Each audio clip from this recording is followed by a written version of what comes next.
Reminder that you can support me through Stream Elements. It is completely optional, but your support allows me to keep making content such as buying new games and more. I love pussy! Just got reminded of this. Hot? What do you mean? You did not just say... Okay. Sure, Chelsea. Alright. Okay. I guess, I don't know, that's the first time I've ever seen anyone say Hillary Clinton was hot, so... Oh my gosh. Girl, what are you doing? What are you doing? 200 minutes left, go! Yes! Yes! Red ace. Oh, okay, is that good? I guess that's good. There we go! Yeah!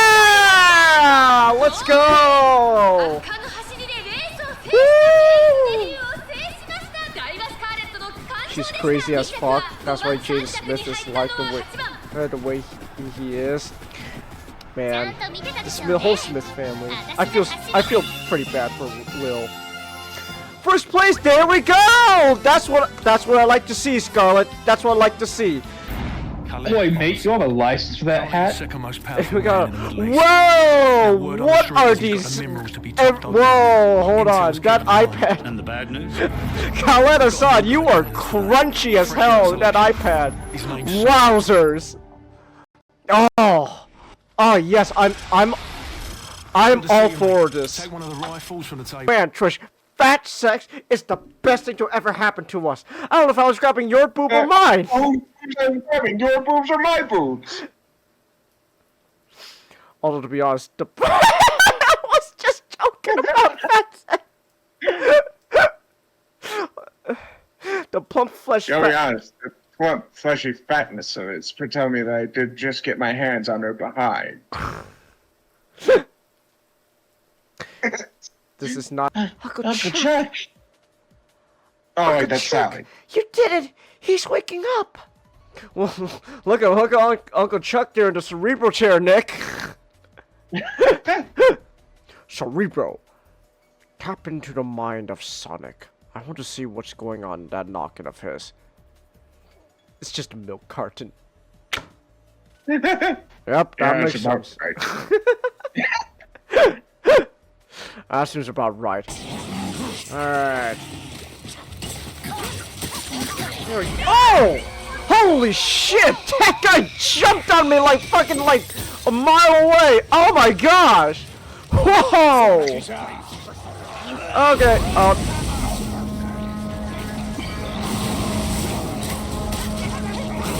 actually, will it let me leave? Seriously? Seriously? Oh. Okay. Yep, bye, Trish. Yep, bye, Trish. Yeah, you know what? Fuck this. Fuck everything. I'm not gonna come. No. I've had fucking enough. Alright. Wait, oh shit, are we actually leaving her? We're fucking done here. No words are said. Is that it? Is that it? No words that day and not. Oh my gosh, that's just how it ends! that's great! That's just how it ends, Nick. It's just, nope, we're done. See ya. Alright, bye. Now, no worse that day and not the next. Oh, I can make this work. Hey, you want to see me reenact that time one of our kids fell off the building? That's Be advised, we have a confirmed nuclear threat. Confirmed nuclear threat. Teams are on site and attempting to disarm. I repeat. Everyone, hang on!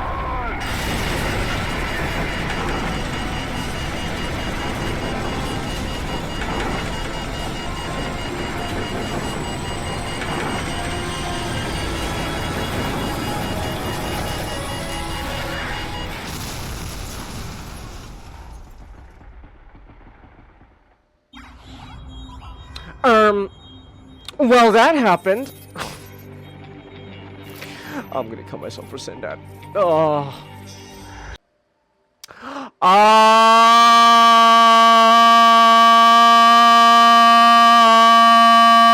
Okay, never mind. I love this already. Complete 180. Let's go. Let's go. Complete 180, Nick. Yeah. God, I just don't understand my super distant cousin, Dad. Can't I just do the same thing to women but with guys? No. Come on. Hurry up. We're not doing no. My God. Oh my gosh. Oh my gosh, you're gonna lose to that bitch.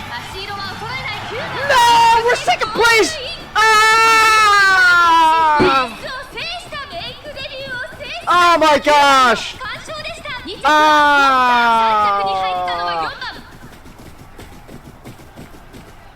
We're second place.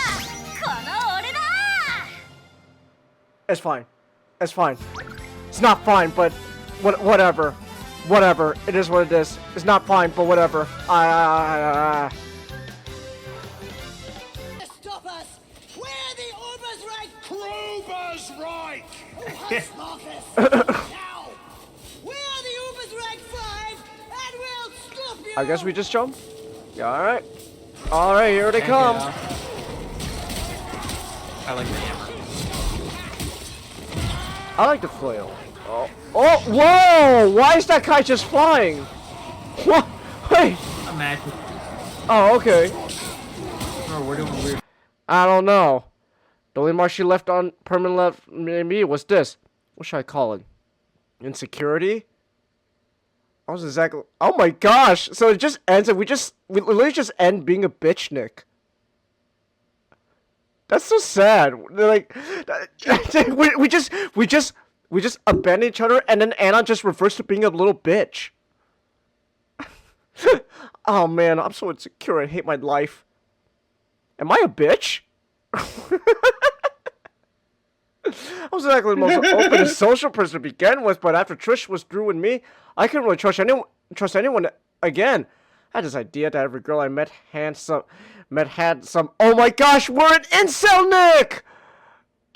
Let's go! All right, disturbing content notice.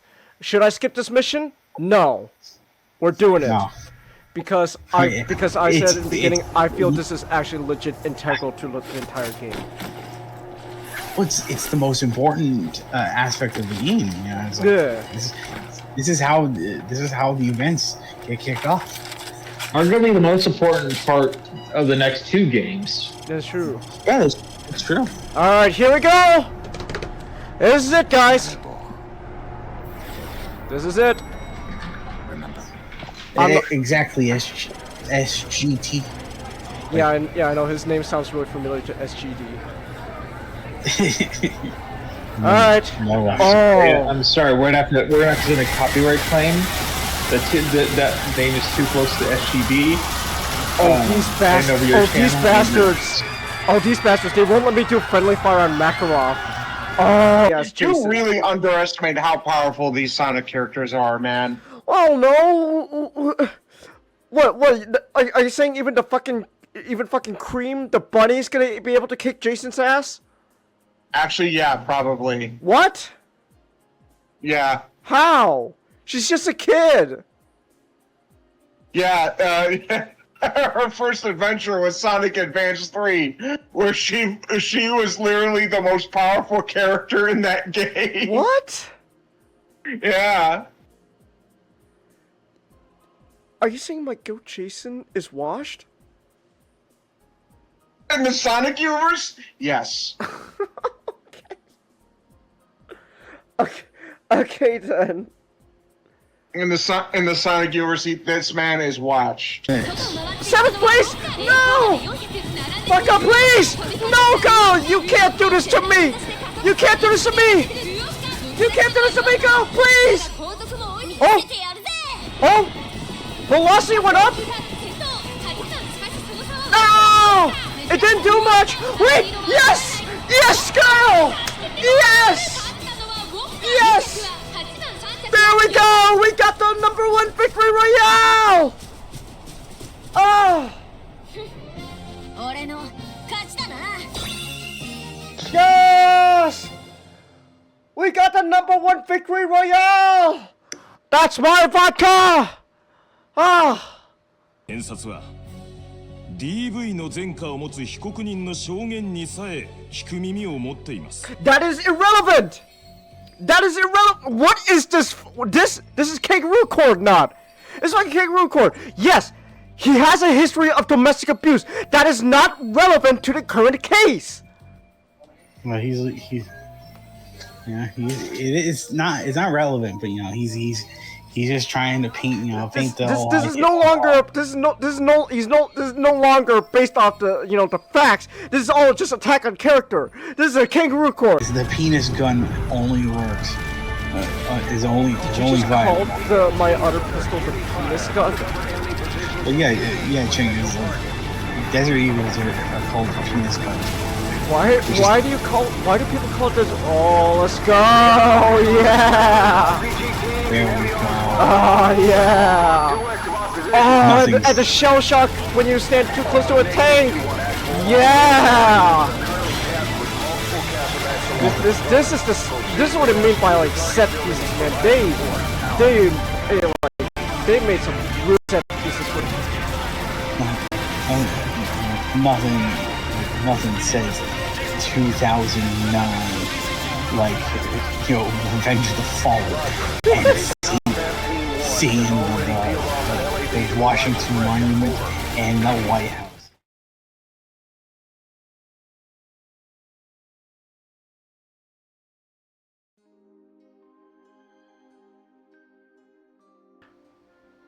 Alright, well, even if no one's watching, that's what the replay's on YouTube for. Let me check the audio.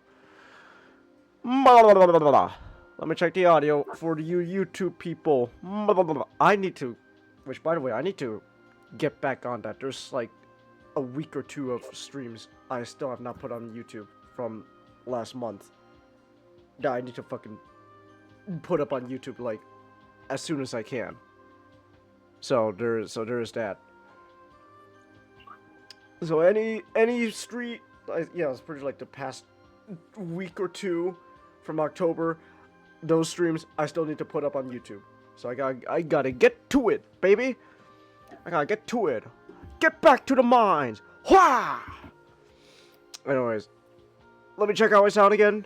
Mines. Wah! Anyways, let me check how I sound again. Mines. Alright, we're good. Alright then. We sound good. We should be good to go.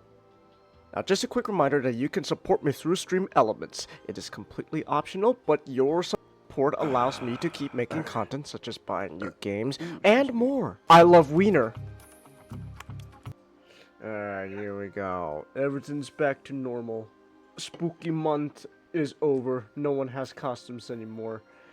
It's over, guys. It's now November, so you know what that means. It's Christmas. Well, It's Thanksgiving. It's a little too early for that, but no, it's November, so you know what that means. For a whole month, we can't be going around playing with our little dinglings. It's the rule. I'm sorry, people. It's the law. The rule is November is no time for gooning. No gooning this month, people. We gotta stay away. Every time your ding-a-ling grows a little big, you go, hey, no, get down there, get back down. Don't you? This is November. Get back down. So yeah, I have no idea who even came up with this whole idea of like, you can't in November. I have no idea who even came up with that whole idea. I was like, yeah. Legend has it. It was started by Buddha to reach enlightenment. Oh, Buddha, huh? Oh, I see. I see then. So, you see, I have not had sex for over hundreds of years, and has allowed me to reach enlightenment. Whoa, Buddha, that's crazy. Wow. But this is I have no idea who even came with the whole idea though. Oh, you can't touch it down there. Oh, scratch that. The video I was talking about was made about undead humor. not Undead solid Humor? JJ. Yeah. So, I like some of his X-Men ones. It's I just the like one them. with the Sentinel. No, The Sentinel. I just like all the math he put into it, all the science and mathematics he put into it. He does math. Whoa. Oh my gosh. And you know what that means? A witch! He's a witch! So Like, I just love it. Like, I would like his DC one when Batman keep getting like an aneurysm and go into like a fit of rage. what? Well, he's like the straight man, the logical one, and he's like, Green Lantern, your brain makes no daggone sense. Hold on. Wait. Real quick, in 1 second. He's like, Hold on. I got a perfect thing to show Serena. Hold on a second. Hold on. There's a perfect thing. Hold on. SGD. is it? Oh, you're Is still a it? sandwich, Hello. SGD. I didn't change that. I don't know. You know what? You're gonna be a sandwich for the rest of the night. I'm too lazy. I'm too lazy to change things. Hold on. Give me 1 second. I'm trying to send a meme to Miss Serena that will perfectly sum up everything. Hold on a second. He shoots energy punches. That's Cyclops' power. It's Hold on. maximum energy punches. Hold on. Wait. Oh, Hold on. yeah. There's a Then perfect image reaction. Just she's like, how can he control how much force exerted through the beams? That's what the goggles are for. It's kind of the point of Cyclops. That's what the goggles are for. So But it's like, so it is like I understand. It's trying to comprehend the idea that you got a guy who shoots what looks like laser beams. In some media, they treat like laser beams, but they're not laser beams. They're punches. they're big old concussive forces. Also, I'm not that lazy. I can't change you back to a normal circle, SGD. So, but anyways, yeah, that's what the goggles are for. That's a show I should probably check out. Was it that memes from Mad Men? I've heard good things about it. I should check it out. Yeah. I know only one scene from it. Because it's history related. Oh, okay. So, have you ever heard of the Glencoe Massacre? Oh, What? So, one of the characters is a Campbell, Okay. and then he's trying to get his daughter into a school run by McDonald. oh no! And they end up with an argument, and then the principal Campbell and his wife are there. Yeah. And then McDonald's like, you see, the reason why I can't allow your daughter into our school is because his ancestor murdered my ancestors. And then Campbell's like, ignore him, honey. He's just mad. He's just mad. He's just crazy. He's just crazy. And then McDonald said they broke the law of sacred hospitality. And then Campbell comes back and like, the king ordered it.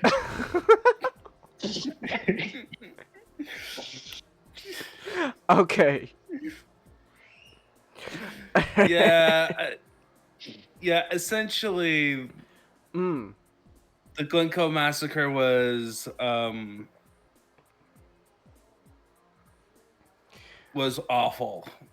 Mm. It was fucked up. It was the English king and the Campbells were wrong 100%. Master? Yeah. Oh, you just kind of Yeah, you kind of like faded out there for what was the last bit you were saying? Oh yes. The king and the Campbells were like, Uh-huh. that was just a fucking asshole move. Oh, okay. Look, Okay then. it's the English. Dankula has a video if you want to watch it. Yeah, Dankula was the first time I heard about it. And Is it a Mad Lad video? No, Kind it's sort of like one of his other videos where he's like, Oh, okay. It's one of his I mean, older it's ones. kind of you know, it's like, it's kind of like a mad event or something like that, but it's like it's not really mad. It's similar to something. Oh, okay. Just look up Dankula Glencoe Massacres Oh, okay. or Dankula Glencoe. All right then.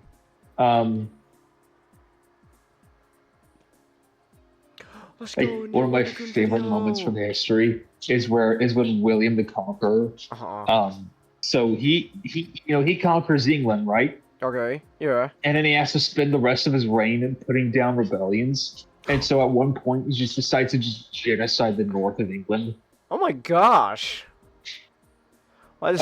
It's like some of the imagery is like, you know, people going around like starving, like, you know, just basically just a skeleton with flesh kind of thing.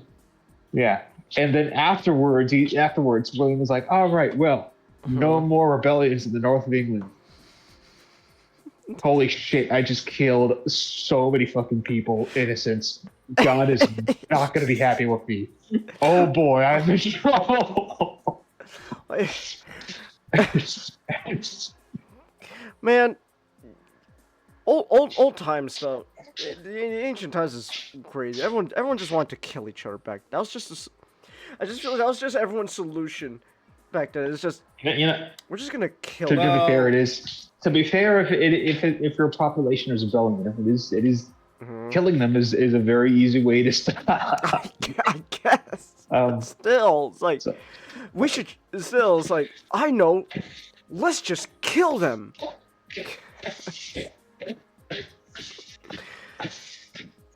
I don't know, man. I think we should. This is why we live in the 21st century. We are civilized now, where we can at least civilized, where we can at least pretend that we don't kill each other to solve our issues. Yes, pretend, much like the medieval people did. Yeah, we can just pretend, you know. was that totally? Was that you don't like, you know, a certain thing going on? Well, I guess someone's gonna go kill him, but you know what? We could just ignore it and pretend it didn't happen. Yeah, we could just blame it on one guy and not pretend one nameless dude, and then ignore him, ignore the atrocity for the rest of our lives. Exactly, it's great. It's wonderful. You're not. You best stop believing in dystopias. You're in one. To quote the mighty Hunter again, when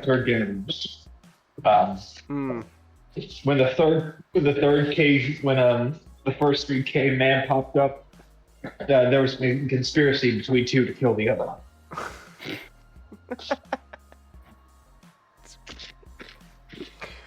Let's go! I love it. I love it. Ooh, baby. Man. Anyways. Alright, anyways. Real quick. It is... What is it? It's 7:55 at my time. We've been going now for almost half an hour just dilly-dallying around. We should probably get started on all our stuff because it's going to be kind of a long night. We got quite a bit to go through. We got stuff from like board games and all that to card games. And then there's and then a video game, and there's in fact there's a lot of game related stuff tonight, and then there's just one anime that's not related to games at all, unless there's a Chainsaw Man game I'm not aware of that's out already. Well, actually, Ninja Gaiden 2 Black is a very bloody game. So Okay, and I'm back. Chainsaw Man is very bloody. Okay, I guess I guess that's the common thread there. So, yeah, but I don't know if Digimon bleed. I don't think Digimon bleed. So. Canonically, Ninja yes. Gaiden. Ninja Oh, they Gaiden, do. Oh. Yeah, Never and mind then. Also, Pico Ninja Digimon. Gaiden. Oh, Pico Digimon's profile explicitly states it stabs things with syringes to drain their blood. Okay, never mind it. Digimon do bleed. yeah. Also, Ninja Gaiden, Chainsaw Man, Yeah. and Digimon are from Japan. Oh, okay. Okay. You know, it's fair not enough. from Japan. Mm. Infinity. Oh, okay. It is from Spain. Spain. Ooh. Oh, hey, Nick. Yeah. Huh. Nick, Insert the Spanish Nick is guitar in the Nick is- background. Nick is- you're still Ace Freely. That's great. He's still Ace Freely. I forgot to change. No, don't change. I love it. You're still Ace Freely, man. It's great. Are you sure you don't want to change? You know that after a few days. I'll of change it that, another time. I'm it's too gonna lazy to be, do it you know, now. kind of smelly. No, Yeah. let him be Ace Freely. You know what? Let me ask you this: Is Kiss in any way has Kiss in the band in any way influenced this game Infinity Matchstick? If not, then I'm not interested. Could be. Could be. You know what? Okay, you got part of my interest. Like I wouldn't be surprised if there was like a Nomad unit reflected Kiss inspiration. Oh, okay. That'd be something. That'd probably be something. All right. Designed to be up their alley. Well, then you got Like, part. I don't think so. But you know, it's like. Yeah, it's not out of the realms of possibility. They take from a ton of stuff. Oh, okay. All right then. All right. Well, then you got part of my interest. Explain to me then, Mastic, to get my full interest. What's the big deal with Infinity? What's going on with this war game? So, Infinity is a tabletop game made by a company called Corvus Belli, who used to do historical miniatures before creating their own science fiction game. It was made in 2004, 2005-ish. Could be 2006. Okay. Somewhere around that time, like early mid 2000s. The 2000s. 2000s. Okay. Yeah. Yeah, their early miniatures aren't that great looking, but it does have a very distinct anime style that sort of continued on to nowadays. Oh, okay. It's got me seeing the Night Hospitaller is what got me. I was like, ooh, that looks really cool. I'm gonna get into this. I'll post it in streaming. Just. Alright. It's all the Knights figures he's been posting in Megatron's shelf. Not. Well, yes, I have 3 of them. Those are the Knights of Santiago. Knights of Santiago. Okay. Okay, here. Done. What are we working with? Shit, it's already. Okay, I guess I. Ooh, excuse me. Okay. Alright. Did I already? Okay, you just. 1 moment. Alright. It's not letting me.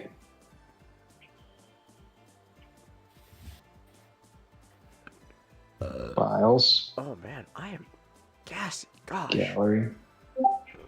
I really want. Not. Oh, hold on. I gotta move. I'm gonna have to move things around. Everyone's getting cramped. Hold on a second.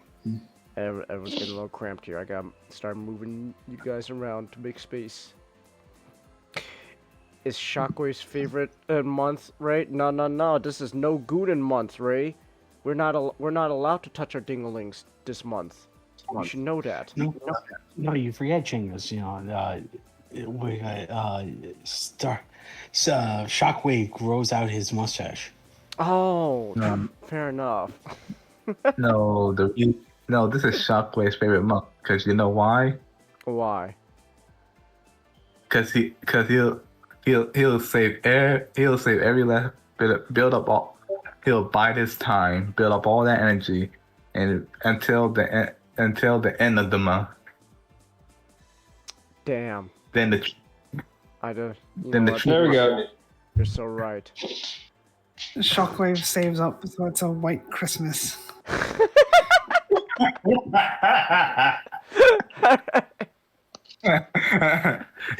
No, and the first word at the end of the month, as soon as 12 o'clock hits for December 1st, he'll scream at the top of whatever he has for lungs. It is gonna be a merry white Christmas. Oh my goodness. Hold on, I'm just moving things around to fit all of us in. So that's it has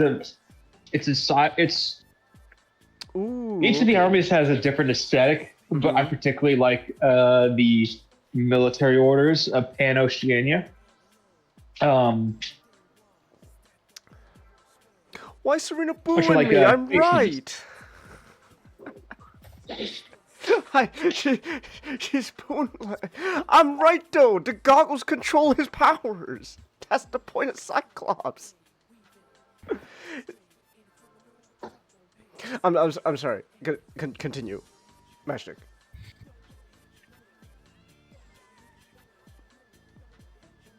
It's much. Sorry, Serena's getting distracted about the Cyclops conversations. It's like about or it's like, but the media depicts the lasers. It's not supposed to be lasers. I've seen them look like lasers, but I've never heard them called lasers in anything. No, yeah. Like And really? plus, as lasers, they are super inconsistent. Well, really, the only consistency they have with lasers is just like that they're hot. That's really the only way like he can be able to cut something is if the heat can, the heat can blast through something. Like most of the time it just like it's not harmful to most people because it's just because it's just it's quite literally just him hit them, It's like being Cyclops hitting them. It's like being hit by a car. Yeah, and that's with his visor on. It's only when he takes it off and you see the full punch is like, oh, he has the force of a nuclear bomb. So, man, I can't believe that's the point of him having the visor and the glasses because he can't see normally. He can't control it. That's what the goggles are for. Is that due to a brain injury, right? Yeah, a brain injury and sort of psychological. Because essentially his powers manifest as a baby when his parents got killed. Back on topic. But all right, but these Knights guys. Yeah. Here, I'll post being a bitch. So. Hey. You grew your beard for No Shave November, so you've had it bad ever since. Ah, I see. I see, Rick. I've given up completely on trying to grow facial hair. So every time I see some like a single strand. Come on, man, the Fu Manchu. Let's go for it. No, I've given up. But the Space Knights have yeah, they got me into it, and I went in and bought all the other Pan-Oceanian stuff, except for the sub army of Shock Army. So here's a good example. There's 11 factions in the game, and the vast majority of them have something that is called. Okay. I think I'm gonna ahead of myself. So the aesthetic is amazing. It's cyberpunk. It's anime inspired. For like 200 years in the future, kind of thing. For example, my army, Pan-Oceania. It's very just look up Pan-Oceania, Infinity. Okay. And then look up Appleseed, and you'll see some resemblance. Or Pat Labor. Oh, they got the Pat bunny. Labor. Okay. Yeah, I get you. You see the resemblance now? Yeah, no, you know, you mentioned Pat Labor, and then it kind of clicked. Yeah, okay. Yeah, I could definitely see the Pat Labor. I kind of see more Appleseed. Apples? All right. Yeah, I think it's more Appleseed, but like I wouldn't doubt there's some Pat Labor in it. I'll post a picture. Oh, okay. I looked up Appleseed. Yeah, I can see it. Yeah, I can see it. There's and each of the different factions have a different aesthetics. They're all very anime inspired. Like you just Pan-Oceania is sort of like Western sci-fi, sort of like cyberpunk look. So I'll give you a rundown of each of the factions. Right. So we have Pan-Oceania, my faction. The Pat Labor looking dude. They are so in the lore. This is like 200 years in the future. But the United States, Russia, and Europe created these giant space colonization projects, which all failed. All failed. Okay. And they went and they kind of crashed the economy of all of them. And so, okay. Also Korea and Japan as well. Okay. And what happened is that this new nation composed of let me get a map so I can remember all of them. It was Australia, New Zealand, India, Indonesia, Malaysia, Philippines, all that area. Chile, Brazil, and South Africa created a new nation called Pan-Oceania, and they bought up all the debts of the United States, Europe, and Russia. I forgot to add in. There's a country called the Neo-Vatican as well, and they are part of it. Okay. It's kind of silly, but just kind of just gotta roll with it, and they became sort of the global hyperpower. Their main rival is Yuqing. Which is China taking and buying up all of its neighbors, Mongolia, Nepal. So nothing new there. Thailand, Burma, Korea, Japan, presumably Taiwan. I don't remember. And they became Yuqing, which is the second faction. They like the color. Well, Pan-Oceania is the blue faction. Yuqing is the orange faction. Okay. And so the next faction is We'll go to the failed space colonization projects because Of course. both of them resulted in 2 new factions. All right. One is Ariana, Mm-hmm. which is a wormhole happened. Colonies were sitting in that, and then they set up these are like they're technologically regressed because they've been trapped on the other side on a planet on the other side of a wormhole for who knows how long. Oh, And okay. it's United States, Scotland, France, and Russia. Mm. And they have they have an army that is very reminiscent of sort of like what an army now. So they got stuff like the Spetsnaz or the SAS. They also have like werewolves. Werewolves. All right. Yes. We got some dog soldier shit going up here. All right. That probably is actually an influence. Oh, let's go. Unironically, like if I were to guess, that's probably unironically an influence. I would bet money. Oh, okay. There's also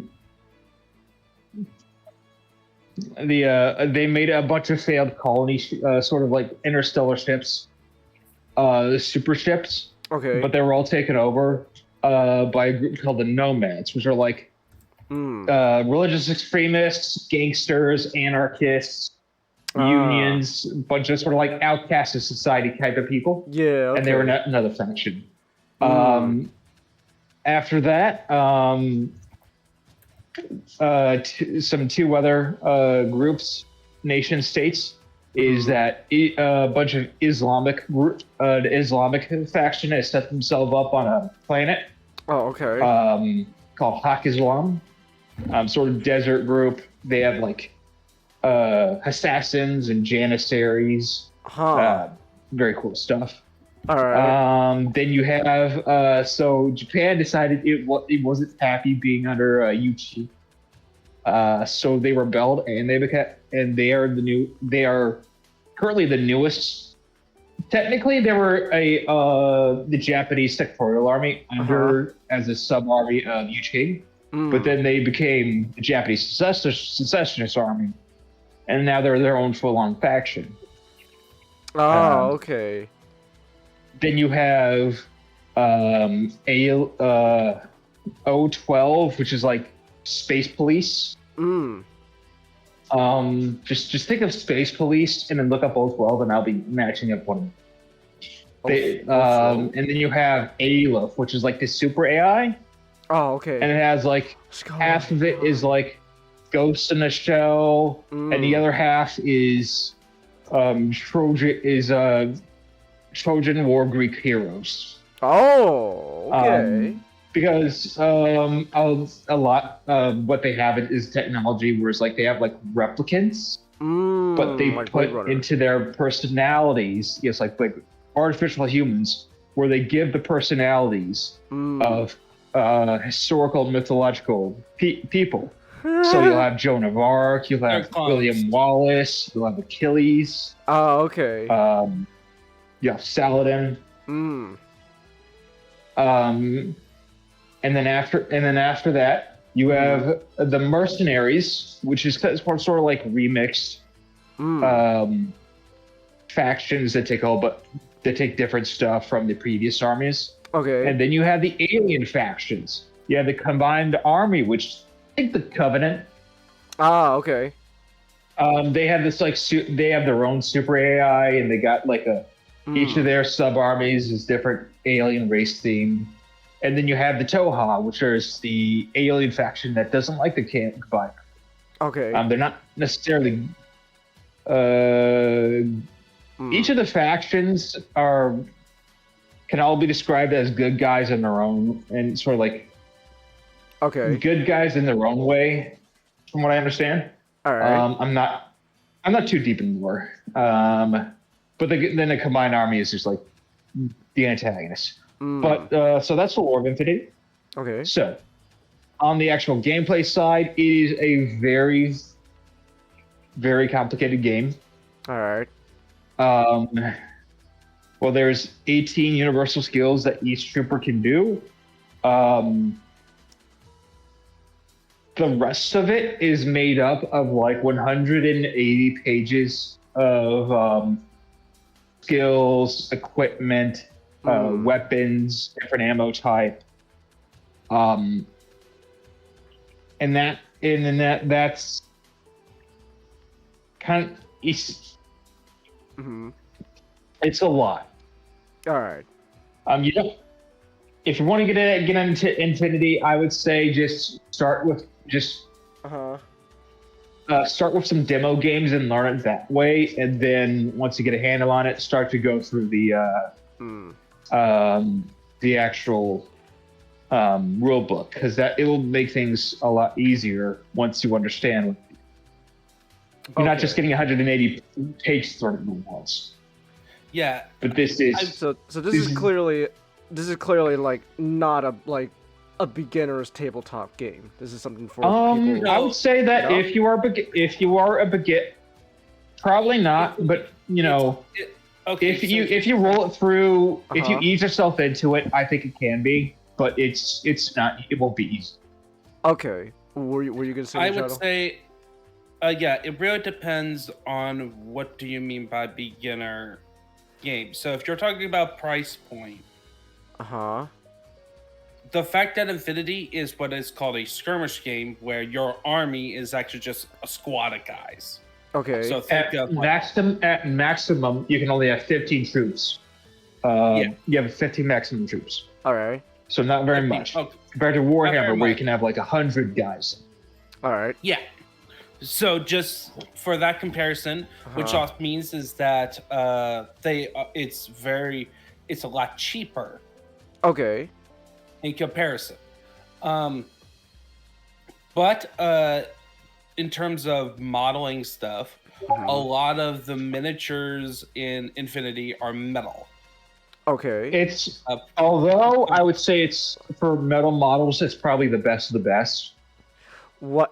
It's not going to be like Games Workshop old metal models. This is okay. Just get some glue and some green stuff, and you're gold. Okay, so okay, explain to me why does it matters that they're made out of metal? Metal models are typically not easy to work with. Okay. Yeah. So with a plastic model that, like, let's just say GW, because that's what most people, when they think of miniatures games. Yeah.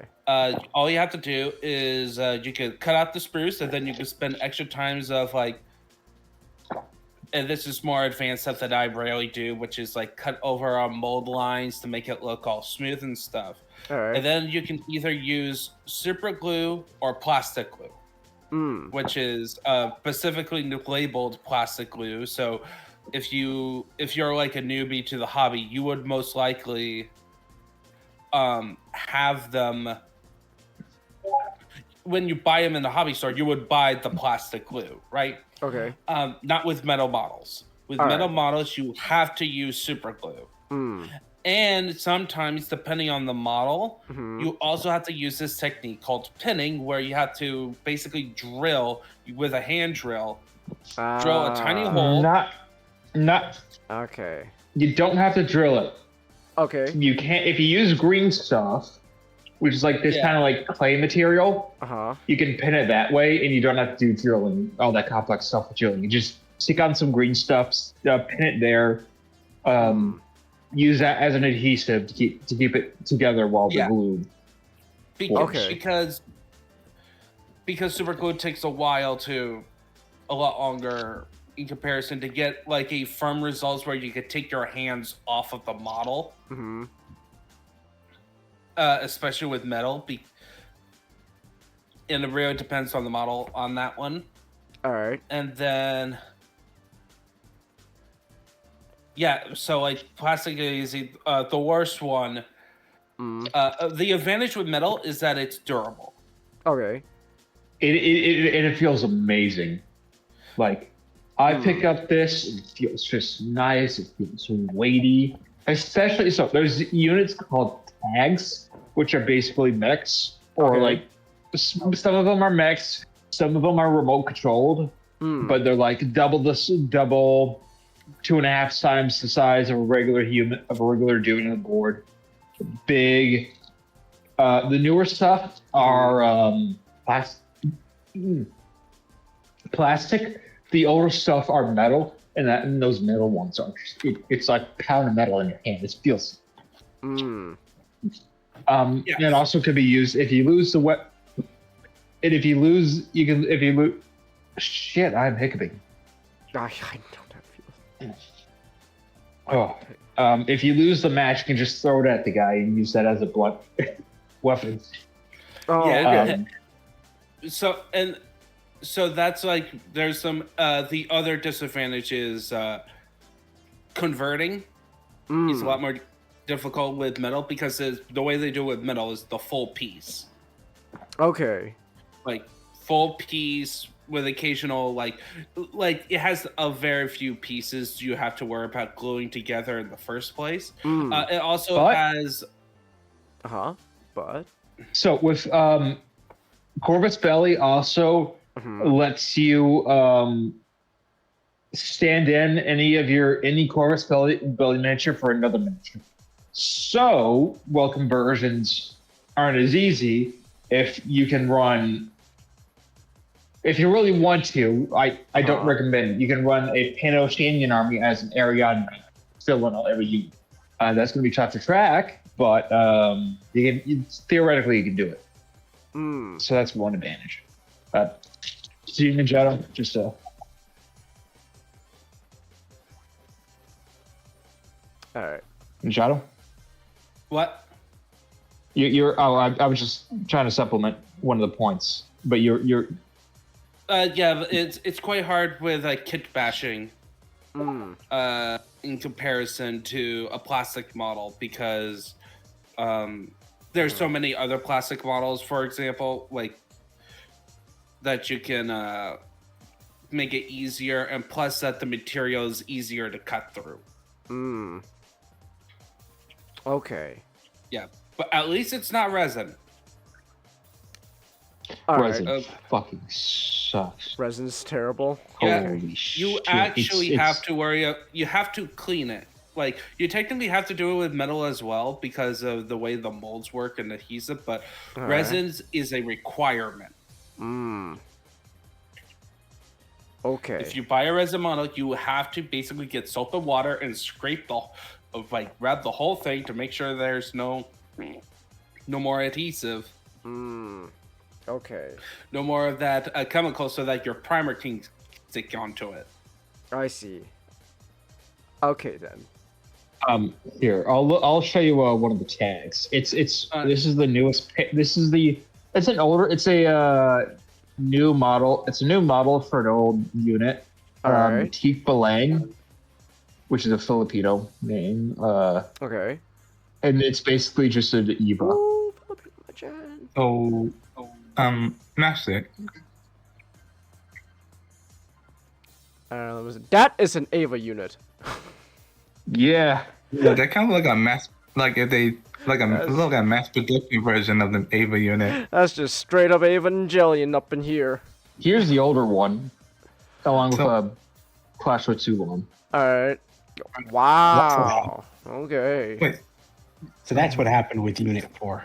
That's what Master, I have a question. So, Pan-Oceania. Pan-Oceania. Yes. Something a little. So they just do they bring back historical figures from the dead, or they take some? It's like like replicants from Blade Runner. They're artificial humans that the big AI faction gives them the personality and sort of like a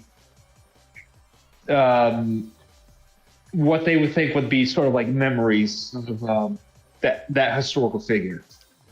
They can do that with mythological characters too, like Achilles. So it's kind of like they just do guesswork based on what they have, rather than actually bring them back to life. You're not gonna be getting Joan of Arc walking out of the grave anytime soon. So Not with that attitude. Well, Not with that attitude. Also, you can't get. Unfortunately, you can't get any DNA from Joan of Arc because she's Ash. yeah, you just, They burned her. Yeah, there's that whole bit. Famously, they had to use. They could not use Cyclops' eye beams because those are not lasers.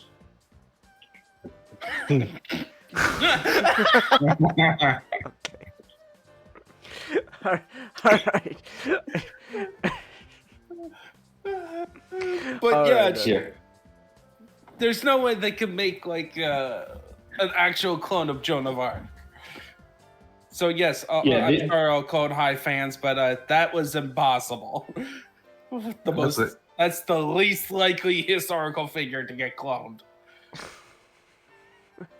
Well, I do wish that was like I feel like if the show went on, that would have just been like part of the joke, because the part of the joke they were gonna have for Gandhi was that he wasn't even Gandhi, he was just man, why am I forgetting?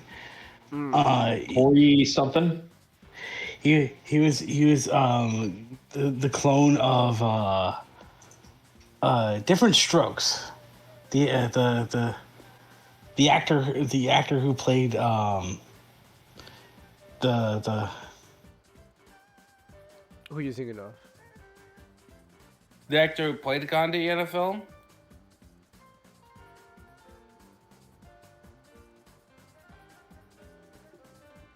Whoa, look at that mech there. Got a big old hammer with missile launchers. Dang. Kind of looks like a Titanfall. Kind of looks like a Titanfall mech. Gary Coleman. Yeah, like the joke was, because Gandhi was being, they couldn't get, because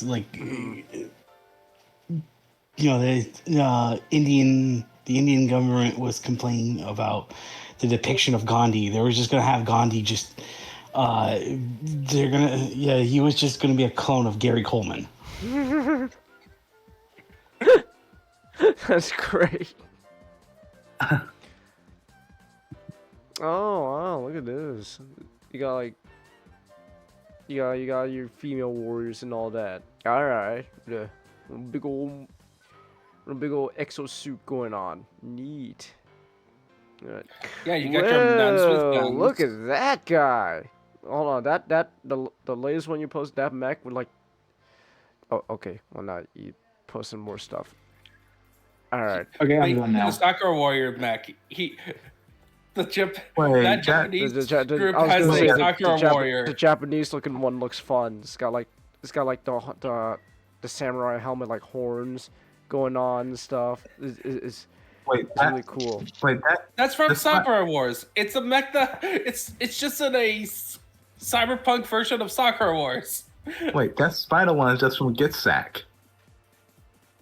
Look, like Ghost in the Shell for those who don't know. we know their oh inspiration. yeah, that is just the little spider tank from Ghost in the Shell. It is. Great. Okay. So from top to bottom, we have Anno, Uchan, Ariat, Nakazam, Nomads, Aleph, O12, JSA, Combined Army, and the Taha. Okay. Sorry to interrupt. That's just the Sisters of Battle. Yes. Yeah. That's one of the so each of the armies has something called sectorials, which are sub-arms.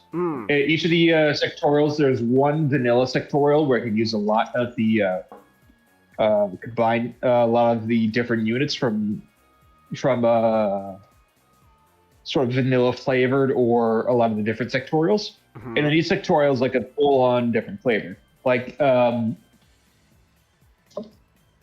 here. The Sisters of Battle is from a army called GOONING, which is a nomads. Okay, that's a Gundam. What? The one. The one at the very bottom. Yeah. Yeah, it kind of has a little bit of Gundam vibes. There's Like you know, you know what it is? It's fucking oh. Barbados? No. It's the mobile suit fucking Mr. Bushido pilots in season 2 of Double O. It's just that. It's Mr. Bushido suit. Yeah. Oh wait, I recognize that. Wait, hold on. Let me look up something real quick. God dang, I'm trying to remember that. It's Gravity great. on. Mr. Bushido. I can look up some new some different tags. Yeah, but yeah, like this is And a then game each I do wanna sectorial get- is its own. Sorry. You're I saying? was just saying that this is a game I really want to get into at some point. Yeah, and each sectorial has its own full-on different flavor. Like you have vanilla Pano, you have military for Pano changing sectorials. Pano is kind of the sectorial army. Most armies are gonna have like 2 to 3 sectorials. Pano, Ariana, and Combined Army are the ones that have a lot.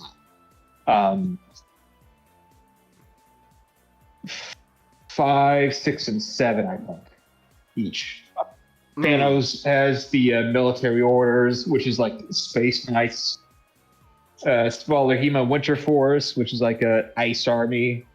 Varuna Reaction to Varuna, which is like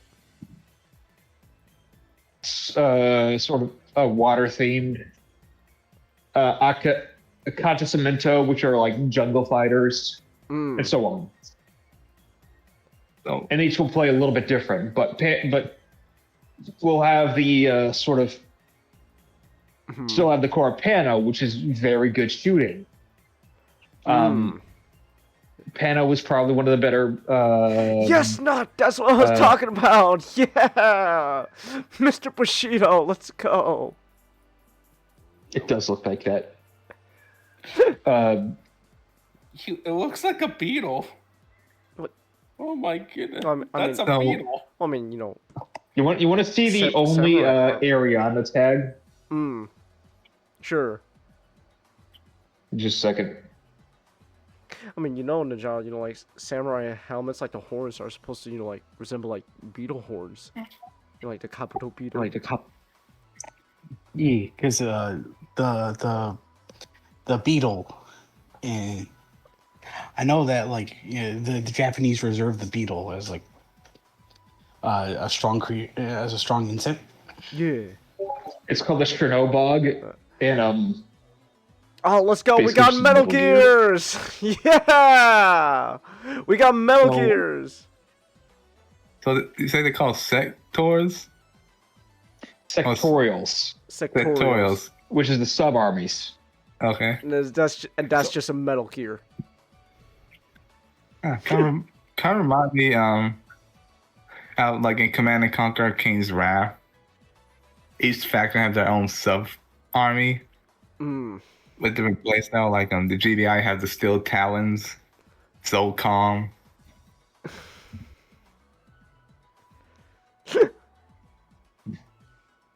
Yeah. Here's a Nomad mech.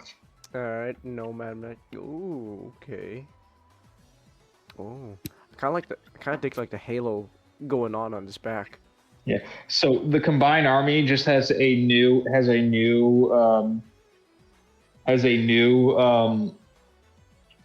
sectorial called Next Wave, which is humans that have teamed up with the alien Covenant style group, and they have this, Alright. which is the Juggernaut. Whoa! Look at that. Look at that guy. Oh, that looks like a. It kind of looks like a beef, like how was it? The dog robot from fucking Metal Gear Rising, but like beefed up. It kind of looks like that. It kind of reminds me of when the Ava went full feral. A little bit. A little bit. Oh man, even got the digigrade legs going on. Alan, we are so fucked. Yeah, but this game is so much fun. It's expensive, but you know every single war game you're gonna get into is expensive. But it's easy to collect. There's plenty of factions and sub factions. So if you want, so you don't have to go full hog on one of them. I have done Pano and JSA. And you know, speaking of massacres, you know, when I tried to play my JSA for the first time, for the second time and first time, oof, it wasn't great. Oh. JSA is a glass cannon army, and a melee glass cannon army at that. So you got to be. JSA is going to make me a better player overall because I have to know more the mechanics a lot better to actually be able to play them, or than just Pano, where you just go in and you roll better die and shoot them. Yeah, but Infinity is it's my main miniatures game right now, so I'm having a lot of fun with it. Okay. Do you guys have any questions? How? Okay, okay. This is. I like talking money. You guys said this is gonna be like cheaper than like something like out of Warhammer. Like if I want like to get like it will be cheaper than Warhammer because so the individual models are typically more expensive. All right. But you have to have a whole lot more of them for Warhammer. Yeah. So Warhammer ends up being a lot more incredibly expensive.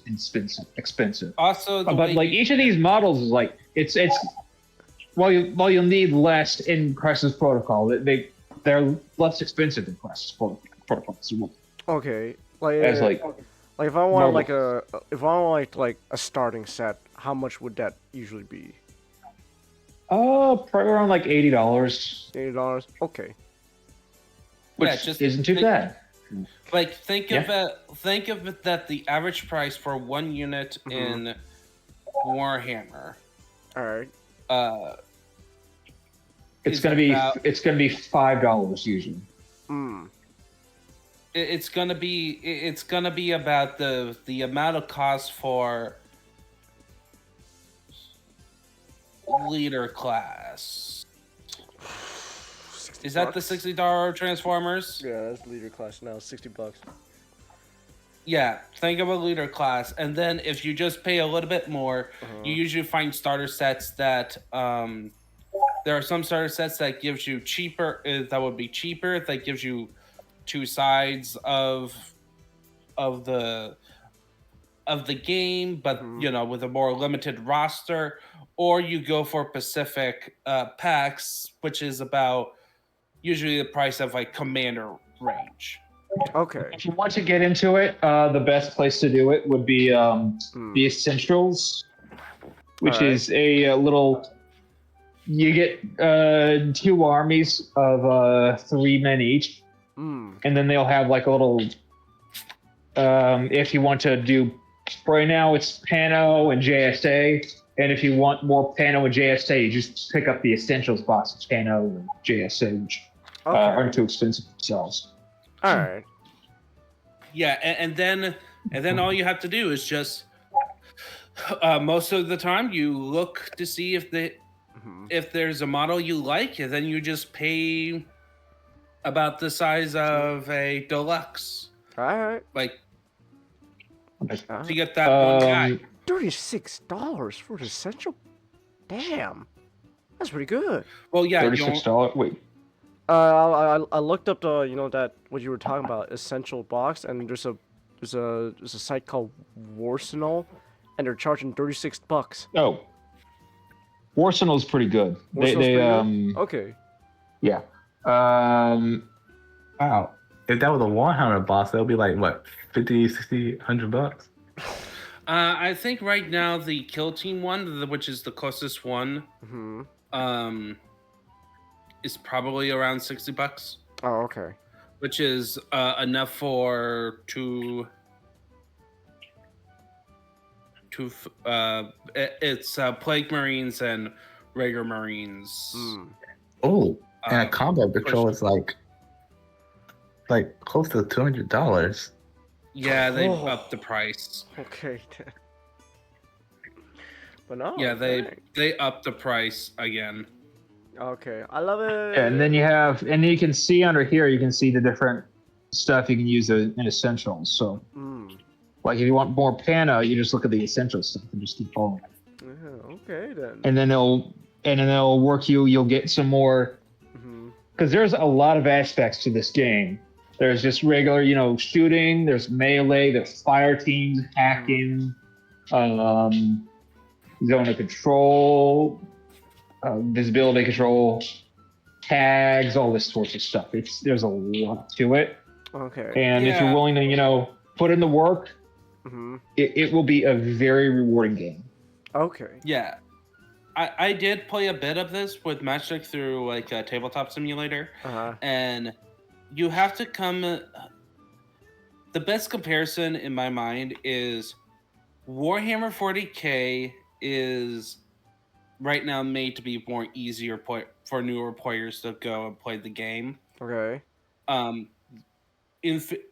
Kill Team right now is also easy in terms of the rule set. But Infinity is like Warhammer Fantasy or Warhammer the Old World.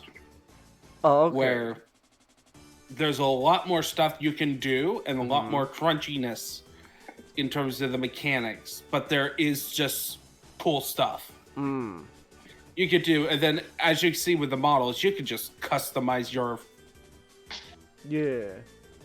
crew and even do like a campaign system with like if you play the game with in a local shop, just have like a campaign together where you slowly build your own custom force. Yeah. It is a great amount of fun. I've been going out like once a week for a few months now, just going out and just playing a game. I've been trying my new JSA, getting my ass whooped. I'm gonna have to try one of the Pano again, just to get a good win in, or at least a better attempt at it.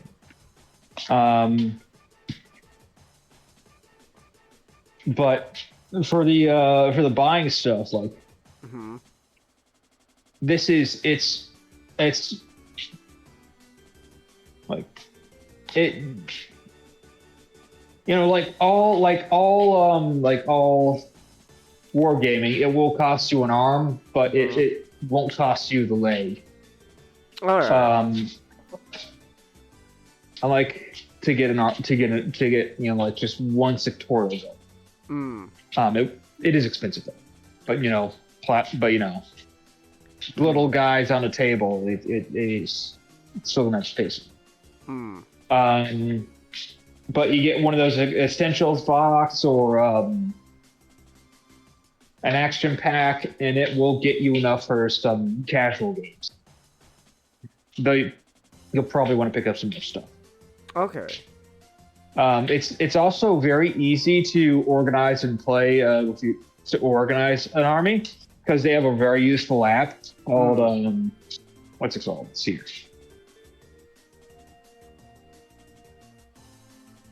Infinity Army, where it's where organizing and creating lists is just extremely convenient, and it's free. Okay. The rules are also free. The rule book is online and is completely free. You can pick it up right now. The actual lore stuff is actually paid, so I'd rather get the rules free than the lore right now. Okay. All right then. Oh, excuse me. Oh my gosh, why am I getting tired all of a sudden?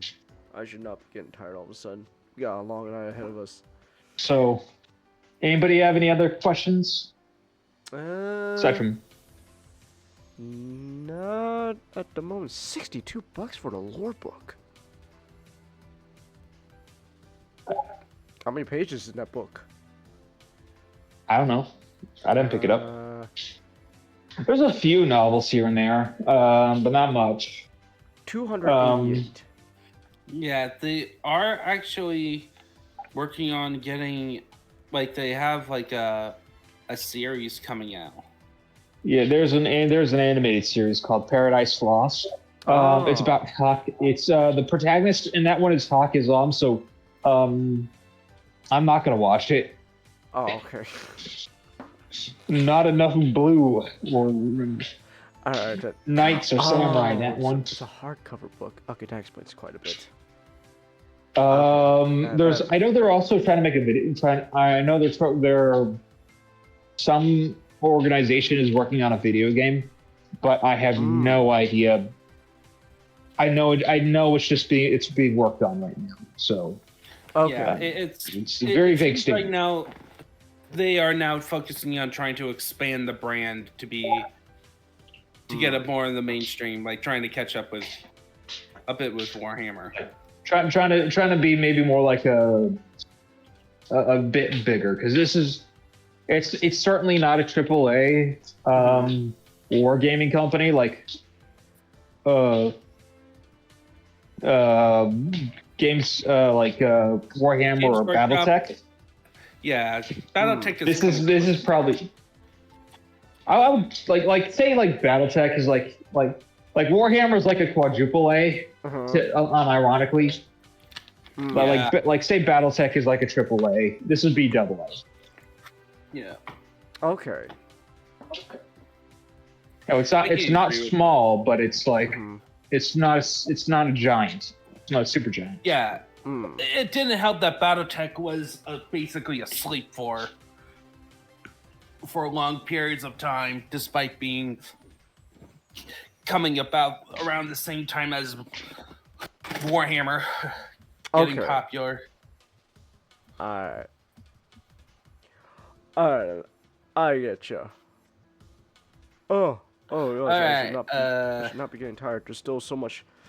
Why am I tired? There's still so much we gotta talk about tonight. This is only the beginning. Yeah. But I have so much fun about this. I just like it's really fun to just like I'm just having fun just like creating this stuff. Playing it. It's just well, I'm glad you're having try fun. it out if you're able to. Yeah. I'm glad you're having fun in your game. But what happens if the game comes to life then? What then? It's not one of the worst fictional settings. It's like all right. It's like pretty it's like you can live in it. Oh, okay. Beware. Yeah, it's not grimdark or anything. It's not dystopia. Oh man. Beware. Yes, At least it's not Jumanji. Beware. I was gonna make. It's kind of shines. I was just gonna make the joke that was just, man, I wish Robin Williams didn't pass as soon. That way we could have a Jumanji style movie, but for like games like Infinity or 40K. I was like, beware Genghis. Yeah. Beware Genghis. Once you start the game, you have to finish. Robin Williams, you gotta finish the 40K game, buddy. You gotta finish it. I can't. I don't have enough money. Robin Williams, the Tyrannists are taking over, man. You gotta finish the game. I don't have the current codexes. GW keep charging an arm and a leg for them. Damn you, GW! Yeah, but by the way, look in the stream back. Look at the picture I found and on the upcoming holidays. Okay. Dang. Saint Nicholas is getting ready. Getting ready to fight Krampus. He's got to fight Krampus. That's right.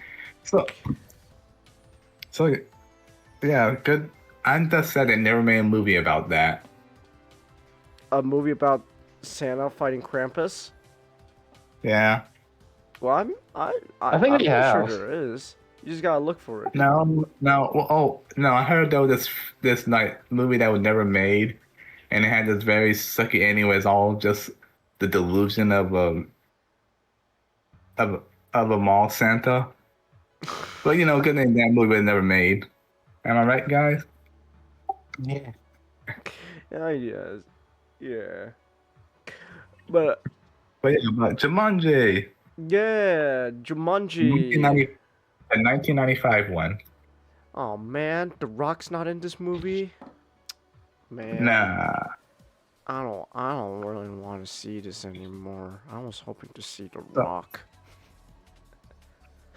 So yeah, Jumanji is a movie based on the board game, but I'm not board game. The storybook by I don't think I forgot his name. Hallsberg. Halsberg. Yes, Chris Van Halsberg. All right. He also wrote the book Zadora. Zadora. Yeah, Zendo. I remember Sister. I remember watching that on like I was either like Cartoon Network or like I think it was Cartoon Network. I don't know why fucking Cartoon Network. No, I know why Cartoon Network airs Sister because it was around the time they were airing a bunch of live action stuff as well. So they just like, oh hey, Zathura. Thank you, Cartoon Network. Very cool. So Jumanji is about this like magical board game that attracts children to play it. And once you start playing, it essentially what's happened. It brings things to life. Like if giant spiders arrive, giant spiders are gonna arrive. And the goal of the game is to get to the middle, and yet to the Golden City and yell Jumanji, while avoiding the perils while on the way. Yeah, but yeah, it got Robin Williams in it, Yeah. and the thing is, one thing I find, and fun fact, initially he rejected the role when he was handed the draft of the script. What changed his mind? They rewrote it. Oh, okay. All right. And in fact, the film wasn't going to be made because it wasn't going to be made unless Robert Williams was in it. That was a condition of TriStar Pictures to fund it. Be like, the condition was Robert Williams must be in a starring role in this film. All right. The director And they- goes up to Robin Williams and they're like, "Robin, please, I will suck your dick if you star in this, please." Okay. Yeah, and you know, Jonathan, the screenwriters, one of the screenwriters, Jonathan had representation with Robert Williams because Robert Williams tend to improv. Yeah. And a lot of scenes were taken twice. One where they allow Robin to improv, and one where they just follow the script, and they choose to improv a good chunk of the time. Oh, like this is the first story. This is the first movie where they had to ask him to improv, because like Robin understood. Oh yeah, like he agreed because of the script. Because the script was better, and he agreed because he was told it was going to be a tightly structured story. So it was a sense of they wanted, not only did they wanted him to star in it, but they wanted him to do his shtick. More than just Robin just doing his shtick on his own. Yeah. So like I said, the story was about this main character is one of the main characters boy named Alan Prish. Living in New Hampshire, New England. Okay. What? And- No. It's New Hampshire. The state is New Hampshire. What's the town? New England is the name of the region. It's like I don't know if it's I misread it. I'm sorry. Brantford, New Hampshire. Yeah. Okay. Of New England? Uh-huh. New England is the region of Yeah. the very northeast. Because it's called New England because a lot of our towns are literally named after British towns. That's a lot of all of America. Yeah, but it's explicitly. Oh, I mean, at least the OG 13. Yeah. So I was saying, I'm sorry. Yeah. And of course he's the bully kid. Okay. Yeah. You know, I just kind of find it funny that they're like, oh, why don't you run to your daddy? Why are you running? Because there's 5 of you. Alright. Yeah, but and because he has issues with his dad, who's like the man up, stiff upper lip type, and he's played by dang it, what's his name? He was, I remember his voice. Peter Shepard. Jonathan Hyde. Alright. Now, after being beat up and going to his father's factory and get reprimanded by his father for not standing up for himself, his father didn't know that it was unfair, even. Unfair odds. Odds and actually breaking a machine and got his friend fired. You know, when he invented the first sneaker. Alright. When his friend invented his first sneaker, they got the shoe ruined when he actually placed it on the conveyor belt that broke a machine. He went to this construction site and found Jumanji, the board game, buried. Oh, I forgot. At the start of the movie, it started with a couple of colonial kids burying Jumanji after finishing the game, and after burying it, and the little brother asked, "What if someone finds it?" And the big brother was like, "Then may God have mercy on their souls." Alright. But yeah, fast forward today, Alan finds it.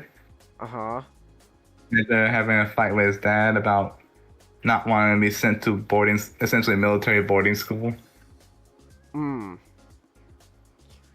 He plays the game and gets, after his Sarah Whittle plays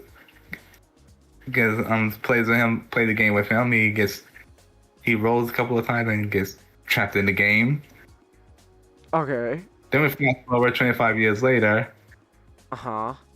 When the house is abandoned, sold for cheap because it was rumored that his dad killed him and chopped up the pieces and hid the pieces in the house. Alright.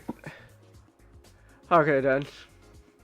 Peter and Judy, with their aunt, their parents died in the car crash, played the game, and so they got Alan out. Alan goes through a bit of it. One thing I really like how they show. Robert Williams did a good job acting because he played that he's immature but still have like PTSD. Because he's constantly looking around all the time. A little sarcastic, cynical. Not cynical. He really play real well. The boy who had to grow up and survive in this like dangerous jungle. Oh, say hold on. Sorry. The thing is this dangerous like jungle environment, and they're just seeing a really like when he entered his old room. Now in this house, the old room was his old room was locked up. Okay. And one thing I really like is that when you get in the room, I didn't notice when I first watched this years ago. Everything in his room was practically untouched. Hmm. Because his parents couldn't go in there. Painful memories, and his father spent all his resources trying to look for him to the point that his factory shut. Hmm. And I really like when Alan finally went to the factory to look for his family, he couldn't find his father. Found, oh man! And when he learned that his father looked for him, he was like, wow, he did love me. And now they're dead. Now they're dead. Cow a bummer, dude. Yeah. Alright. Then this Widow. Yeah, but it's a really fun movie, and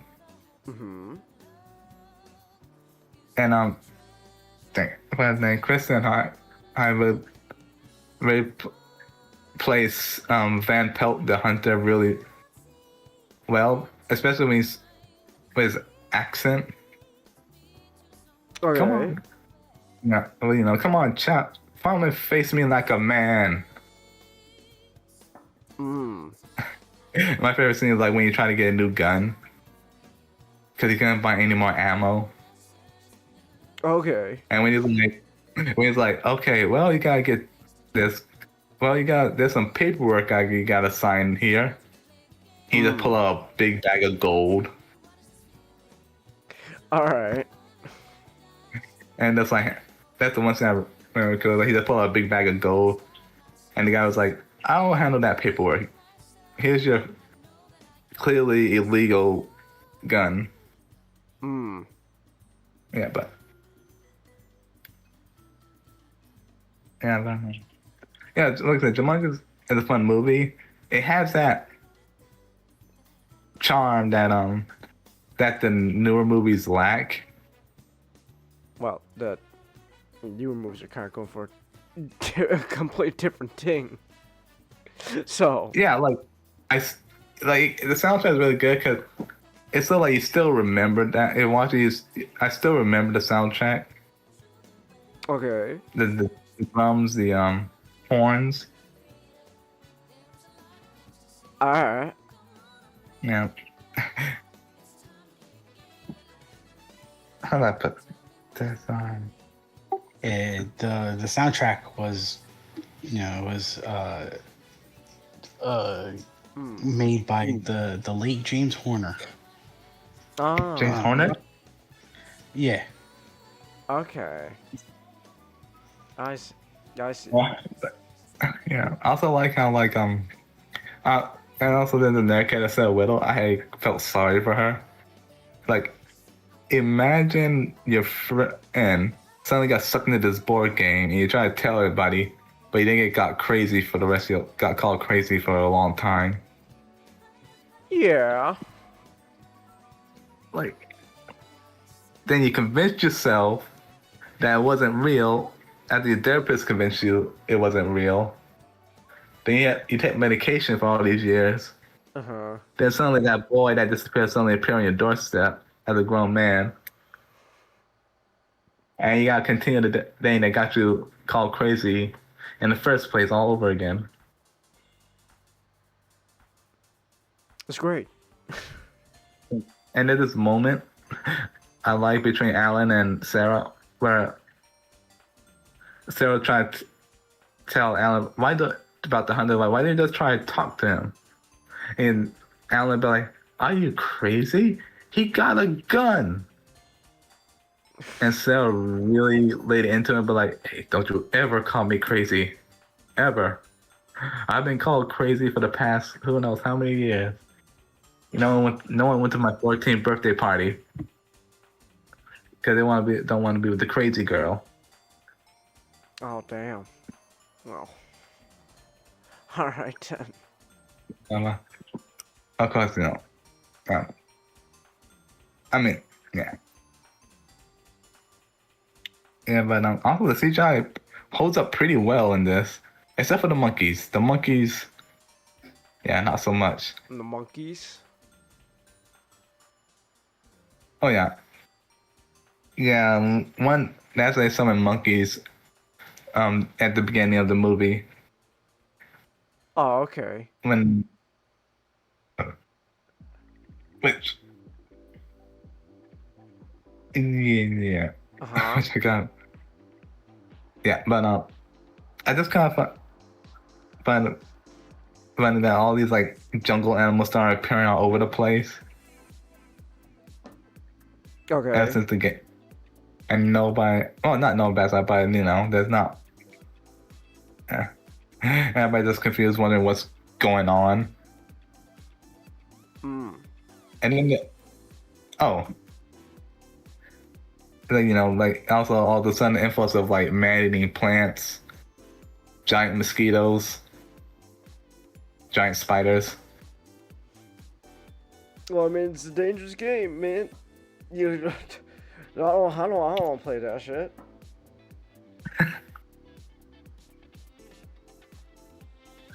Yeah, but yeah, yeah, but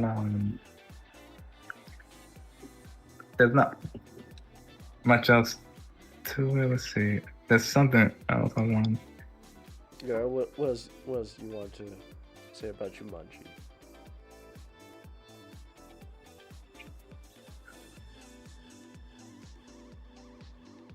Huh.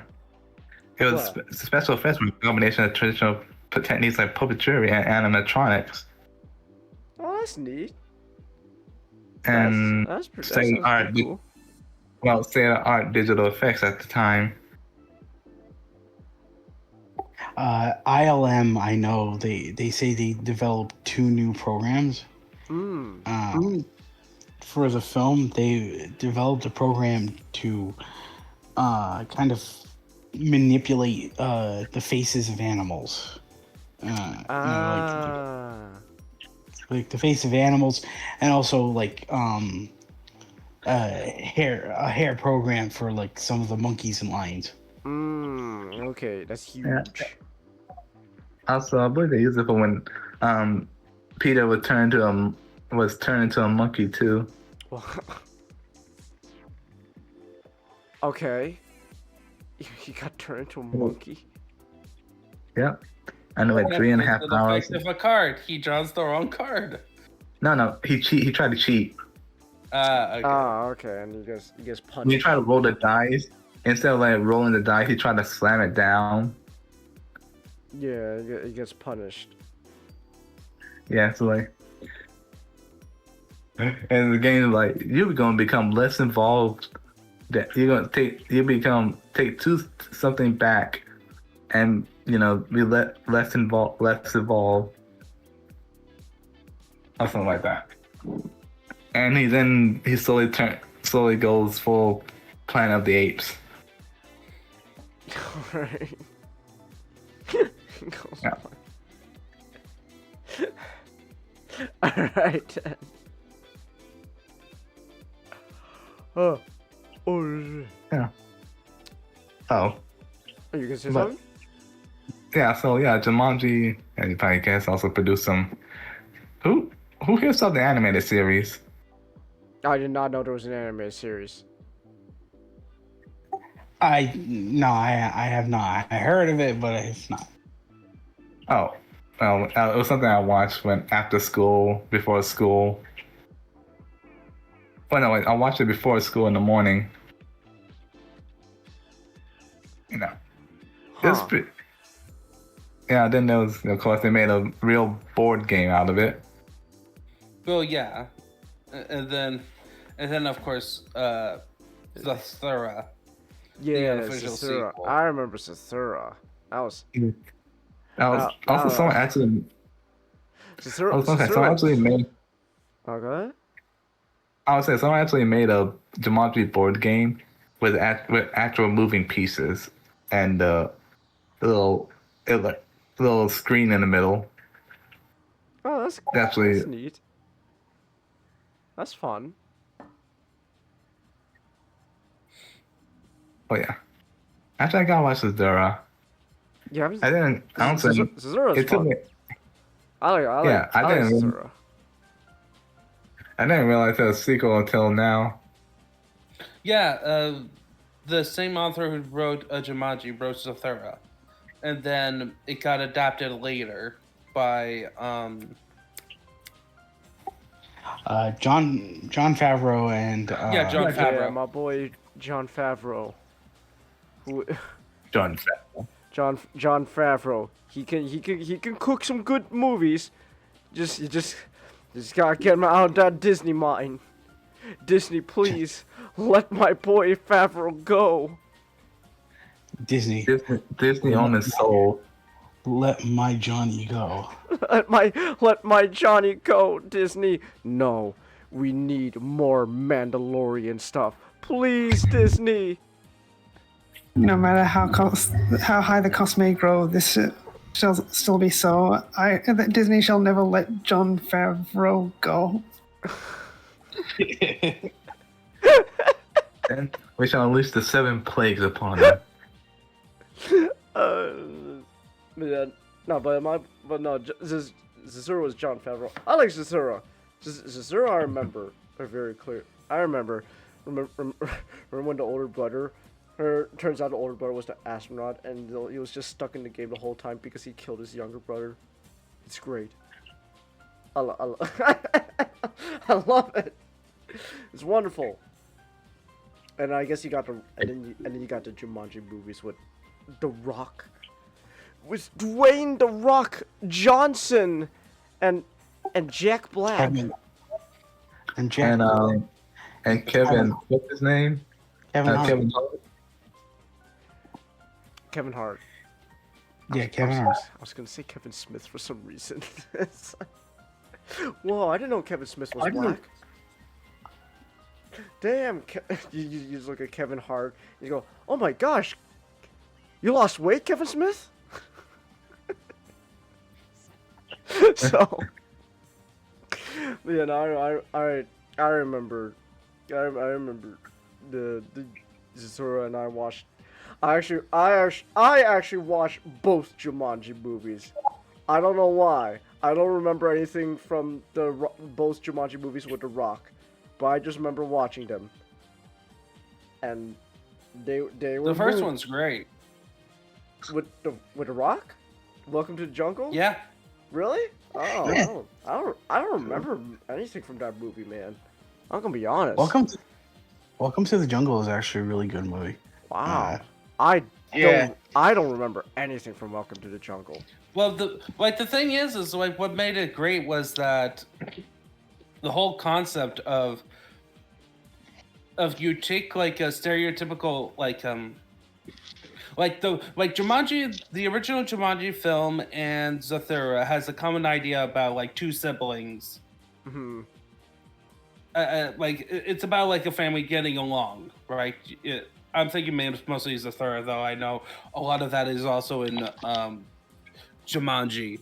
Is where it's like the core of that story is these two kids who have like a family issue and they're trying to resolve it by playing through the board game. That's like the heart of the story.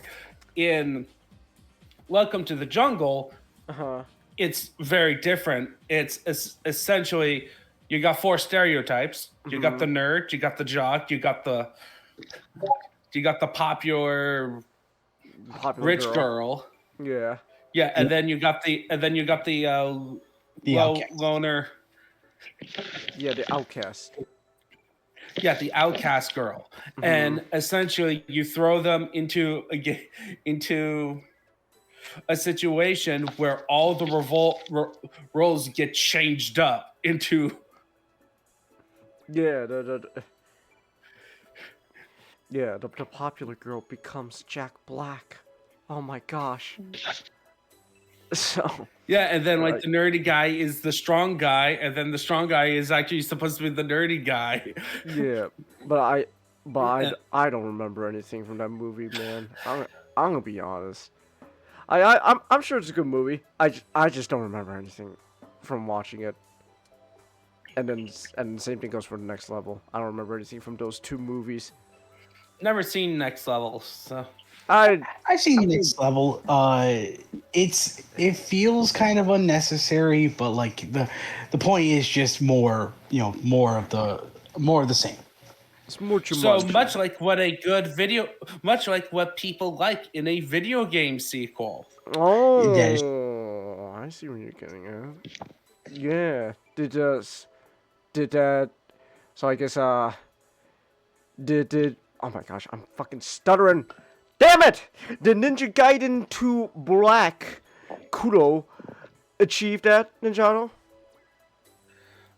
Yes. Though there is a caveat with this one. So Okay. Ninja Gaiden 2 Black is not the original vision of Itagaki. Because so what happened is that Itagaki made Ninja Gaiden 2 for the Okay. Xbox 360. All right. And apparently he threw in so much crap and so much stuff that there's one section where the game went on, the system could not run it in one section where this one hallway fight that was running at 1 frame per second. Oh my gosh. Oh. Okay then. Like, it was bad slowdown. Also, it was, of course, continuing on the difficulty, so a lot of more difficult stuff. Then came Ninja Gaiden 2 Sigma, so this is when they were trying to make it into the PS3 game, the first PS3. Okay. 3 systems, so this is where you got Ninja Gaiden 1 Sigma and Ninja Gaiden 2 Sigma. And what they did with those is that they change up the game to be more remastered. This is also where we get the additional chapters where you get to play as Rachel in the first one, the female lead in the first game, and then 3 other chapters in 2 with Rachel from the first game, and then a character called Momiji, who is from the DS game. Oh, okay. And then Anyane from Dead or Alive, who is was a minor character in the first game. Uh-huh. All right. All right. But what they did is that they removed the blood and gore. And replaced it with purple. Okay. Purple mist. And they made it easier. They took out 75%, or half of the enemies, and made it a lot easier to kill them. Okay. So when it comes to Black, it came out this year, and it was part of them kind of show that Ninja Gaiden is coming back for the new generation. So they had to use the code from Sigma. And what they did is that they added back the blood and gore. Okay. Gore aspects. Of course, they upgraded the graphics to be more of a modern standard. All right. And also overall made it more difficult than Sigma. So so this would make it the in-between. Okay. So I haven't played Itagaki's vision. Okay. Of it. I assume in terms of how the gameplay mechanics, a lot of the changes is more on level design. Okay. So but in terms of mechanics, I think there's a lot of stuff and mechanics and story I can criticize, and I think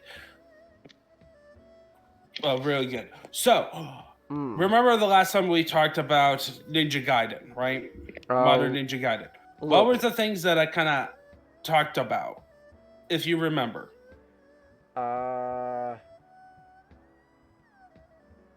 It's been a bit. You're just gonna have to remind me, man. I'm sorry. Okay, I did. I thought the difficulty was a little at points was not that fun. It felt like difficulty. The core gameplay was great, Okay. but the bosses were lackluster. And then the heaviest one was the story. In this one, they improved almost everything. Almost. Almost. All right. So the gameplay, the controls are a lot smoother than the first one. Ironically, except for swimming controls. Okay. So The swimming controls gotten worse. Okay. Which is so weird to me. It's like,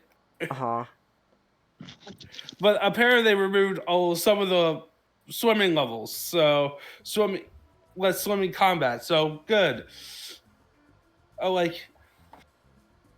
Also, you get a lot more weapons. So you can actually have a lot more of the side, and you get them throughout the entire game. So that's cool.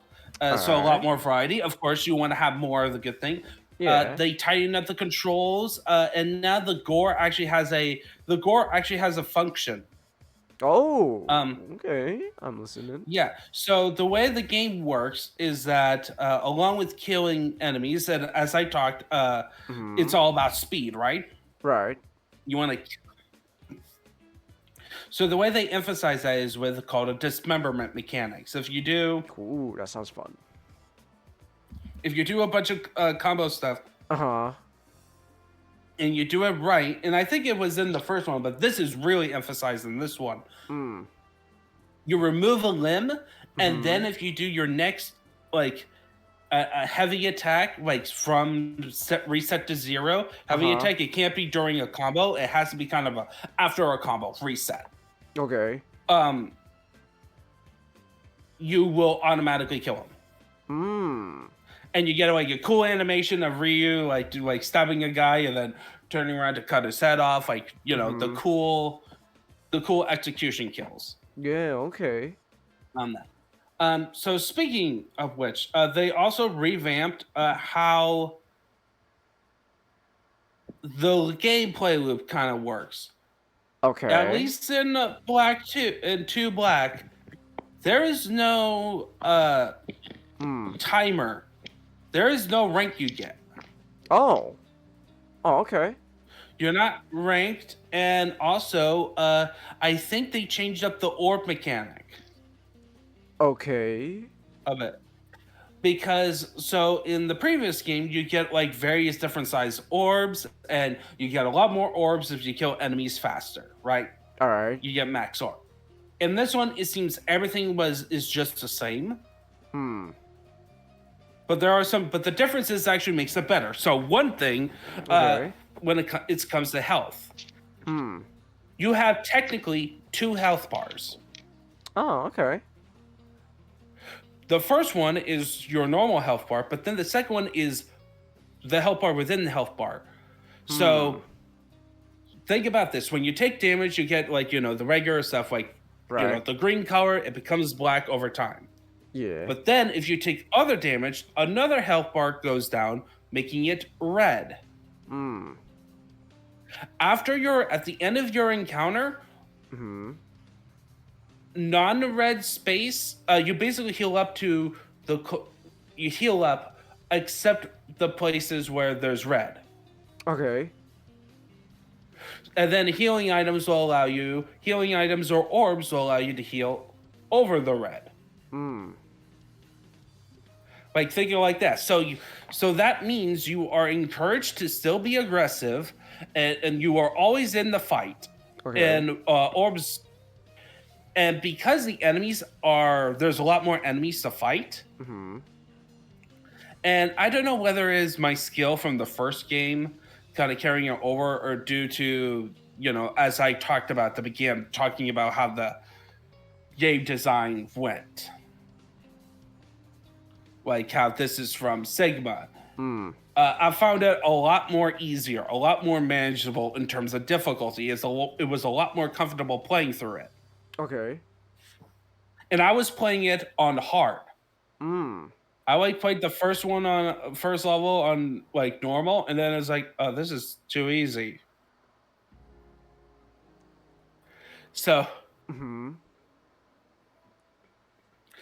then the biggest improvement, in my opinion, are the boss fights. Oh, okay. You get a lot more. You get a lot more challenge. Lot more of that good challenge about where it's the fight itself that's challenging, and less there you still get bosses where it's a stat check of you shooting arrows and can you tank the enemy shots, and a couple bosses gets reused later. But then they try to put in a twist, and one of them was like, hey, you're surrounded by lava, and then we have 3 enemies that are very annoying to fight, and it messes up your lock on, and then you got the bad guy fighting you.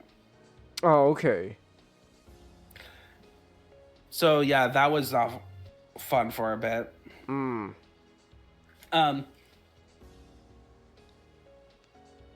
Yeah, and then level design, like I could clearly tell within the level designs where it feels like, oh, this room was clearly meant to have like a group of enemies, another encounter. In this one, like you can definitely feel that, especially if you played the first one. It's like where all the encounter design, so you do have that. You also have less puzzles in the previous one, because this one is all about more of the action, which is good. In my opinion, it's good. Like you want to kind of, it allowed for a bit more focus on the level design. Yeah. And make it super fun. And now I have to talk about the really big the negatives. All right, here we go. What's the catch? The story. Story? Okay.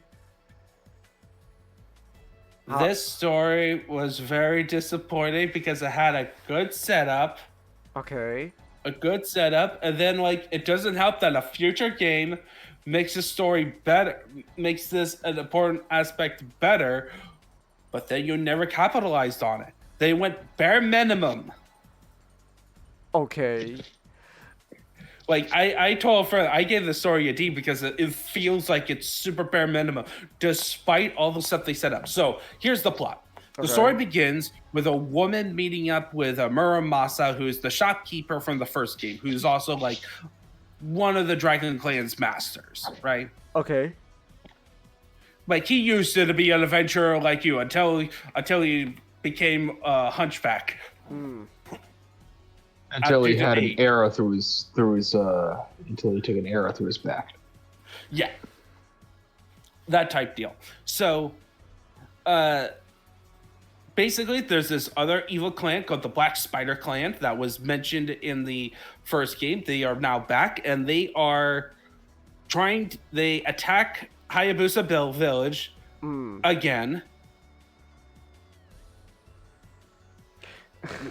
And this time they managed to burn down their castle, wounded Ryu's dad, and oh, what's going on?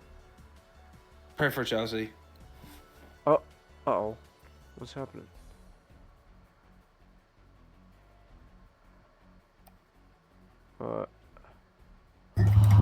She lost her dog.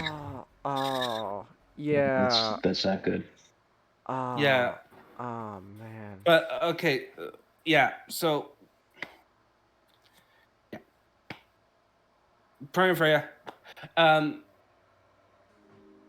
So Ryu is basically it's a globe-trotting adventure. Basically, the Black Spider Clan is teaming up with this lady named Elizabeth and this Rasputin-looking figure, a hell priest who's resurrecting what's called a greater fiend, basically a giant demon, into the world. But along with them, they have the assistance of 4 other demons.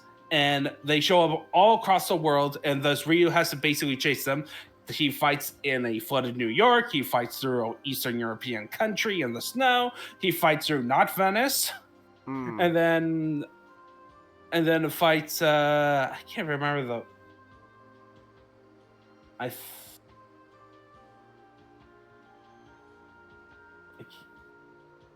Like a Mayan temple. Oh yeah, he went to South Africa in a Mayan temple, and then finally goes back home to fight in Mount Fuji, which is active now, and also is a gateway to the Hell Dimension, of course. Of course, there's a Hell Dimension. Yeah, and meanwhile, he fights like a nemesis, the leader of the Black Spider Clan called Genshin, who's like the rival character, like Goku from the first game. And of course, he has like excellent fights. The 4 greater fiends are fine and mostly fun to fight. But here's the thing. Of course, you have the problem with a globe-trotting story, where you can't really, too big of a scale. You can't really, have like a meaty story, right? Yeah. But the thing is that the main female love interest is named Sonia. Sonia. Sonian. Sonia. Whatever. And they clearly hint that there was something going on, starting like a budding romance between her and Ryu. Then it's revealed in the DOA game. I think it's in a 3DS title, I think, where it's revealed that Sonia is actually Irene from the NES games. Ryu's canonical waifu. All right. So it annoys me that, and she is cool. She has like cool moments, but they didn't do much with her in terms of character, in terms of her relationship with Ryu. Okay. There wasn't really much them together, having like downtime where they get to talk with each other. And like grow a special relationship. Okay. And not even really a thematic tie either. Like there's no, like in the first game, the first game has a better story in my opinion, because you have like that whole aspect of Rachel and her sister Alma kind of crossing over, and then like everything feels a bit more tied together. While in this one, you had great potential about like Genshin, the rival, is honor bound. His actions is trying to for the greater Spider Clan, while Ryu is doing it for his clan that got attacked. Right? So you got that going on. But then you got like Sonia, who is a CIA agent, but not so much. I don't see much U.S. arsenal to bear to fight demons. We get to see Eastern European countries' military getting wiped out, but not the goal USA, except for Sonia and her helicopter. Oh, okay. Like she does get some cool moments, but there's no. They clearly have cutscenes that shows that they are like having a budding romance, but when you don't get to see the connection point, and partly you can blame it on it's Ryu, his characterization. He's like that cool ninja archetype. But it's also, in my opinion, it's like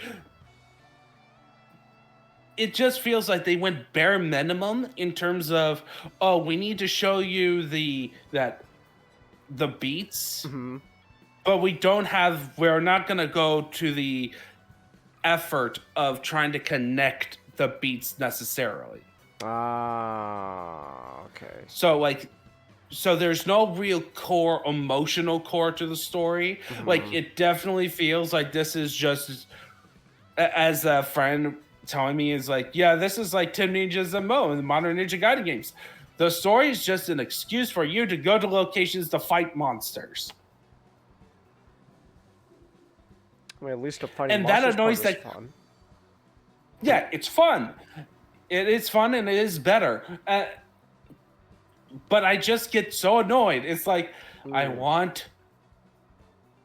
not asking, I want depth. And for me personally, I think that's also one of the factors why Ninja Gaiden, despite being a well-known name, is not as popular in terms of the spectacle fighter character action game genre in comparison to Devil May Cry, Bayonetta, and God of War. Like those are like the top three. What do they have that's different? So even though technically, I would argue Bayonetta has the same type of story issues, except her issues revolves around world building and lore stuff. Like it just, and that is partly because they go for insanity all the time.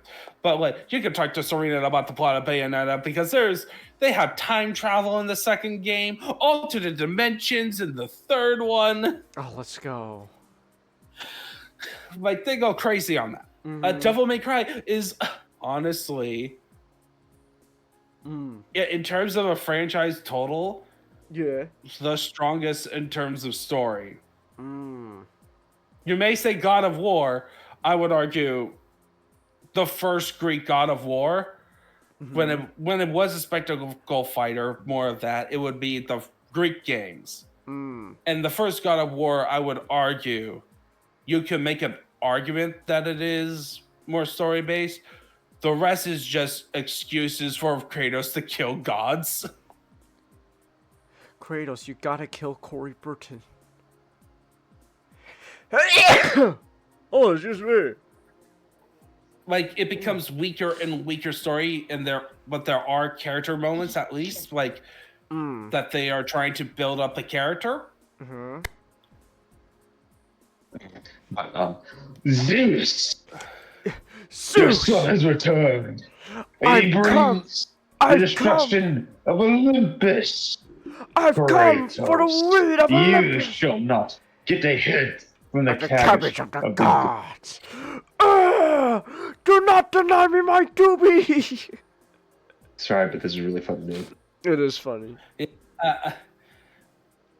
But like you got Ninja Gaiden, who again I emphasized in the first time I talked about the first Ninja Gaiden Black, a game that introduced cutscenes in console games or like popularized it.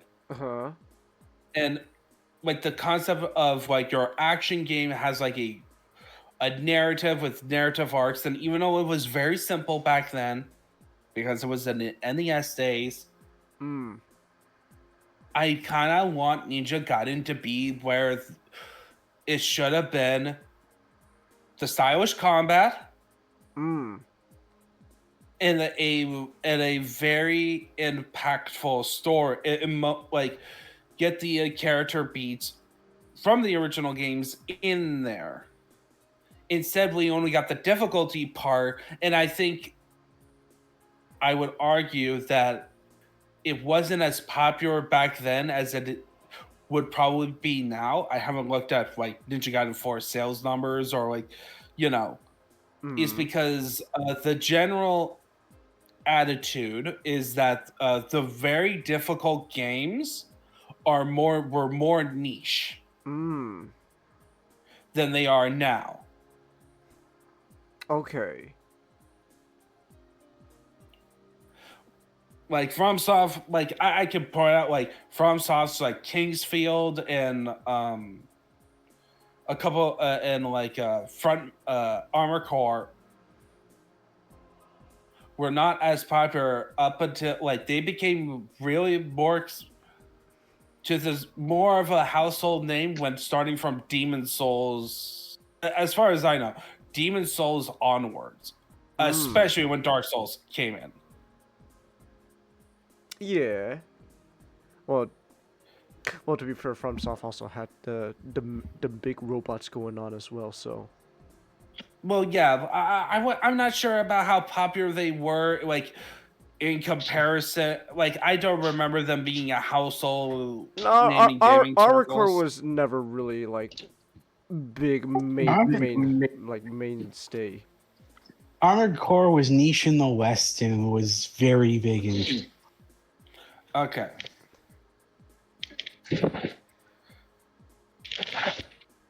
Yeah, I just. Do you think what I said not kind of fits well of why Ninja Gaiden was not as popular, or am I wrong in saying Ninja Gaiden is actually popular? Ninja Gaiden, I would say, is popular. It's like you are right in that the story is not good because they tend to not make it a priority.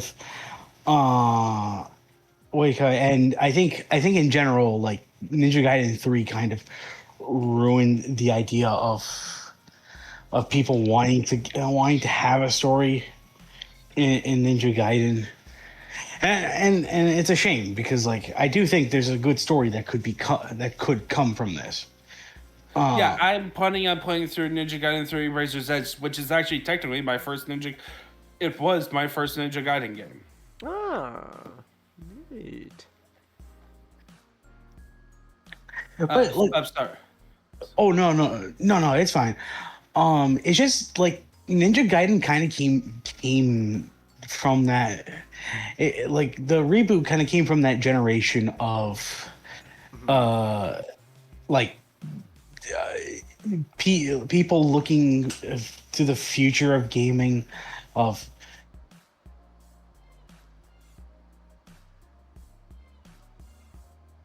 Yes.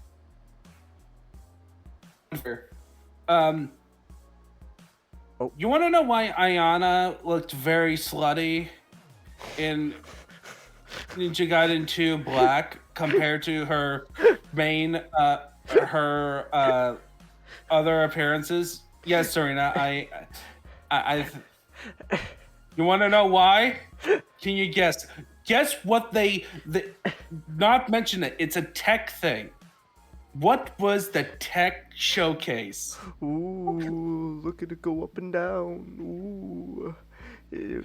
Ooh, it bounces. No, it's even ridiculous. It's more ridiculous. It's not jiggle physics? Oh, it is. But what was one of the features of the PS3?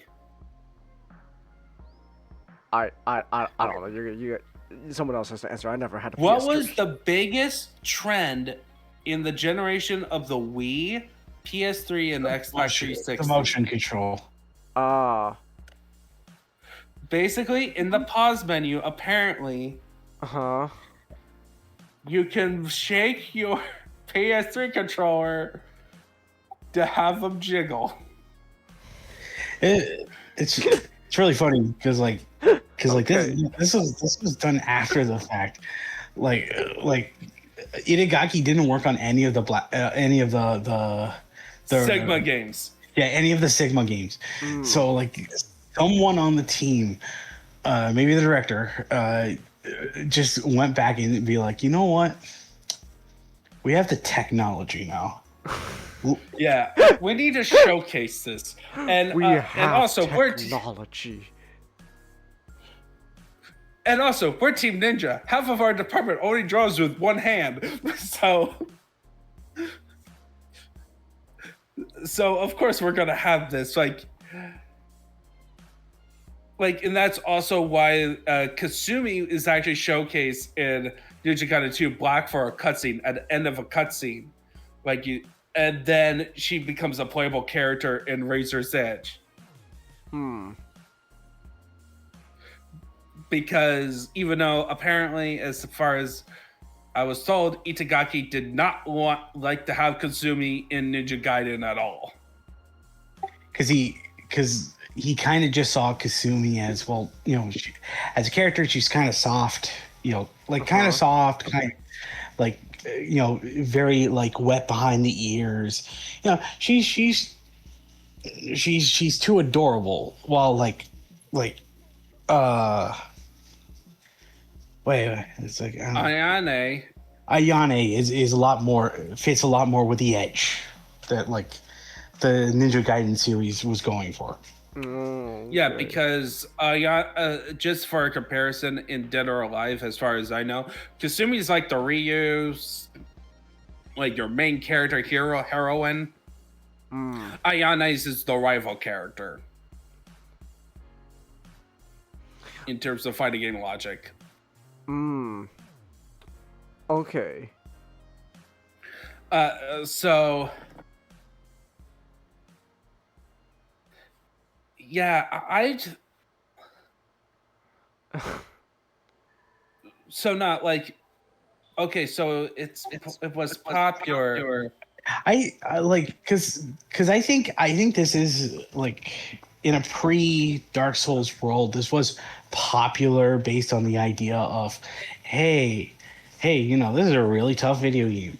I think people really liked it, but you're right. It didn't really get the numbers it wanted. It really didn't get the numbers it wanted because, you know, there was that difficulty curve, and also we could also like I think because it was only on the Xbox because like Itagaki loved the Loved Xbox. it. Yeah. It's, and which is part of why the segment games became its own brand and part of the issues. And again, and I think there was with the modern Ninja Gaiden reboot, it's like one of that. It's that franchise that I feel like it's so close to perfection, so close to potential greatness, and like you see in a lot of videos online talking about how the first modern Ninja Gaiden game is like a masterpiece, is like near perfect and stuff. And it's like, no, it's not, because I get to see, because just me knowing about the legacy of Ninja Gaiden in terms of the NES, and comparing it to other spectacle fighters, like if I go in another day, like after doing this marathon through the Ninja Gaiden games, and I have to go pick, would I want to go back through Devil May Cry, Bayonetta, Ninja Gaiden, or go through the Great God of War games? Ninja Gaiden would probably be at the bottom because part of it is because of that important story factor, which I think is an important part of spectacle fighters that some people tend to overlook, because when people think about it, they think of like the combat systems and the character you play as and how cool he is, or that character is. Not so much about like what's going on screen in terms of plot. But I'm like, but I think it's that mindset is why Ninja Gaiden did not reach in that greatness, because games can be hard. People are willing to play through hard games. Like one of the reasons people love Dark Souls, despite the difficulty, some for the challenge, but others, the lore. Yeah. It was like Miyazaki really pushed the idea of having storytelling without just like, without like cutscenes. Just like, and along with the brooding atmosphere, like you'll be thrown in this world, everyone's dead, everyone's trying to kill you, and you're trying to piece together the puzzle by going through lore and like I may criticize a lot about there's stuff that I disagree in terms of how to tell a story in video games with the Dark Souls games, but I higher respect that they are great at doing it. And what they do and how it has enticed a whole generation of gamers in that lens. And that's like that X factor. I'm not sure if it is an X factor, but it's something that I think Ninja Gaiden needs a bit more. Maybe 4 will bring that sauce in. When you have like a studio like Platinum Games that knows how to put that, to mix up, to balance it out, who have worked with other creators that have distinct visions, like they worked on Nier Automata with Yoko Taro, and they have worked with Kojima with Metal Gear. So like maybe in this one, based on the reviews, it's like, oh, the story is disappointing and predictable. So it's like, so that means it's actually okay? Is it better? Like, will it actually feel like it has a plot, or will it feels like in this game where it's literal disconnected events, like the levels are disconnected, which by the way, Changus, you get story bits in title cards. Okay. It's full on like a video game. Then compared to the first one. The first one has chapter breaks, but it felt like a storyline going forward. And I definitely know the third one is like full on 7th generation, where you have like cutscenes in between levels where it feels a lot more seamless. 3, like Ninja Gaiden, the original 3, was the first example of the walking cutscene. Oh. Yeah. Okay. Except it was worse. Yeah. Okay. Yeah, but they clamped it down a bit more because this is also 7th generation. Like Ninja Gaiden 3 was also the victim of developers love certain trend, like pressing buttons to climb up a wall, like QuickTime events. Okay, I see. But it's so funny that the year after, like directly after the original Ninja Gaiden 3, they came out with Razor's Edge for the Wii U. Ah, okay. And that's the one that people talk about. If you want to play Ninja Gaiden 3, you do Razor's Edge. Okay. Alright then. Which is technically another Sigma situation, because in that one, Kasumi, you get to play Kasumi in levels.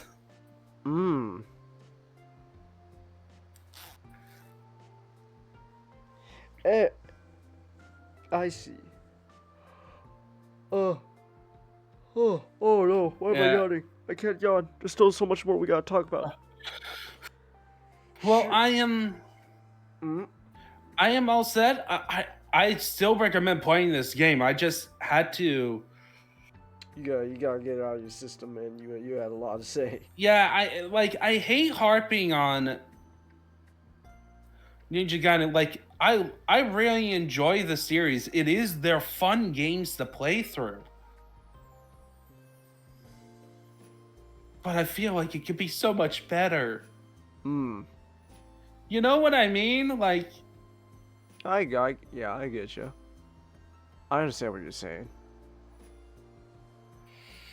maybe 3 after playing all the other ones, I will have like even more of an appreciation for Razor's Edge.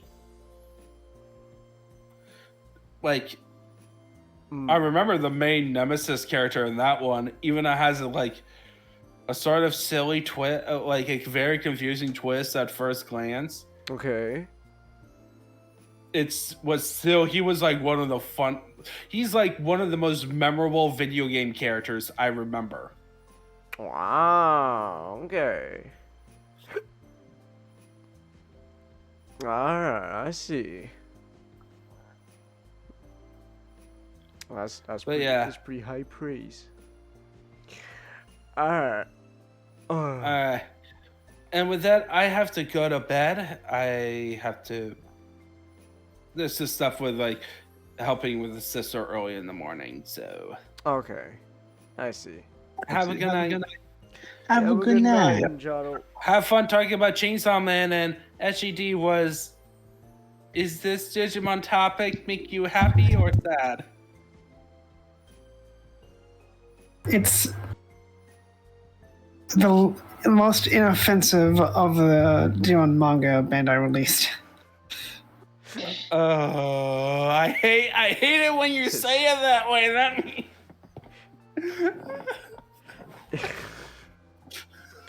All right. Have a good night. No, I should not be yawning. Why am I yawning so much? Oh my gosh, I should not be yawning so much. Also, how long have I been sitting my ass down? I'm pretty sure it's been more than an hour at this point. I gotta walk up. I gotta stand up for a bit. You gotta do your lunges. I gotta do my lunges. I gotta stand up for a bit. Oh my gosh. Alright, you know what? Tell you what, here's what's gonna happen. We're gonna take a quick little break. Give me 1 second. We're gonna take a quick little break. A good opportunity to stand up, go stretch, use the restroom and all that. And then yeah, then when we come back, we could talk about Chainsaw Man. Whoa. So that should be fun. Alright. So that's what we're gonna do. We're gonna take a quick little break. Alright. We'll be right back.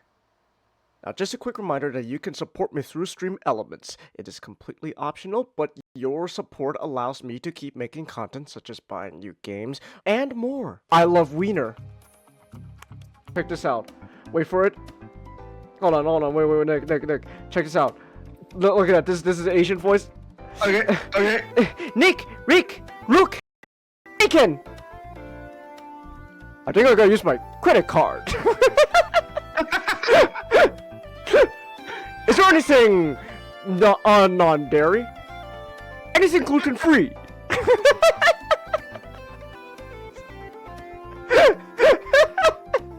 Oh, Kyle, my man. Kyle? Oh, did you see that shit? Kyle just teleported. What the fuck? Kyle just teleported out of thin air. Kyle, I'm here to deal you your drugs. You just teleported out of thin air. Where'd you go, bro? Oh, there he is. Oh my gosh. Dude, Kyle learned instant transmission. What the fuck? Alright, you got 6 times the thick monkey. You can... You didn't really sound sarcastic.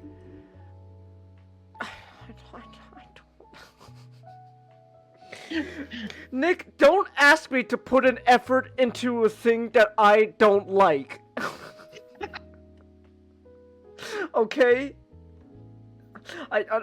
Unfortunately, Nick, I'm not Hugo Weaving, where even me half-assing sounds genuinely good. Alright? I can't be Why aren't you? Because I'm not Hugo Weaving. Alright? I'm not... Why can't you be? Because I'm not Hugo Weaving! I'm not Megatron, okay? Why can't you be? Because I'm not! Because I don't want to! Because I don't want to, Nick! I don't want to give effort for this! I don't want to!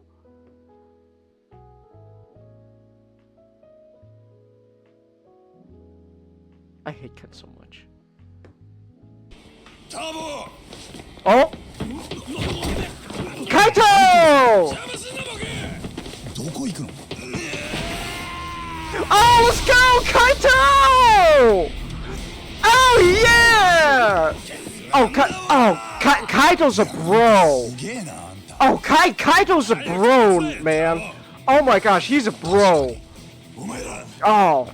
Yeah, Kaito. Yeah, let's go. Oh my gosh, I get to fight alongside him? Oh, he's a bro. Oh, Kaito's a bro. Oh, I love him. Alright. Oh, look at Jumura, so you get a cool ass intro with her sword and all that. But man, you're nothing compared to my bro, Kaito. Look at him! Kaito! Alright, well, we can do that as well. Wait! Did it happen already? No! No! No! It did not! No! It happened already? So soon? Oh my god! Nick! Oh! I thought you'd Is it never me? ask.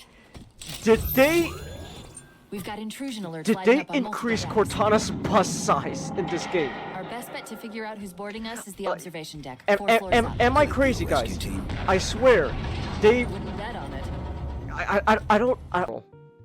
I don't like Mr. Penders, Nick. Dawn breaks quiet. Okay, there's gonna be a lot.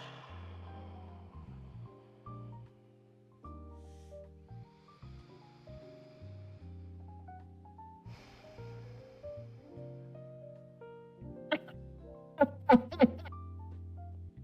gonna go grab a drink of water real quick. I'll be back. I'll be back, guys. I'm gonna grab some water. Oh my gosh.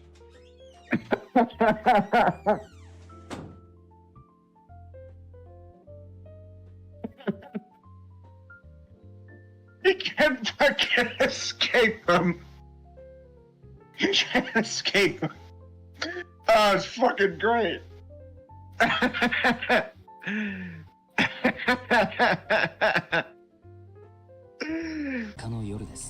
Some... あのヤクザが事件を起こした日なんでしょ？間違いないのか？うん。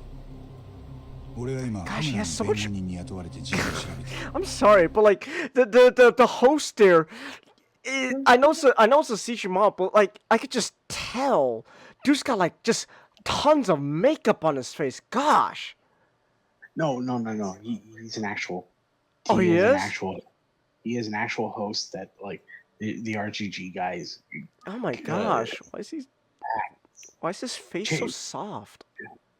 Jenkins, that's just what host looks like. Just look like they all look like, you know.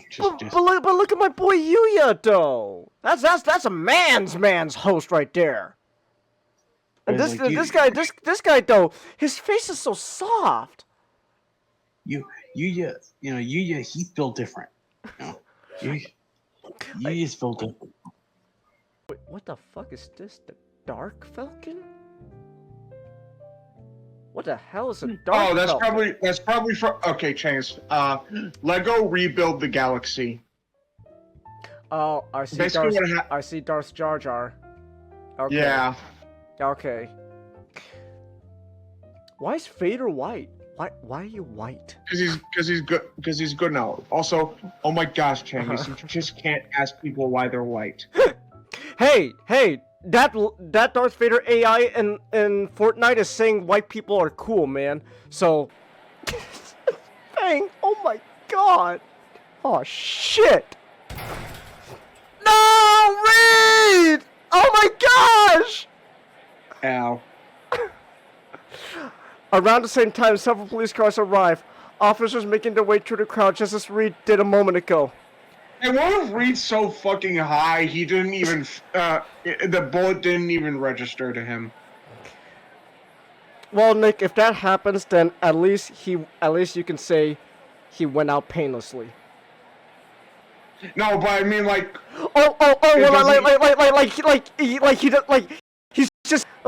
He just comes out. He just comes out afterwards. Like, oh my gosh, Reed, you have a bullet hole like in the middle of your chest. I do. Like he just like puts his finger through it. Ow. Ow. I think it hurts. Hold on. Oh wait, no, that's friendly. That was just Spartan. Oh, whoops. I blew up a warthog by accident. It was the Covenant. That wasn't me. It was the Covenant. Don't worry about it. It wasn't me, guys. Don't worry. I'm on your side. Don't worry. And just when I was doing so well. Let's go, Steve. Mom's waiting. Oh my gosh. What is this? Oh my gosh! What the fuck is this, Nick? What is this? This is so weird. This is like a poltergeist. Oh my god! What is this fucking Sonic Ring? No, kids. How's such a bro? Oh, there's Hamura. これは事件当夜 That's so funny. Wait a minute. That was so unprovoked. Hamura's just like just slapped him and just sent him flying to the ground. That's so funny. Oh my gosh. I'm gonna walk away. Yeah, you just sock someone and it just walks away. That's so funny. Not like they were arguing about it. It was just hard. It was just that. It was literally just unprovoked violence. Oh my gosh. I love Hamura. He's such an asshole. Oh my goodness. So funny. On the bright side. Oh! Yeah, Nick! It happened! You called it! Yeah! You called it, Nick! Oh! That's... Yes! Oh my gosh, Reed! You have a gunshot in your arm! I do? Puts his finger in the hole. Ow! Oh, that hurts. Oh gosh. That's what Fang was doing to everyone? Oh, gee. Boop.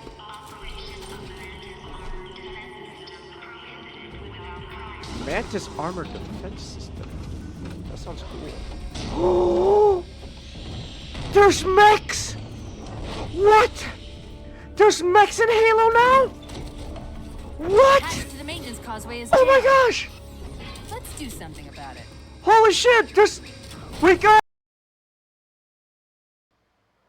Oh, Master left. Okay. Alright, I'm back. Hey. Hey. I think like someone was shooting off like fireworks in my neighborhood because I heard like... all of a sudden I just heard big ass booms. I was like, what? No, it caught me off guard. I was like, what the fuck was that all about? So, Well, Chinggis. That is clearly the bomb devil. Oh, the Just bomb. realized it's daylight savings, so I probably got a few extra minutes. Alright. Alright. Dodgers won, Ray? Yeah, let's go. The VTuber luck is still on our side, I guess. Alright. No, what? Wait, is it really daylight savings still? Wait, when does that end? Yes.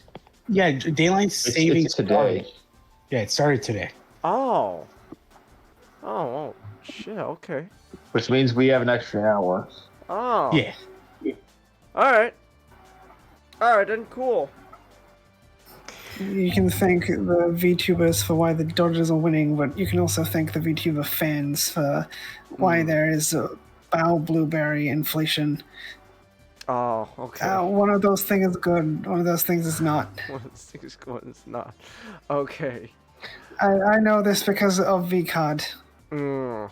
I see. One of my arch nemesis of card games. Alright. Alright then. Oh hey Chelsea, you doing okay, girl? You doing okay, girl? Hope you're doing okay, Chelsea. Check my DMs, Ray. Okay. Hold on, real quick. We'll be talking about the bomb devil in the short bit.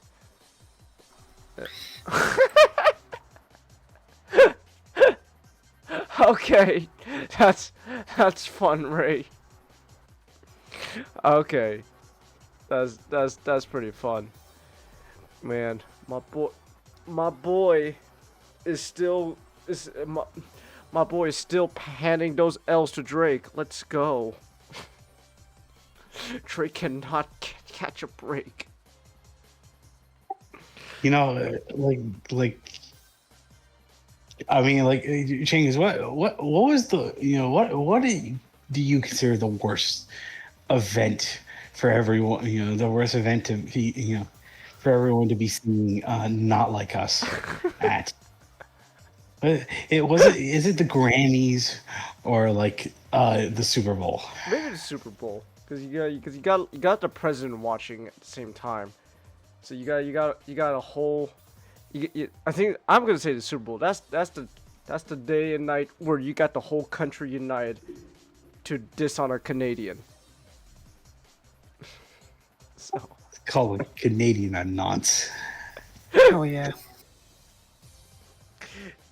But you'll be okay, Chelsea. You're playing Digimon to cheer you up. Okay, Chelsea. Alright, hope everything goes well for you, girl. Can't say the same thing for my boy Denji though. I haven't really been Now, I watched a bit of Chainsaw Man, the anime, when it came out, and I remember I was reading the manga for a bit, and then I just stopped. Not because I lost interest, it's just more like something else distracted me, and then by the time I remembered, oh yeah, Chainsaw Man's still ongoing, it's like, oh man, I've missed so much. I know a lot about Chainsaw Man because my brother doesn't shut up about it, and so I've never actually gone around and reading it. He likes it, but he thinks the fan base are idiots. That's actually amazing. He likes something. His view on spoilers is it's fine to spoil stuff for other people, but you're not allowed to point out what obviously happened at the end of Squid Game season 1 because it spoils season 2. But then he'll spoil season 2 for me. Like the detective in Squid Game season 1. Not for me. Like I've talked about it before. My brother's like, "Oh, the detective died at the end of season 1." Like, no, he didn't. Like, he obviously survived. They were obviously setting up for season 2. And I told him, like, the detective is alive, and that somehow the detective is alive did not register as the detective is alive. So I had to say he's alive in season 2. Like, oh, spoilers. Then he told me how a character died in season 2. Well, so he does not shut about Chainsaw Man, and he also reminds me, he came up to me one day to complain about the Chainsaw Man fan base again, as he does, and how they were complaining that they translated Shi-chan as a little D. Okay. Which I thought, yeah, that seems like a fair complaint, because it's completely missing what Shi-chan is supposed to convey. And brother's like, and I'm like, yeah, I think they have a right to be upset. And my brother's like, why? Like, because it's a bad translation? Why? Because it's not conveying the meaning? Why does it matter? Like, because people like having accurate translations? And it's back and forth, like, well, if it doesn't affect the story, why does it matter? And like, he just got really upset that I didn't. Because it fucking does affect the story. What? Like, some people are like, let's wait and see to see how Denji reacts to the name. He doesn't. So yeah, it doesn't just people are like, maybe he'll think she's talking about the number 4. No, and even then, the English translation wouldn't have conveyed that either. But like, my brother had every opportunity just to say okay and just leave it there. Well, and like I am always complaining about Crunchyroll subtitles, and then he comes to me like to complain about people complaining about bad subtitles when I constantly complain about bad subtitles. Well, SGD, pardon my French here, but I do believe your brother is a bit of a jackass. Oh, just a bit. just a bit. You know, he's just a little bit of a jackass. Just a bit, tiny bit. I think he's the brain set, the full brain jackass. But like, people broke down Shi-chan. It's an elongation of Shi, which makes it even sound cuter. So it's not Shi-chan, it's Shi-chan. Shi-chan. So like little D sounds like a sex joke. I'll be like, English would have been like little Deathy or something, or Deathy. Okay. Like little Dicky. Little Dicky. All right. A bit. Yeah. Yes, Ray. Yes, Ray. Just a bit. Just a tiny bit. Just after all the stories you've told me yesterday, I gotta say he's just a bit. Just a tiny bit.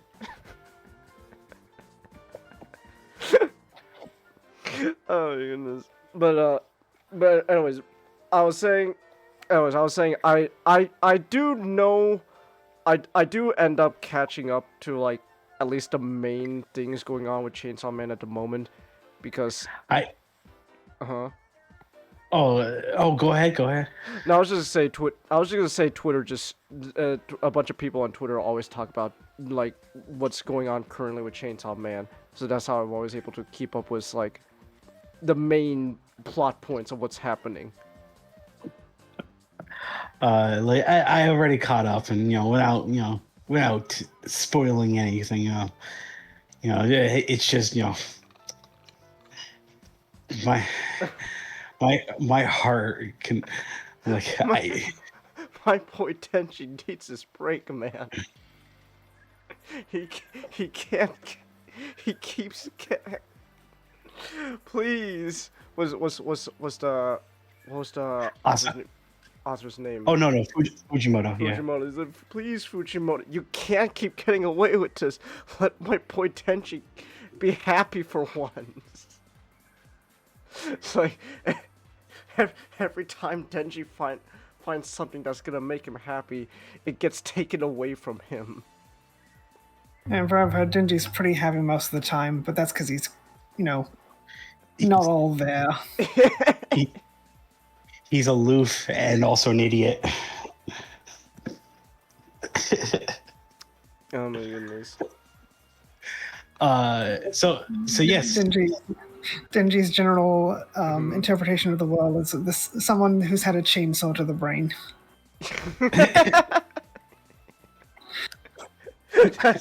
That's a good way of putting it. Yeah. So yes, I've gotten the chance to watch the Raising movie finally.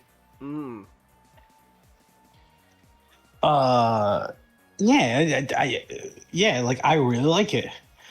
I guess it's like we've never covered Chainsaw Man on the show. Not really. Have we? I don't think so. If we have, it's been a while. So I think we have, because I remember why I watched it. I think I probably covered it. It's been a bit though. So yeah. We could do. Let me go over a little quick recap. Yeah, the premise. Chainsaw Man is set in an alternate 1990s, where the Soviet Union had and fell. So you know it's a true piece of fiction. Yeah, so you know it is a true piece of fiction. Yeah, Mr. Ronnie Reagan didn't tell Gorbachev to tear down that wall. Devil Reagan smash. Reagan smash. Doing a quick search, Changus talked about Chainsaw Man 3 years ago, last month. Oh my gosh, 3 years? Yeah. Damn. Wow. Oh my goodness. All right then. So yeah, we so quick recap of the premise of Chainsaw Man. And most likely probably because of the setting, the Wall Devil probably kicked Ronald Reagan's ass, and that's why.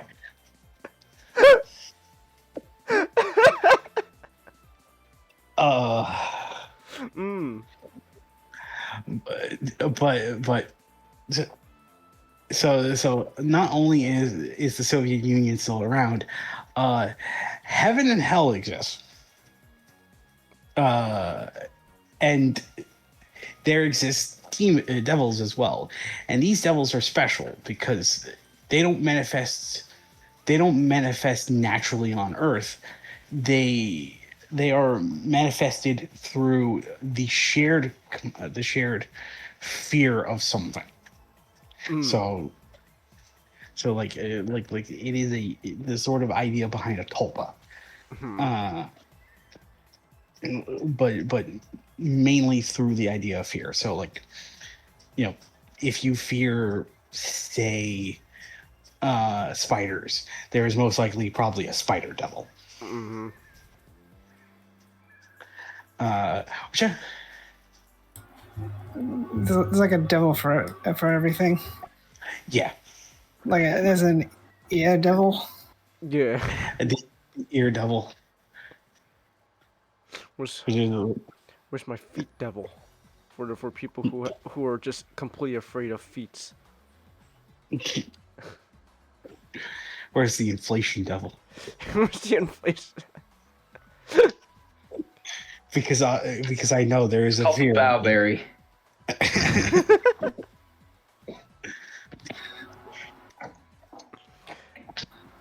But Do you think there would be two inflation devils, and they'd be fighting over which one's the real inflation devil, like Nambla from South Park? That's great.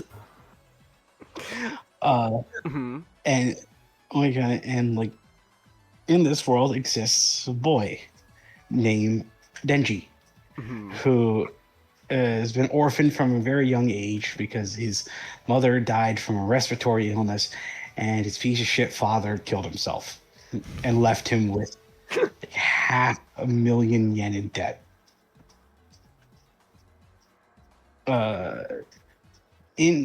On the day of his father's funeral, he encountered a devil, who was in the shape of a small little dog.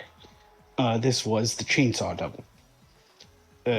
He saw that it was wounded, and so in response, Denji allowed it to drink its blood to heal itself.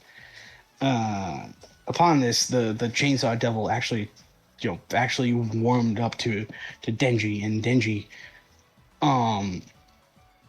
adopted it and called him Pachito. Well, I gotta head out. You guys have a good night. Have a good Have a night. good night. Fast forward to the age of 16, as he's routinely trying to chip away at his father's debt.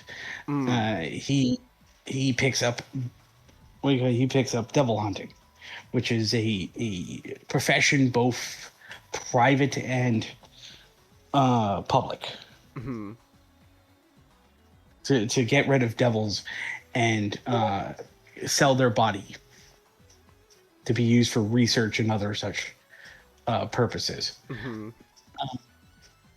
Long story short, a confrontation with the zombie devil and the zombie devil taking over the Yakuza that control Denji's father's debt. Denji, he suffered a minor case of death.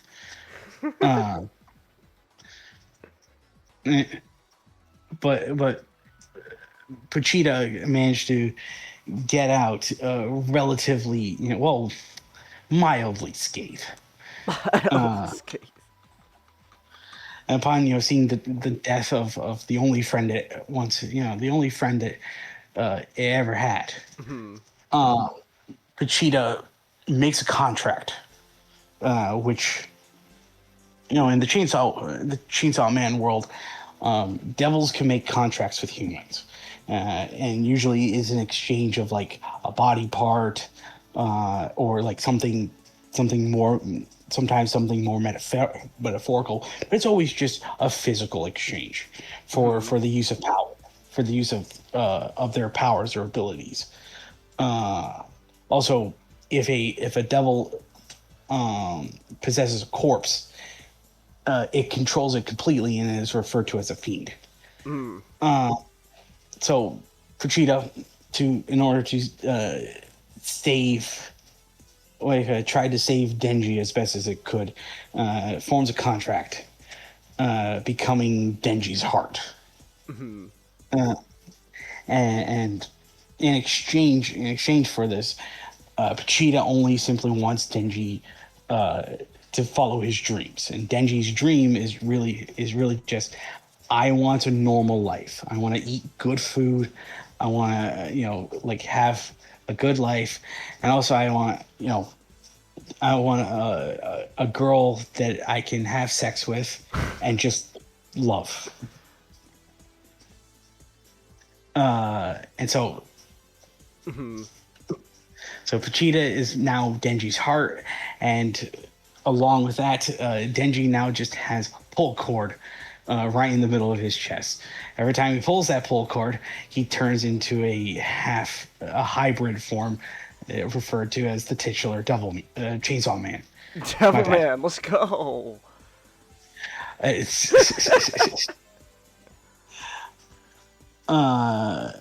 Upon killing the zombie devil, he is founded by the Tokyo branch of the public hunter, of the public devil hunters,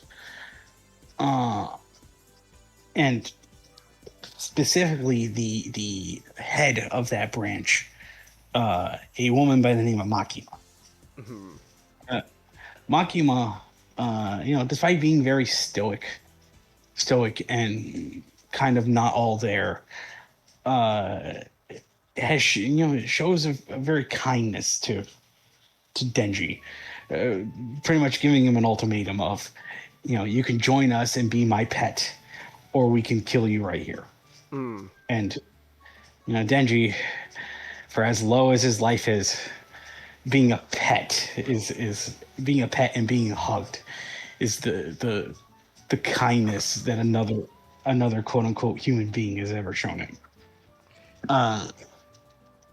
And so he gets whisked along to the Tokyo metropolis, wherein he is teamed in Special Division 4 with other Devil Hunter Aki and the Blood Fiend Power.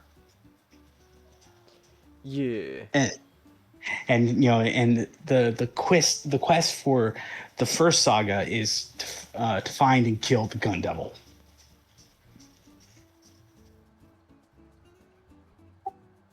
And how'd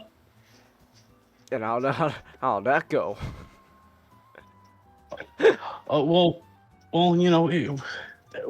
The anime hasn't yet adapted those parts of the story, so not much. Obviously the manga readers would know, but right now, if you're an anime only fan, you're gonna have to wait and find out.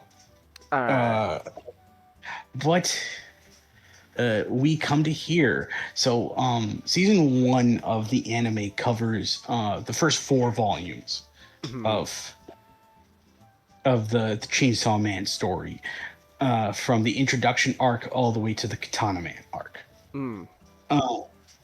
And it was decided that this arc, the Bomb Girl arc, was going to be, because of it's because of how big, how popular it is as the first story, as a story of the first saga. It was decided to make it into, decided to adapt it into a movie. And this movie branches the first season onto the second season. Oh, sorry, go ahead. No, I didn't say anything. And the synopsis for the film itself is, it takes place after Katana Man. I don't know how many people have seen season 1, but spoiler alert, Katana Man's, dead. Damn. I know. Who would have known? Who would have known? So Katana Man, Katana Man has been slain, and then, with the aftermath, upon going into work, Power has to be drained of her excessive blood from the battle, from the previous battle. So she's not really seen throughout the entirety of this arc. So Denji is partnered with Beam, the shark fiend. I love Beam.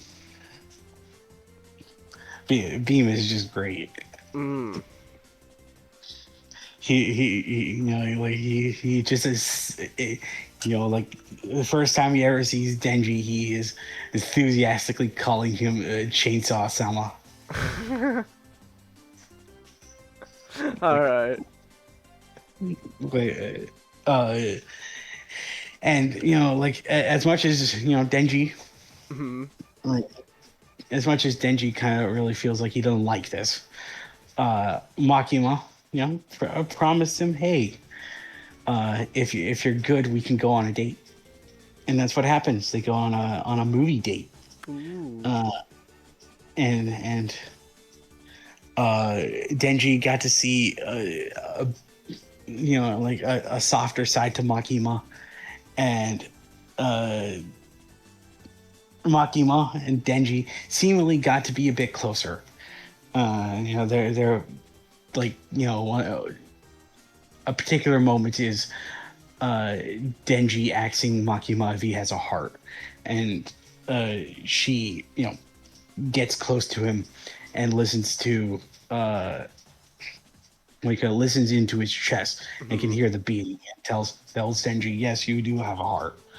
And you know, that's you know, that is Denji's, you know, that is Denji's happiness for the week. Denji is happiness for the week. You know, Denji, you know, of course he is a happy-go-lucky guy, but like the most things that makes him happy is everything toast and getting compliments from Makima.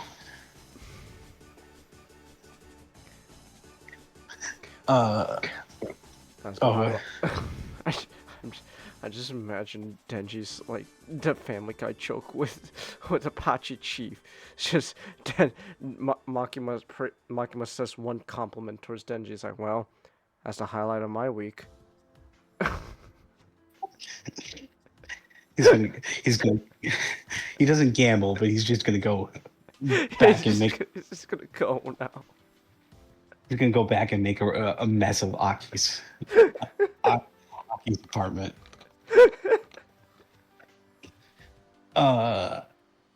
And you know, like, you know, as he's you know, with his like with full love in his heart and a pep in his step, he goes along, you know, continues along with his patrol.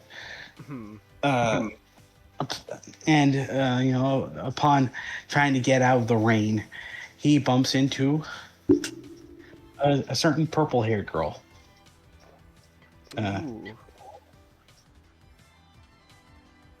Who goes by the name of Reze. You know, Reze, you know, is very peculiar to Denji. Because, you know, unlike Makima, Reze seems like she is the first girl to generally like Denji without seemingly wanting something in return from him, as far as he knows. As far as he knows.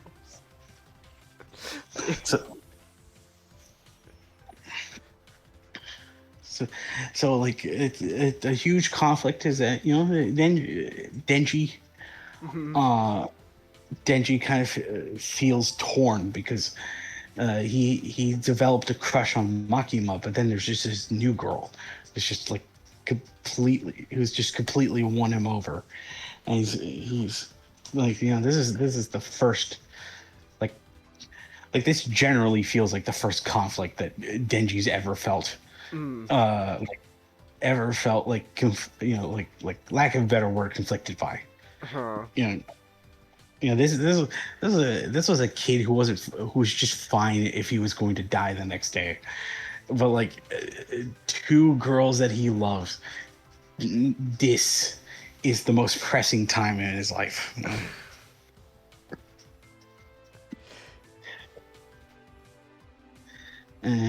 And you know, upon all the lovey-dovey tomfoolery it's revealed that Rise, she's hiding something. Ooh. She's hiding the fact that she is the bomb. The bomb God, devil. The bomb devil, or bomb girl. Because it's hinted at even in the chapter and the movie that she is a lot more closer to what Denji is than than prior.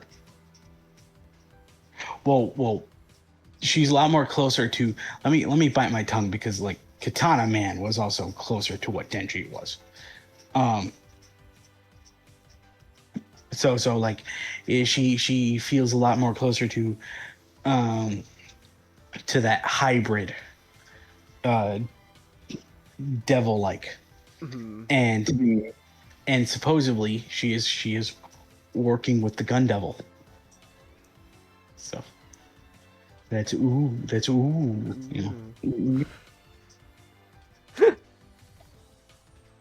I'm not gonna go into spoilers because it's fresh into still in the movie. And I know you guys probably haven't seen it yet, so like I don't really want to talk about something that like I kind of have to describe. Like I will go into moments I really like, because there is a lot, and just kind of talk in vagueness about some things. The animation's really good. It's apart from what people have been saying it's still following the same animation from season 1. And it's still following that same aesthetic. So that overblown fucking controversy can now just go away, and hopefully the season 1 director could come back. I don't know for the to direct like season 2, but like at the very least have a part, because I was still legitimately pissed off when he was taken off production just because like his words got construed by the JP fandom and the Western fandom. What was the controversy again? The controversy was his rationale over the creative decisions for season 1. He explained that he wanted the anime to be inspired a lot more with live action films, because Fujimoto, the mangaka, is a big cinephile. He loves movies. So he, in the honor of the manga, which Fujimoto said he wanted to feel a lot more different than the other works coming out in Shonen Jump, he wanted to make the anime feel less like other animes coming out. People kind of misconstrued him as saying, "Oh, if you don't like," for some reason, people kind of misconstrued this as thinking, "Oh, if you don't like, if you don't like the changes in season, like if you don't like what changes in season 1, you could just read the manga instead." When that's not what he was saying. He was just saying, hey, the reason why this isn't trying to be like other animes coming out is because that was something that was a conscious effort by Mappa, who which Chainsaw Man is a bit more unique in that Mappa paid for season 1, I think, for the Reze movie completely out of pocket. They didn't they didn't necessarily went to the committee system that a lot of other animes employ. So like this allowed them to kind of just have full control over Chainsaw Man, and have a complete vision over it like Fujimoto has. So like the wanting it to stand out was what the season 1 director wanted it to feel like. And then eventually just like the JP fandom and the Western fandom just started nitpicking. There was a point in like 2 channel where cinematic was like a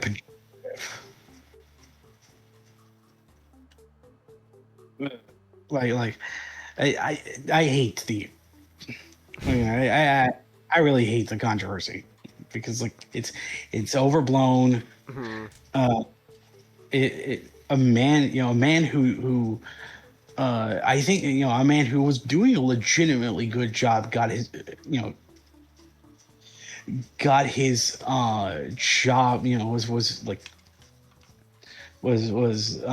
laid off because of like this stupid response. This is like the stupid backlash over misunderstanding his words. And like the film itself was directed by the action director. And he does a relatively good job of taking over the season 1 directors like kind of his vision and style of going because like the colors in the film, every time there is color, it pops. There's a great playful use of color. Like there's a scene with the serial killer who is I am going to say some minor spoilers, but like nothing big, but like there's a serial killer who is contracted to the Typhoon Devil, and the way they have the colors for that scene feels very reminiscent of like David Fincher. Very it's like it looks very gross and like discomforting because it's it's a scene involving a serial killer. And like the scene where Reze kisses Denji and then the fireworks go off behind it. It's a beautiful looking scene just because they're allowed, just without using a primary palette. Throughout the film, they could just explode it. They could just have colors pop. And of course, there's a certain scene towards the climax of the film where I believe it's a reference to like the colors used in the manga's first volume.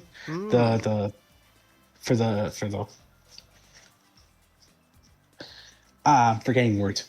For the cover. So they got to reference those. It's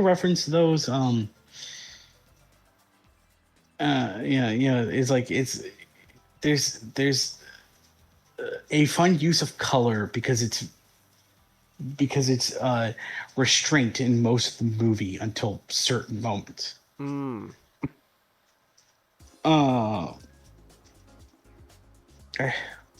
Like the animation is still just as great as season 1. It's even better, because it's a movie. I like the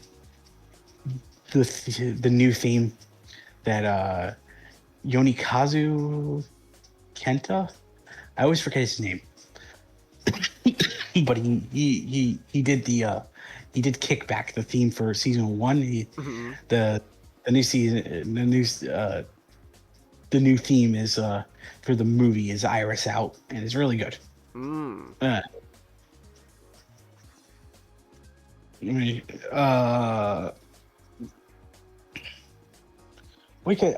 don't got any complaints, largely because like the freedom that Mappa has with Chainsaw Man is that Chainsaw Man is allowed to be a complete adaptation. This doesn't have to feel like this doesn't have to feel like a glorified promotion for the manga, because they're working with not only are they working directly with Fujimoto, but they just have the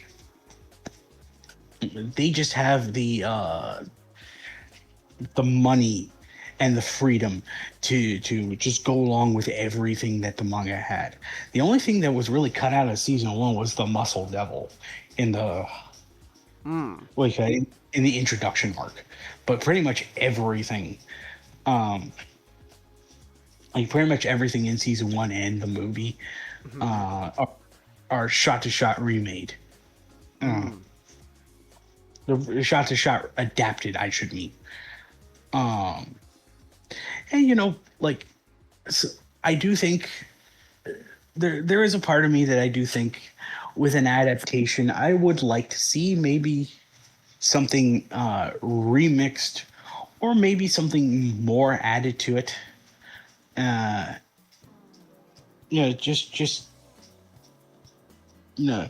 Because there are adaptations where it does benefit from to a one-to-one recreation of all the events, which is the best thing about Chainsaw Man. But I do like the idea of maybe kind of adding in details that kind of references a what's the right word?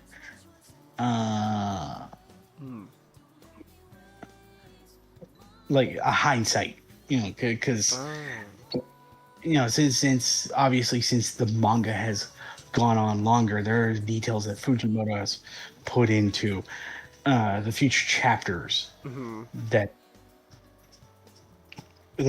involves like characters that have already kind of been introduced now. So I would have liked to see something like that, but and considering that the unique part of the Reisei arc is that it kind of showed that Denji and his quest for love, he's not fully obsessed with Makima. Makima is always going to be his one goal, because she represents not only everything that Denji and also Fujimoto loves in a woman. But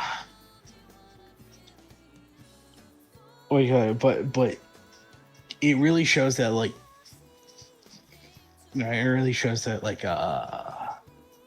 the right word?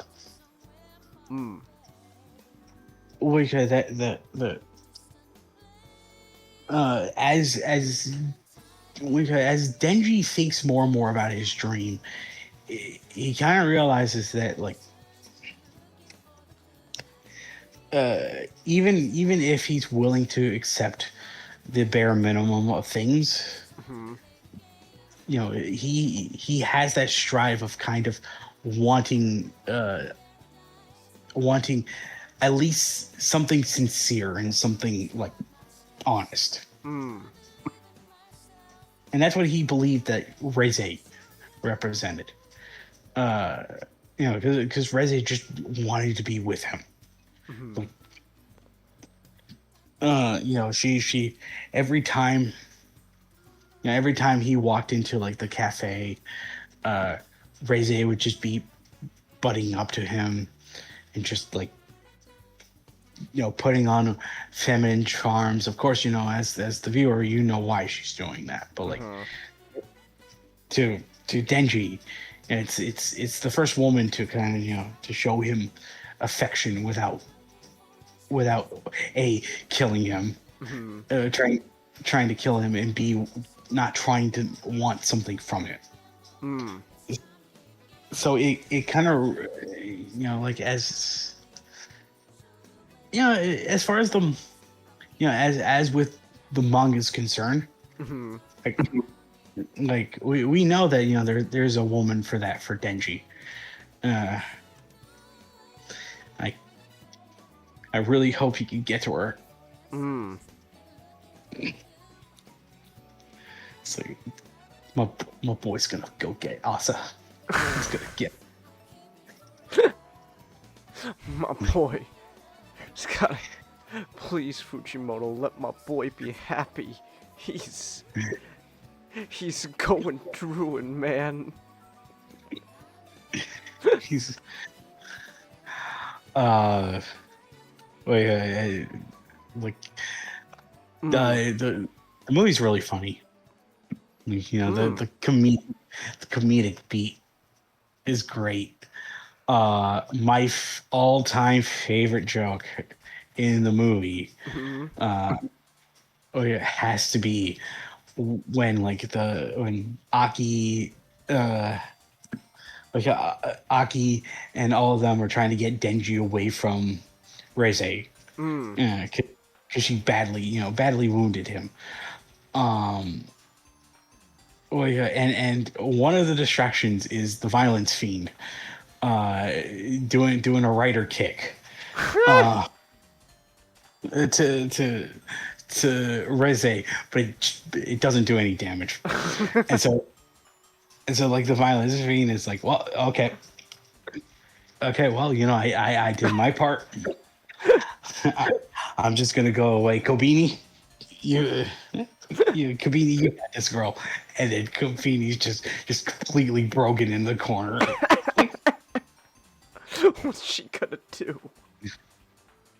Kobini's great because like it's a toss up on whether or not she's going to be a badass or whether or not she's gonna be helpless. There is no in between. What's that? I was just saying, I hope I see her sometime soon. I want to see her again. She was fun. Yeah, I hope like she does come back. Do you think it would be cool if we do get to see whose devil she contracted with, or should that just be a mystery? I mean, I don't really mind if they want to reveal who the devil is, then okay, cool. But if not, I think I like her. I like her enough anyways. Where it doesn't really matter. I was one of the few people that actually believed that she was possibly like she was possibly maybe the Death Devil. The Death Devil. That would be funny. I know. Nah, man. But like, I love Beam. Beam is great. Another great moment is just like, Angel Devil, reviving. After they revived Denji. Like they're like, okay, you got to experiment with your powers. You can't just keep going crazy all out, because if you get close to Reze, she is a bomb. She will go off. She will blow up. So like, you got to be crazy with your powers. And Beam is all excited. He's like, oh, how like Katana Man and like Reze, they use their powers to get around, like get around, like either swinging around or like using the momentum. Bless you. Thank you. And Reise's case using the momentum from her blast to propel her forward. Is like, he's like, oh, the chainsaw, the chainsaw man should use his should unhook his teeth and use that to swing on buildings like he's Spider-Man. And upon hearing this, Denji's idea was, oh yeah, his idea is instead, to use the teeth as like is it a bridle? Yeah, it is a bridle for, like, just use it as a bridle to ride Beam into the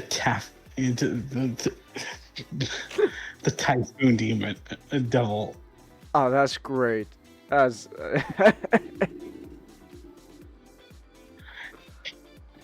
and like Angel, that was the first time. That was just the first time Angel just was like, what are you talking about? Like, just being exacerbated. Beam was just all in for it. It's like,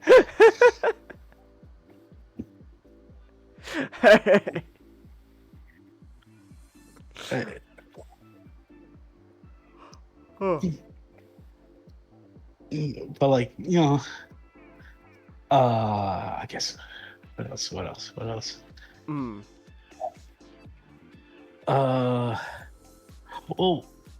the subplot for the movie, the subplot for the movie is Aki being partnered up with the Angel Devil, who is supposedly, a devil as strong as God damn it! I'm bad with names, folks. who are you thinking of? I'm thinking of Kishibe. Matt Mickelson. Matt Mickelson.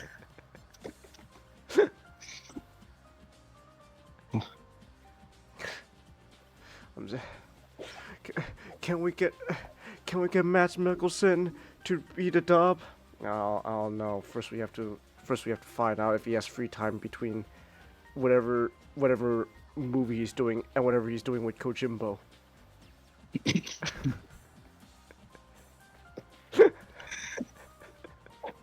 I love the memes. The memes people have of Kishibe. It's just like of him talking about something different, and he's got something written differently on that. Yeah, it's great. So it's like, like the Angel Devil, if it applies itself, it'd be just as strong as Kishibe. The Angel Devil doesn't want to do anything. In fact, it just wants to die. Angel Devil just wants to die. And the Angel Devil's kind of interesting because, like, it has been shown that, like, there are some devils who are very very, very chill, benevolent towards humans. And the Angel Devil is sort of that, is sort of that, because even though it is a devil, it is also half angel. So even though it believes that, that humanity, kind of deserves to suffer while it's dying, while it needs to make a weapon out of a human, it will still kind of reassure that human that it will, they will die and go to heaven. So it's like there's that interesting dichotomy with him. He there, he, even though he doesn't really give a shit and just kind of sees no point in life, there's a part of his nature that wants to reassure people.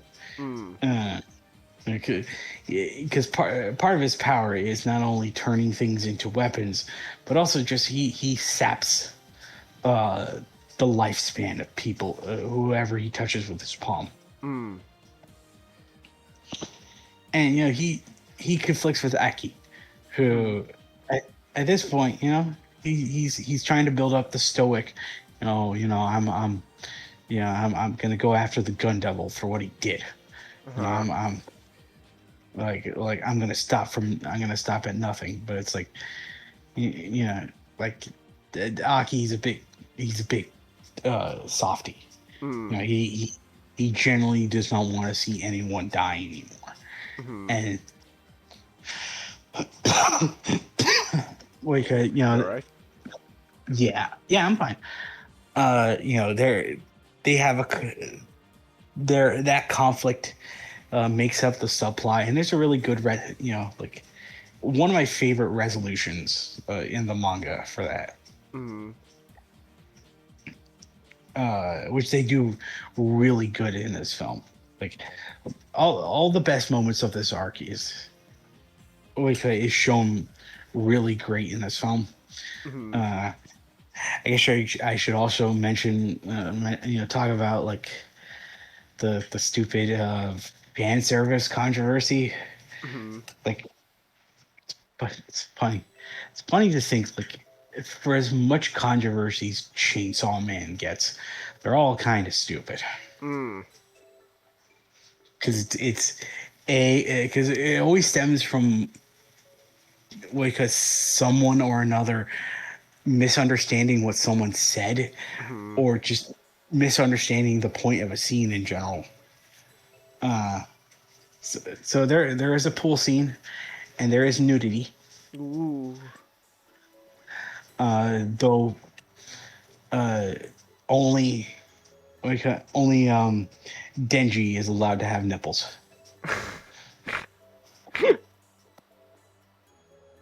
Alright, I see. And like for some reason, like the pool scene has just been getting controversy. Just because like. Well, because she got boobs. That's the closest thing to sex, and we all know not that we've seen the articles nowadays. People don't want sex in their movies or violence. They want those good old fashioned values that we used to rely on. You say that, Changus, but like the violence is still in movies. Well, then what Gen Z and the future generations truly need is a Family Guy. So they're lucky that there's a man who possibly can do all that he can make them laugh and smile. I mean, he is a Family Guy. But yeah, like the pool scene, like the first half of the movie is supposed to be kind of very reminiscent of like very much a romance movie, because that's what it is. Yeah, like this is supposed to be like a lovey-dovey romance between Denji and Reze. And the pool scene is just this very sweet scene of just like Reze teaching Denji to swim. And like the reason they're not wearing clothes is because like, clothes weigh you down in water. And there's no, they didn't bring any swimsuits, and there's no there's probably no swimsuits they can get from like the gym, because they kind of broke into the school after hours. But it's like, it is a very sweet scene of just like these two people just coming together, and all people can think of is sex, sex, sex. It's like they're worse than Reze is, and she and as Denji says, she's sex crazed.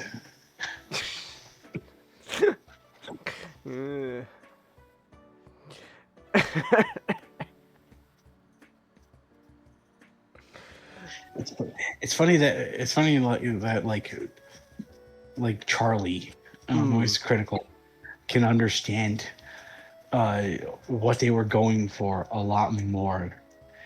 And he's an anime only he's watching only the anime. And he understands this better than the manga readers.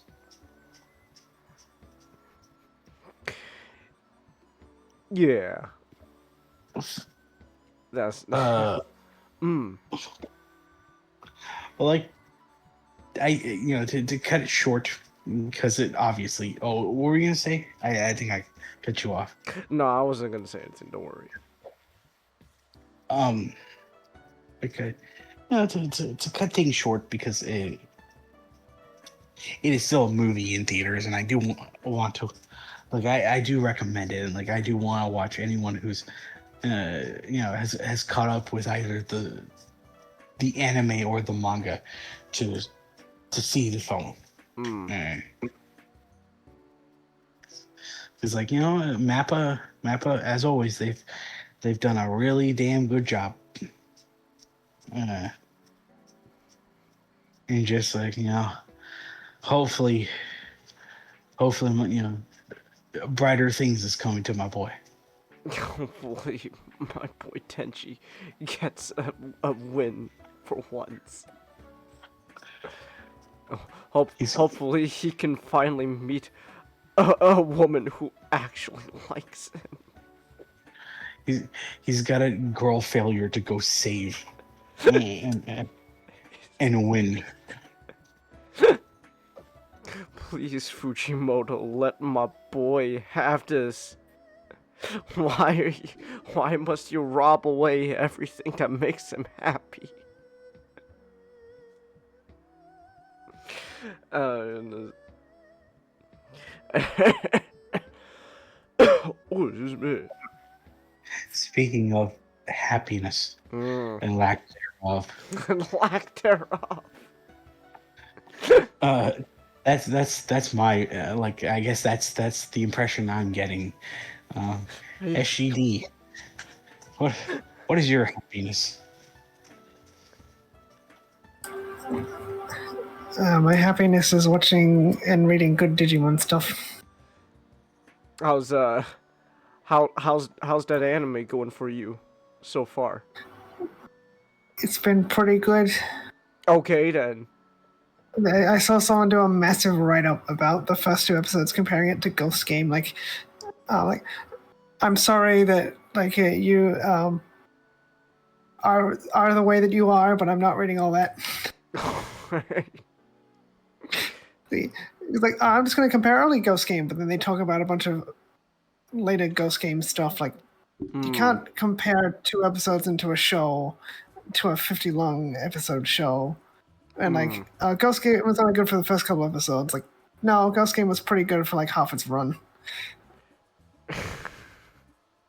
And the other half, they kind of, I don't know, something changed after the Arcanimon episode. I could just feel it. All right. But then be like, oh, but the good things about Ghost Game was smoke and mirrors. It's not how you use the term smoke and mirrors. Anyway, you're wrong, but okay. Smoke and mirrors, it was an illusion.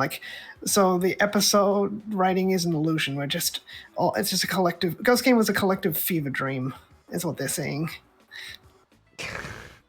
All right then. The Beat Break's been pretty good to start. I don't think its start has been as strong as Ghost Game. Which I don't think that's a popular opinion, but it doesn't matter. I'm correct. All right. Well, I'm glad you're enjoying Beat Break at the moment. Was there at least any semblance of enjoyment in these mangas, though?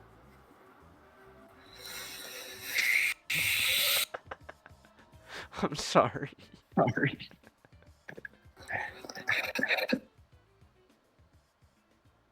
I can feel like the soul sucking out.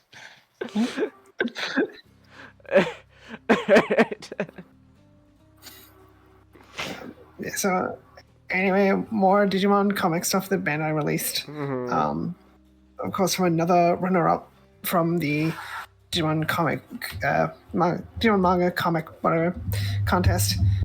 I can't quite remember the name of the manga they did, but I haven't read it because I'll have to go out of my way to find a fan translation, and it's not connected to these manga in the same way Digimon Bloom was connected to Digimon Recollection. Oh, okay. So, still doesn't matter. The guy who did this also has done illustrations for the card game because he was one of the finalists for the card game competition they did, I think, before the manga one. And a few of those people, like Spare Ribs, were picked up to be proper illustrators for Bandai. Spare Ribs has a very silly name, but he is a very good artist. Okay. But Spare Ribs did not do the manga. Alright. And I think them being a card illustrator is worth noting because it seems less like that Bandai asked them to pitch them a manga and more like Bandai approached them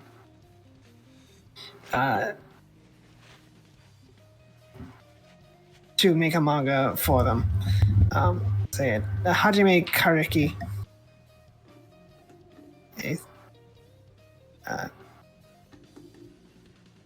So because it definitely seems like a lot of the manga were like you were a finalist, we really like your work in the manga competition, pitch us a manga. Like, okay, Gankumon's kind of like a father figure.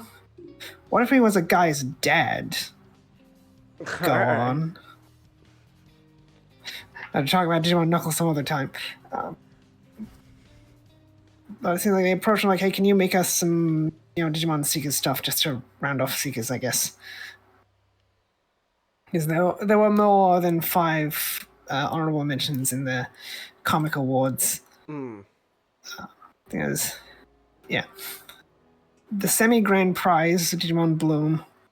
Honorable mentions, 20 Year Samurai, Digital Monster Children Code, Digimon Variants, and Final Candidates. Cold Open, Digimon Another Story, Digimon Daybreak, Mom and Pop Candy Store, Kogaya, and Otherworldly Reincarnation Zuoga. So Kareki Hajime was a final candidate for Digimon Daybreak.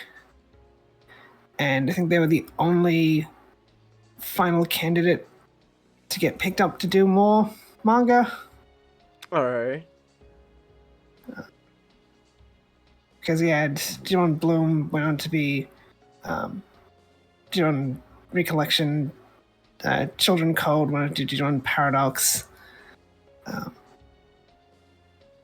so on. I can't remember. I think it was 20th Samurai went on to do Digimon Knuckle. And then we had the V-Team mangaka come back for Digimon Hiragana. Hiragana Digimon.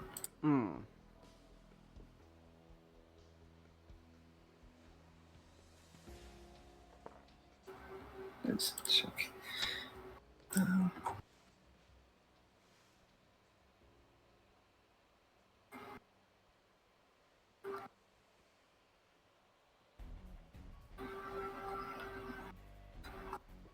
Yeah, Digimon Knuckle was Ichigo Soda. Alright. But to start off with, there was Digimon Seekers, Which of the Crossroads, or Which of the Three Roads, as I will be calling it. Because Crossroads and Three Roads are different things. like explicitly. Of course, this is a story about how Yuling, which is her name, not Yulin. Sorry, we're calling it Yuling. Yuling became the Witch of the Three Roads. Oh, okay. So it takes place sometime after the adventures of Chapter 3 of Digimon Seekers, where Yuling is still looking for Saya using various Digimon. Okay. And the first thing I have to note is we see the three Digimon partners, Tentomon, Agumon, Black, and Palmon, on a raft. And that's where we're into our first issue. Alright. Because Tentomon is from the Digimon Pendulum, so it's using its Digimon Pendulum sprite. Okay. Palmon is from Digital Monster, but then later appeared on Digimon Pendulum, so they're using the Digimon Pendulum sprite. Agumon Black has never been on a VPET aside from the Vital Bracelet, but it does have a dot sprite in other games, like Digimon World Next Order. Alright. Agumon, so they just recolored an Agumon sprite. Oh, okay. The Agumon appeared on... Agumon was introduced in Digital Monster, but then later appeared on Digimon Pendulum. So they're using the Digital Monster sprite. Unacceptable. Okay. 0 out of 10, not worth the $60. Absolutely unplayable. Alright, $60. Jeez. That's a joke. It's not a video game. Okay. This is a manga you can read for free. But yeah, that's a nitpick. But then, actual criticism I really don't like. Yuling has a bunch of digital monsters. Okay. As in the toy. And that's her Digimon docs she's been using. Like, are you serious? Like, those are toys. They're supposed to look like toys. They're bricks in a cage. I was like, okay, whatever, that's really dumb. Like, Digimon Pendulum would be fine. Especially since all the Digimon she's using are from the Digimon Pendulum. Like, I don't think any... The one Digimon she uses from Digital Monster is Palmon, and it has the Digital Monster sprite. It's like, oh, that's a neat detail, but everything else is from Digimon Pendulum, so shouldn't you have gone with the Digimon Pendulum?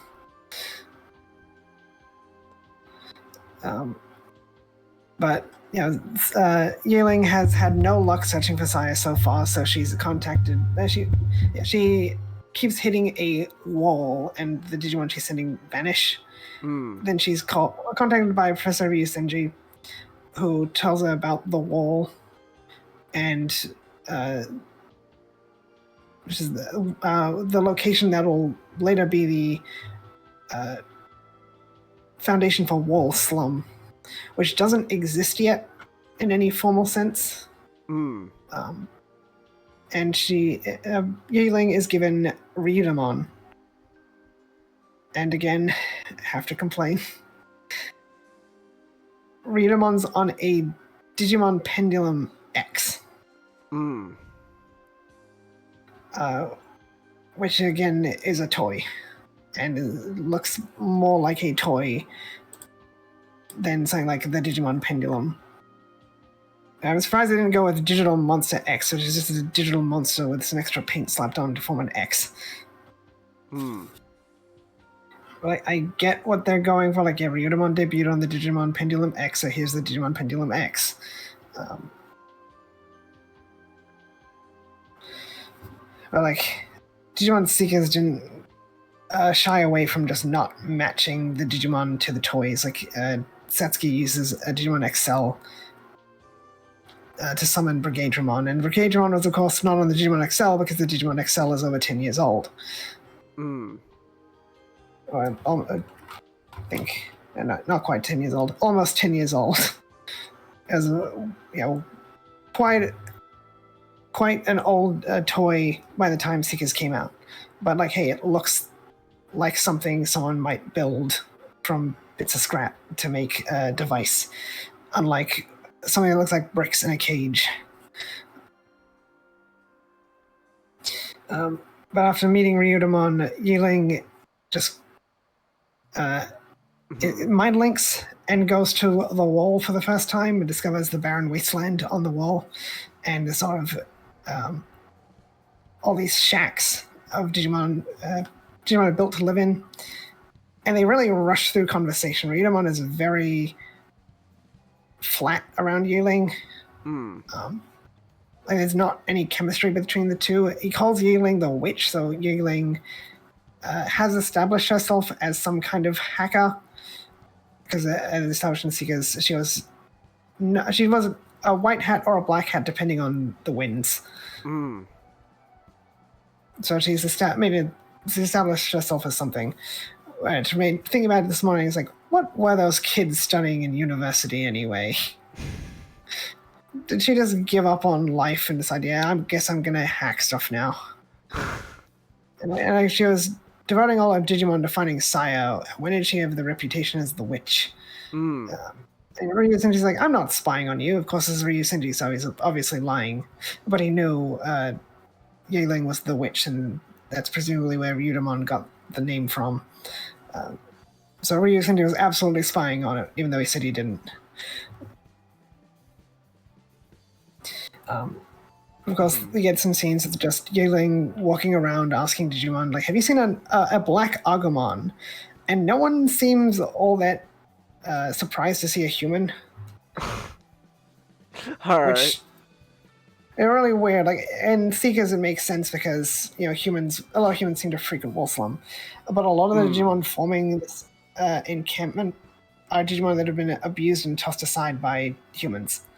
So you think there would be a lot of animosity towards Yiling. And we also get another thing of Yiling seeing Digimon being abused and tossed aside. So kind of what AG was going through, but with AG, he had ignorance. He didn't know what he was doing. Yiling knew what she was doing, but she doesn't feel... And they, again, do not reference how she was using Digimon as tools. Like, there's no exploration of remorse or anything. It reminds me, the start of the chapter opens up with a quick recap of what happened to Saya, but also a scene of Saya talking to Yiling. And it's like, Yiling's like, if you end up in the digital world, you'd probably get lost because you have a terrible sense of direction. And Saya wishes she could be friends with all Digimon. And then Saya says she's not worried about getting lost because Yiling will come and find her. Which reminds me of that scene in that one Star Wars thing where Anakin said he's not afraid of turning to the dark side because he knew Obi-Wan would do everything to turn him back to the light. It was really on the nose, George. You didn't have to do that. Now I'm making all of that up because we know what happens to Anakin. Obi-Wan immediately gives up on him. Yiling pretty quickly gives up on looking for Saya in this story. So reading the first chapter, I was like, wow, okay, I already know what happens. I've read Seekers. Why are you just trying to paint Yiling as even more of a dick? But the first chapter, when I first read, like, okay, this is fine. I can see how they could make a 4-chapter story out of this.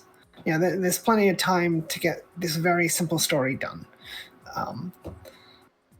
Which is... the opposite problem to Recollection, which had no story and had to stretch it over 4 chapters. And like I said, Recollection should have been 2 chapters. This should have been 4. Because in a V-Jump, they revealed, oh yeah, there's going to be another Digimon Seekers manga. And I'm like, what's going on? It can't be a new manga. They're not going to announce it like 7 months before it comes out. So it's 1 month away from the second chapter of Witcher 3 Roads.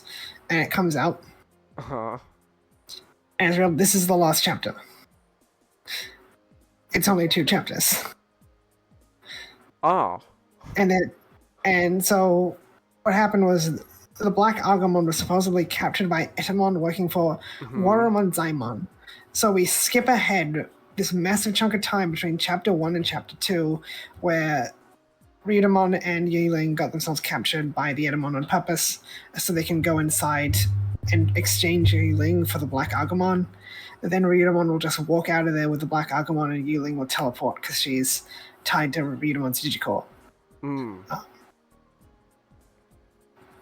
And so Wormmon Simon's like, okay, we'll do a trade. Edamon, go get the Black Agumon. So the Edamon bring out a bunch of Black Agumon, but they're just regular Agumon doing blackface.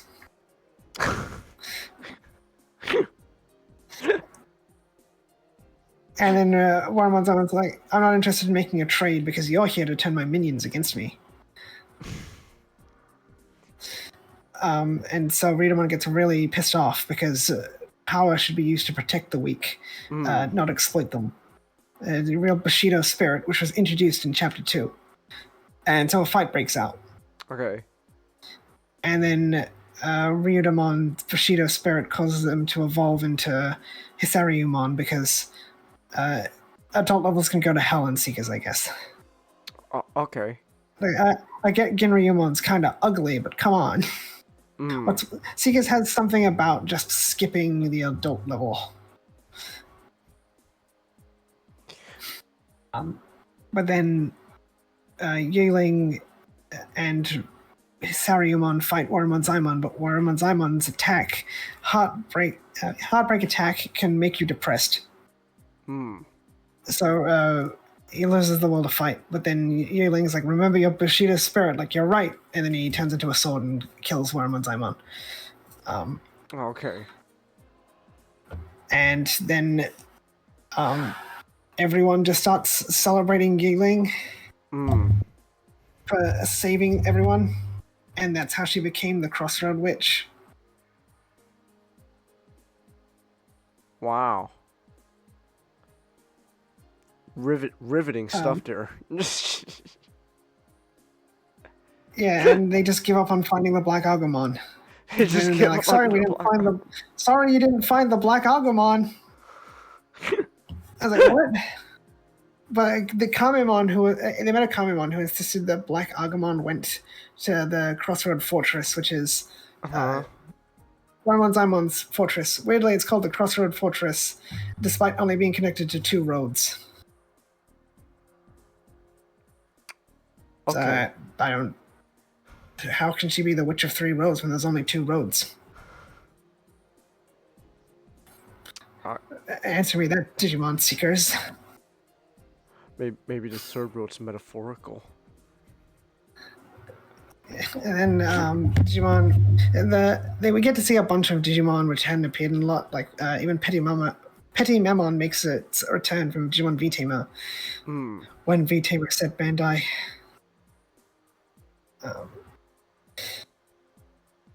But like, obviously there was a Black Agumon because Wormmon Zaimon had a bunch of fake Agumon brought out. Because like, oh, the Black Agumon's valuable, so I'm not going to give it to you. And the Kamemon was their friend. Kamemon even showed them a way into the fortress and a way out.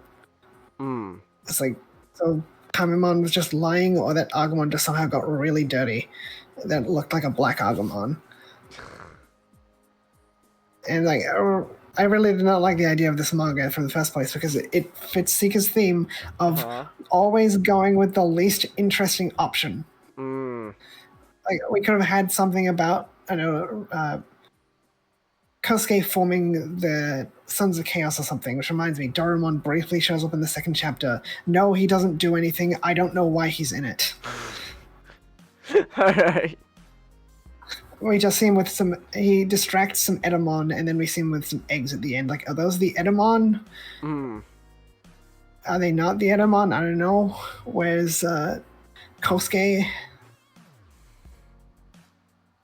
As a Wormmon Zaimon turns into a stripy egg, like, dang, you should have turned him into a splotchy egg. That's the version 1. It turns into a stripy eggs version 3, which if those are Edamon eggs by Doremon, they should have been stripy because Edamon's from version 3 Digital Monster. The version 3 egg is stripy, like Poyamon's egg, because Poyamon's from version 3. Alright. Like, yeah, definitely a step, quite a few steps above recollection, because it really doesn't try.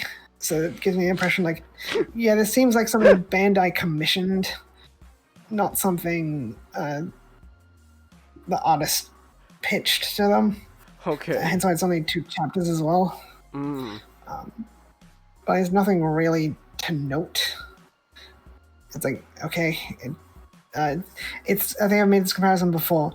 It's like if George Lucas said, "I'm going to come out and make one prequel to the Star Wars movies," and it's Attack of the Clones, but with but with the scene from Episode 3 where Darth Vader and Tarkin are watching the Death Star get built. So it just goes from Padme and Anakin's wedding to that scene. It's like, this explains nothing.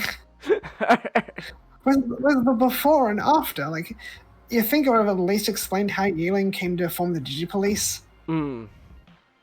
Like, no, it's just, here's a little consequenceless adventure about how she became the Witch of the Three Roads. How did all those Digimon know she's the witch? Don't worry about it. Don't worry. Why did they start calling her the Witch of Three Roads? Don't worry about it. I see. You're gonna rage quit the Digimon game? The boss is impossible. Who are you fighting, Chelsea? Titamon plus Skullbalukimon, no spaces. That is the name. Okay. If you set it to the lowest difficulty, Chelsea, and you lose, it'll give you the option to play with invincibility for the rest of the battle. And there you go, Chelsea. Don't tell Chelsea this, but there's going to be much worse bosses down the line. Oh, okay. One of them doesn't let you use items, but you can heal. Another one will damage you when you try to heal. Oh. Oh, okay. The final boss is pretty easy, at least. Not that that's a good thing. Oh. Oh, okay. But anyway, the ending of Witch from Three Roads has Yealing as like the leader of the Digipolice, which I think leads into Wolfslam's Nightmare. Alright. Which it's a step above. It's a step above. Witch from Three Roads, in that it doesn't upset me in the same way as Witch from Three Roads does. It's the best thing to come out of Digimon Seekers. Alright. Because it's so inoffensive. But, you know, from the very beginning, it spoiled what the conflict is. You can see a tongue by AG. That's Nidhoggmon's tongue. Like, unmistakably, that's a tongue of a Nidhoggmon. Which unfortunately means the story is very predictable. Okay. So it's set sometime after Digimon Seekers. AG is kind of just Lugamon's lapdog, going around telling off Digimon like, hey, no fighting in 9th District. Alright. And then they go, a bunch of Digimon are just vanishing out of nowhere. Oh my gosh. So they go to Dorumon, who's reading books. And he says like, oh yeah, maybe go to, I think it's the 4th District.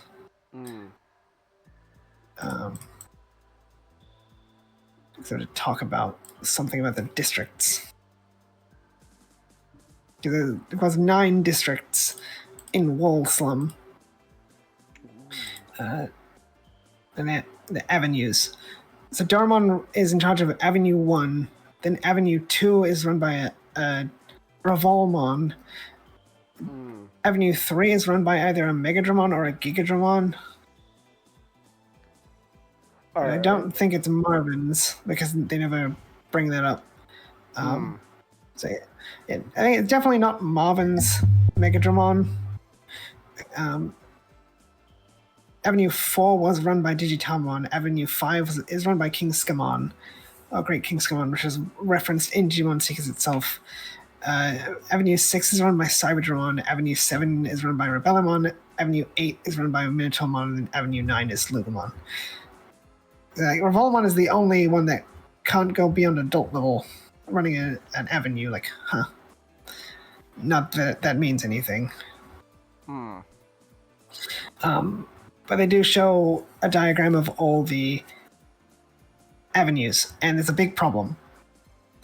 Avenue 4 has Digitamamon, and a question mark. All right. On the previous page says the leader of the boss of 4th Avenue was replaced. So it should probably have Digimon crossed out and accompanied by a question mark. Because like Digitamon's not the leader anymore, but then doing Digitamon a question mark would imply a power struggle would have happened, but they don't know the result. But they do know the result of what happened. Digitamon is gone. But of course, they go and meet the new boss who replaced Digitamon and Jijan. It's Orochimon. Which spoils the story. Because Orochimon evolves into Nidhoggmon. Nidhoggmon, in fact, was created to be an Orochimon evolution. Okay. And it's just Orochimon was not happy about the fighting between 4th Avenue and 5th and 6th Avenue. So he killed Digitamon and usurped him. I say he, but Orochimon's later revealed to be a she. Oh, okay. Which is weird because generally they avoid using he and she for Digimon to say it. Because in most scenarios, Digimon lack gender on account of being data, so they don't have things that would define that they don't have anything in those pants. Right. It's not really a big deal. Like Digimon not having gender isn't even consistent in the VPETs. It's kind of a thing it says to explain why your Angemon did not lose his penis when he became Angemon because she never had one. That's the phrase I used to sum it up. Your Angemon did not lose his penis when he became an Angemon because she never had one. I think it's just to avoid that question of like, what happens when my masculine Digimon, my feminine Digimon becomes the opposite sex? Like, oh, you see, it just looks like it was that sex, but it's not. Oh. Yeah. Okay. And also, breeding's not a mechanic in Digimon anyway. You know, things are inconsistent. Like, it says Digimon do not reproduce, but then other stuff says Digimon do reproduce, but asexually. Not that they have, but like the asexual equivalent of lacking gender itself. Like you're not even a hermaphrodite; you're the opposite of that. But then someone on Twitter say like, two Digimon could just come together and make a baby. Like, no, the website explicitly says they cannot do that. You know, it says a lot of things that don't. The rules on the website are incongruent with the profiles. Like, Digimon are neither male nor female. Why is this Digimon explicitly stated to be female then? Shut up.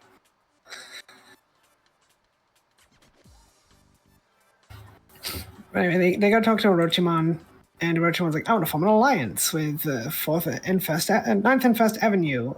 And then they leave like, and AG being AG is like, wow, Orochimon sure was nice, huh? And I was like, I think he's full of crap.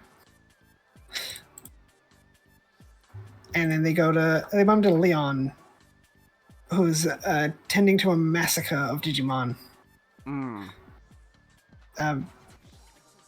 Because something's been massacring the Digimon, hence the disappearances.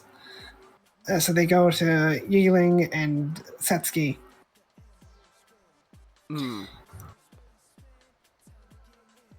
It's weird. I noticed they put Yiling's last name first in the English, but then Satsuki's last name second.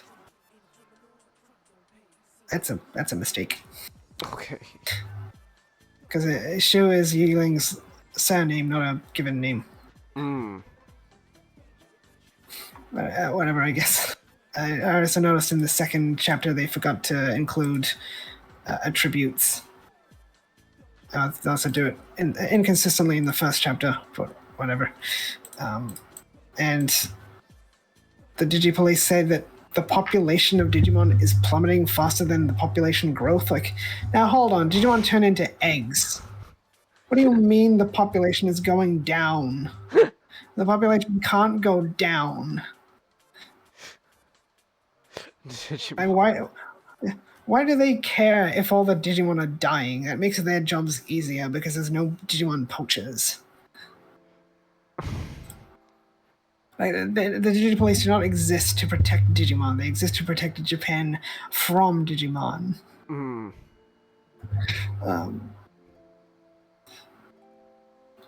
But it's silly stuff like Satsuki says she sent a Sealsdramon undercover. Like, how do you send a Sealsdramon undercover? They're not exactly something that can disguise themselves. Like, just put on a trench coat. People will think you're Leomon from Try.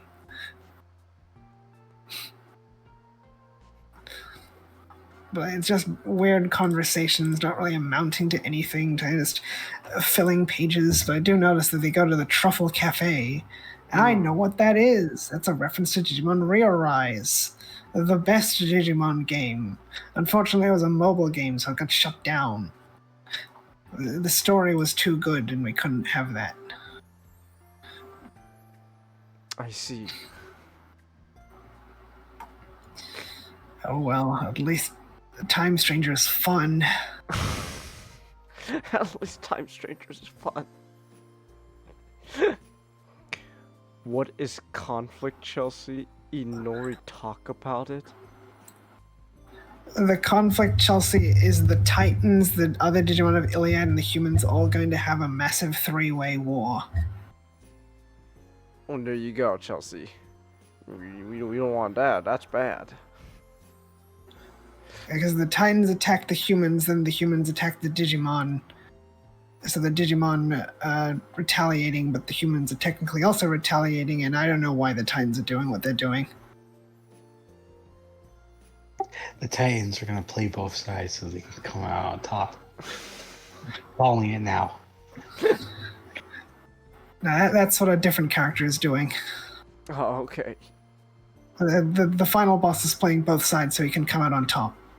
And then he's going to jump from the top and go splat. Okay, Dad. I mean, you know, like that's smart. If you undermine yourself at your weakest point, they're gonna know. But if you undermine yourself at the peak, they'll never know why. It's literally, I'll talk about Time Stranger some other time, but literally the whole villain's goal is I'm going to play both sides so I can come out on top and then throw myself off the top and go splat.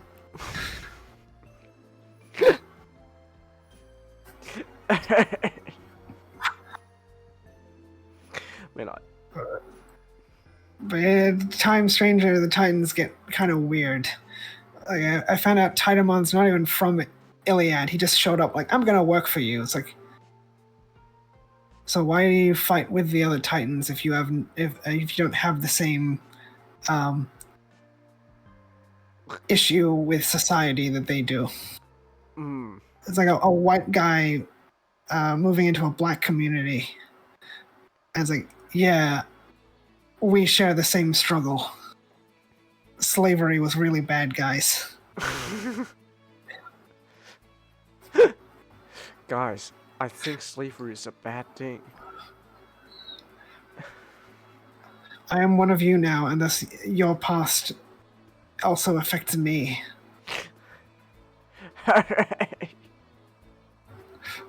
But anyway, back to crap. Yeah, they after leaving the Truffle Cafe, they bump into Nidhoggmon, which was spoiled by the start of the cover. And Nidhoggmon is the one who's making all the Digimon disappear. So a big fight happens after they learn that Nidhoggmon is actually a researcher who worked under Ryu Senji, and then she went DMIA, hence why Nidhoggmon is actually a she. Oh, okay. And she really liked Digimon, guys. She really liked Digimon. But humans those gosh dang humans had to come and ruin everything. Oh my gosh, no. And just them just being jerks. Oh my goodness. And just, they misused the Digimon guys. And she went DMIA for some reason. Oh, okay. I don't know how that happened. And this all just happened before they knew DMIA was a thing. I mean, they had DMIA cases after Saya, but like Ryu Senji's a pretty bad guy, guys. Oh my He's just such a gosh. bad guy. He's not in this manga though. He's probably still working with the Pentagon Oh my goodness. in America. Of course, America. Kosuke's not in this story either. I think he's just off chilling on the beach with Black Agumon, I guess. Alright. But they decided, if we use this, the wake up juice, it'll fix Nidhoggmon. Like, hold up. You guys established that dangerous thing to do if they don't have a body to go back to. So this researcher doesn't have a body to go back to. And somehow they get the research juice. Like, where'd you get that? You have to get that from Ryu Senji. Leon just has some handy. Like, they're just hanging out on a cargo Dramon. Like, oh yeah, I just have some of this handy. Okay. And they just jump on a sad Orochimon and give her a little injection. And then she wakes up. Like, humans are really bad guys. You guys suck. Whoa. I didn't know humans were bad. Damn. And she turns back into Nidhoggmon and starts trying to kill everything. Because humans just really suck, guys. There's no commentary here, though. I guess because it's the bad guy saying it, it doesn't matter. Oh, I see. AG, Satsuki, and Leon all digivolve their Digimon, but they skip the adult level. Because the adult level can go to hell. This is Digimon Seekers.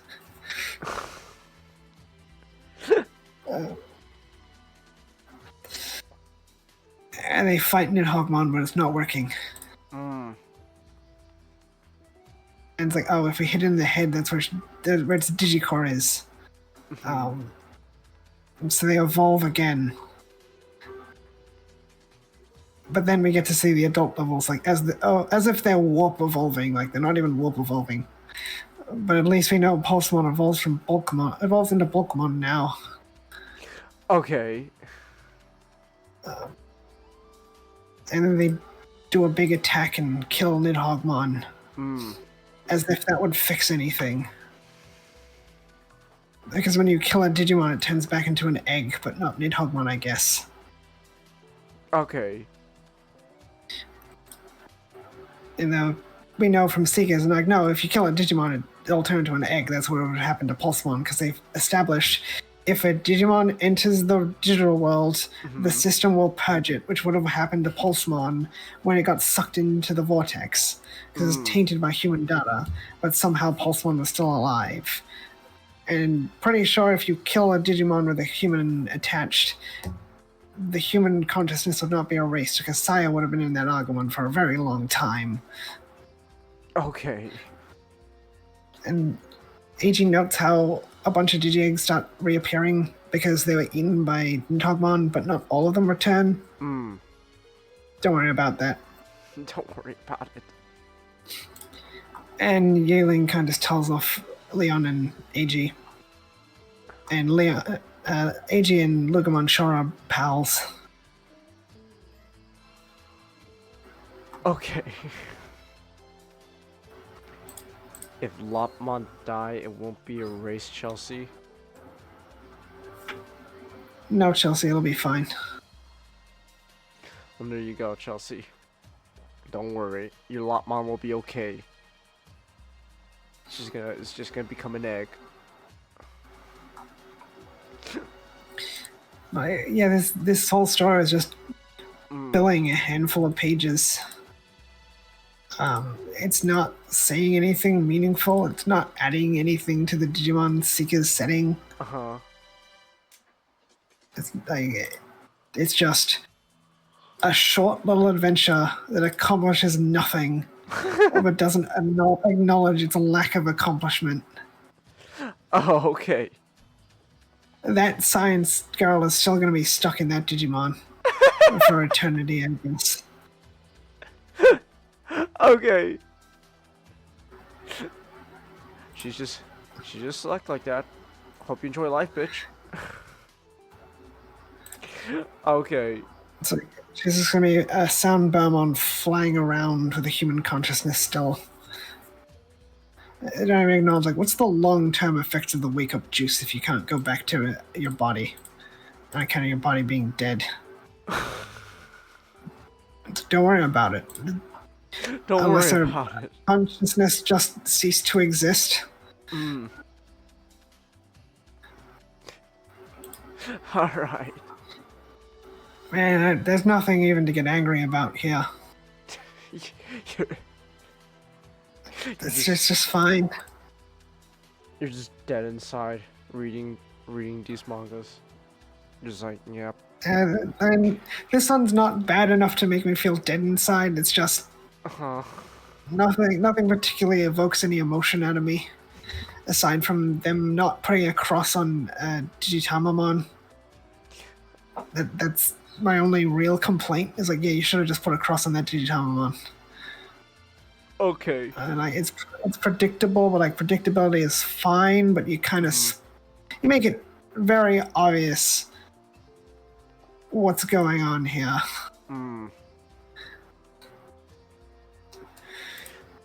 Unlike The Witch from Three Roads, I don't think this would have benefited from being longer. It's not stalling for time in the same way Recollection was. Like, maybe another chapter could have benefited it, but like, it's not. I don't think its length necessarily diminishes what it's trying to accomplish, because it's not very ambitious. Okay. You know, which fits given it's Digimon Seekers.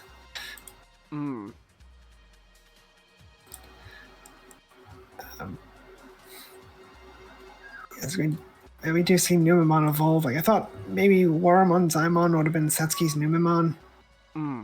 But like reading Walsum's Nightmare, I don't think that was the case. I think they would have maybe I think Satsuki probably would have been recruited after becoming a hacker herself when she would have met Numemon. So I don't think Yuling gave the Waramon Zaimon's egg to Satsuki. But I thought that's the connection they were going to make. So looking back, I kind of thought Witch from Three Roads should have had a King Etamon as a bad guy instead of a bunch of Etamon and a Waramon Zaimon. Or at least a Metal Etamon, because Etamon and Zaimon are good friends, but not good friends, if you know what I mean. Etamon manipulates Monzaimon. Okay. While Metal Etamon and Waramon Zaimon are good friends and good friends. Waramon Zaimon even gave Etamon a little stuffed toy version of it. Because Etamon has a stuffed toy Monzaimon on its hip, and then Metal Etamon has a stuffed toy Waramon Zaimon on its hip, and then King Etamon has nothing. I guess Shinmon Zaimon wasn't invented yet, so...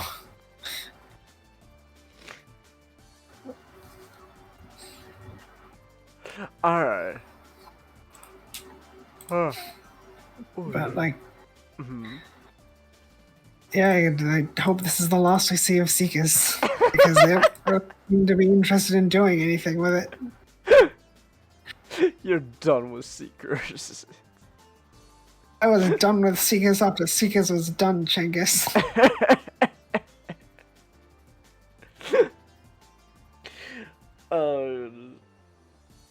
Well, hey,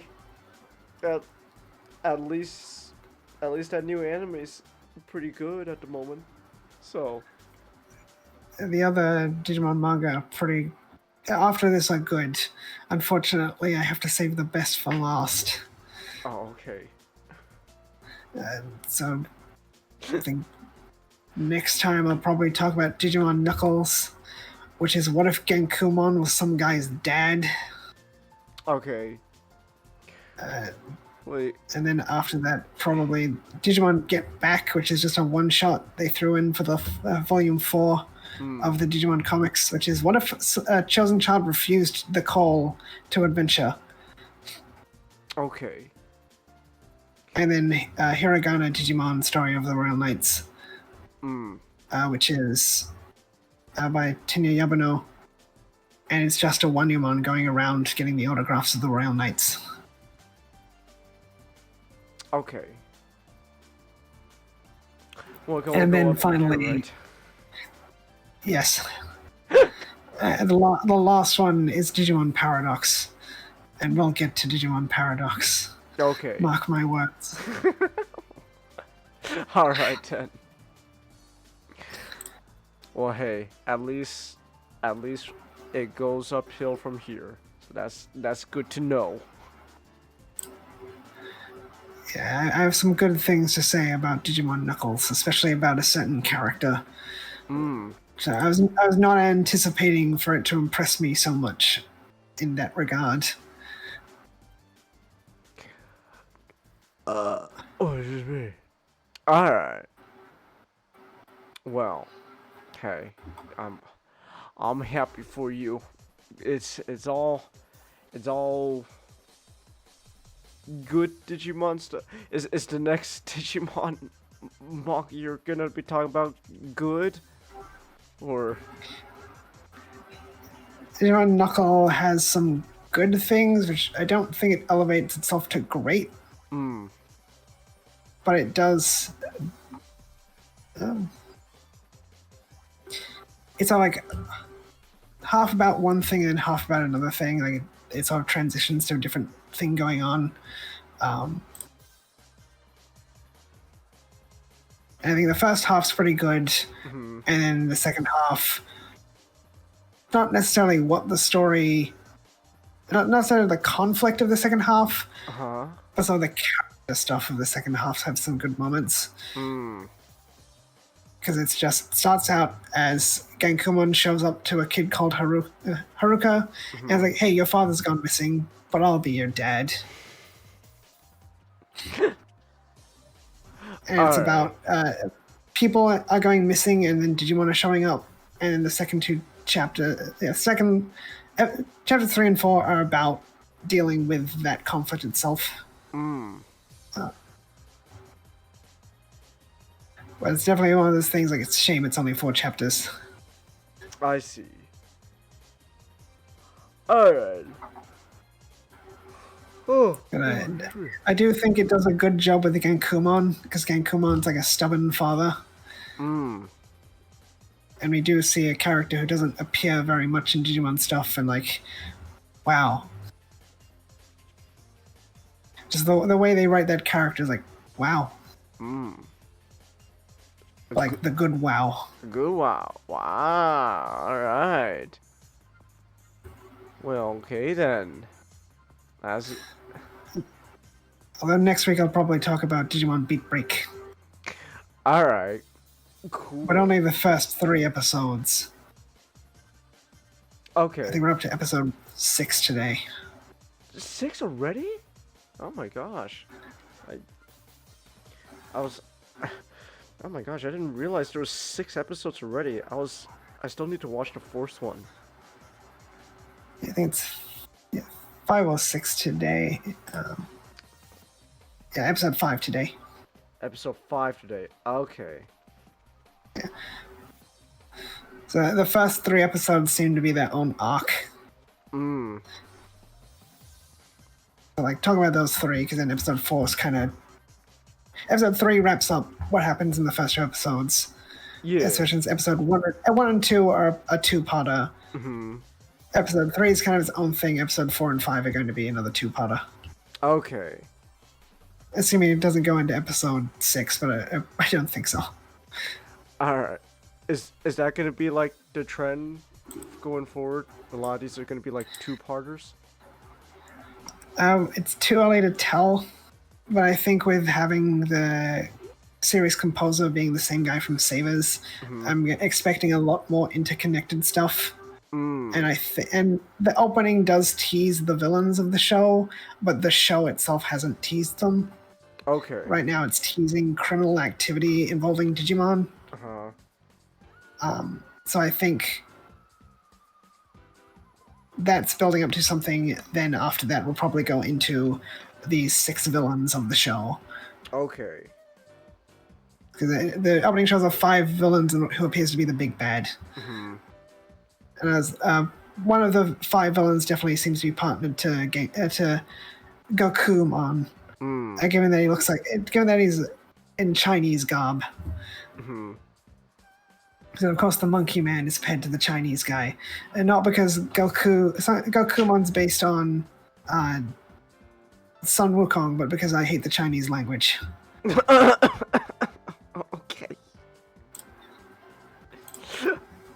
I see.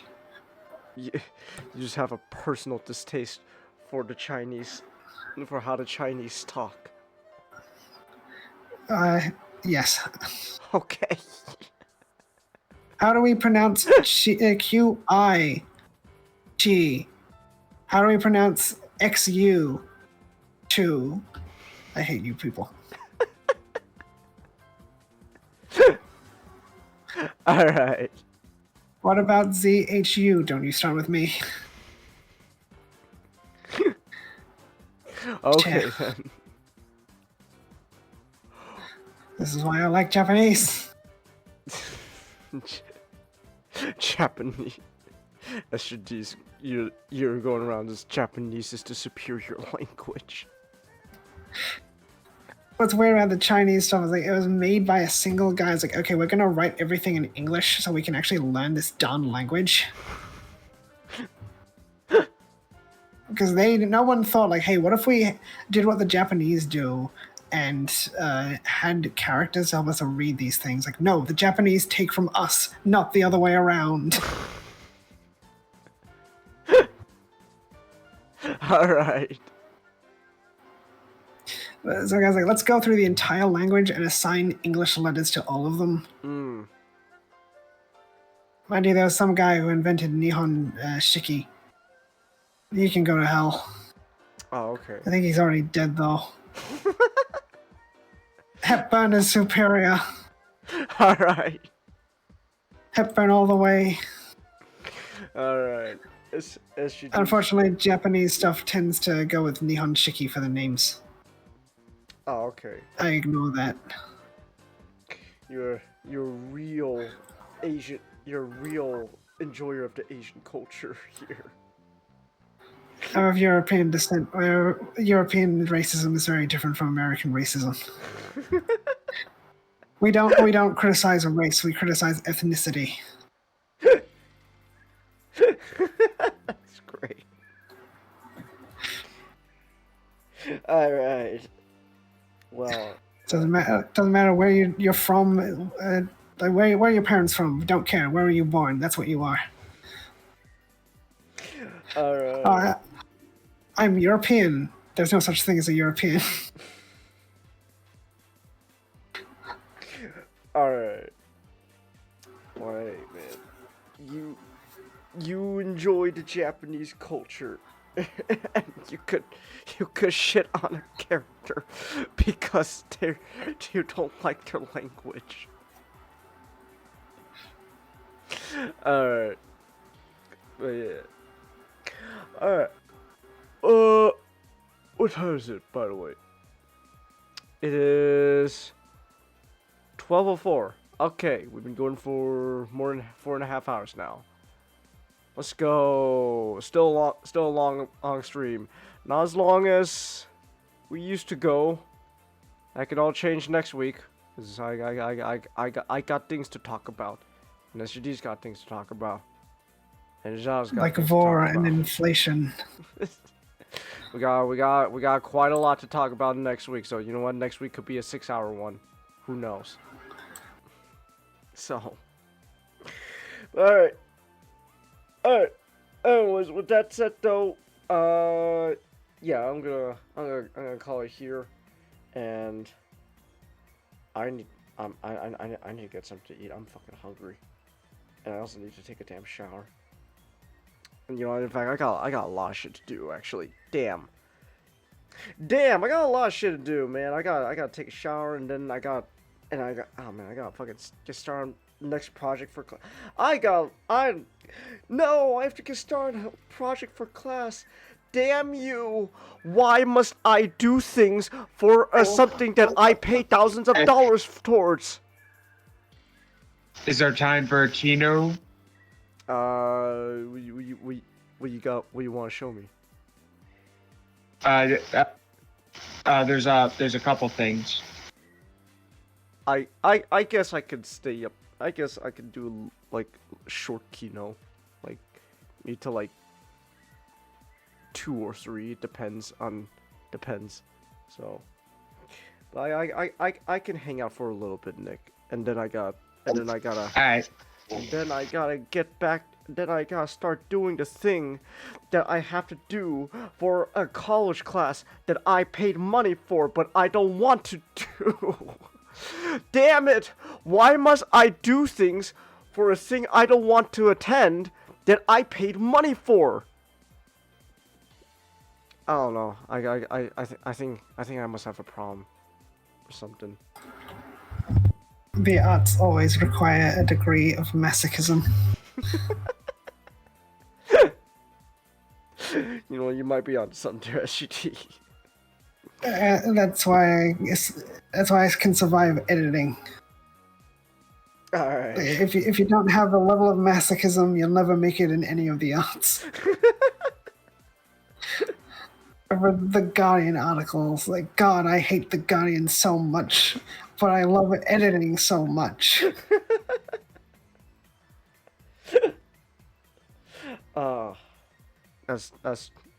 That's the mark of a true artist. All right, we're gonna call things here. And I'm gonna go do my things. Thank everyone who came. Thanks everyone watching replays. I got like 1 or 2 weeks of streams from Twitch I gotta put onto YouTube because I forgot about that. But anyways, people watching on the replays whenever this comes out, thank you for watching, and until next time, good night.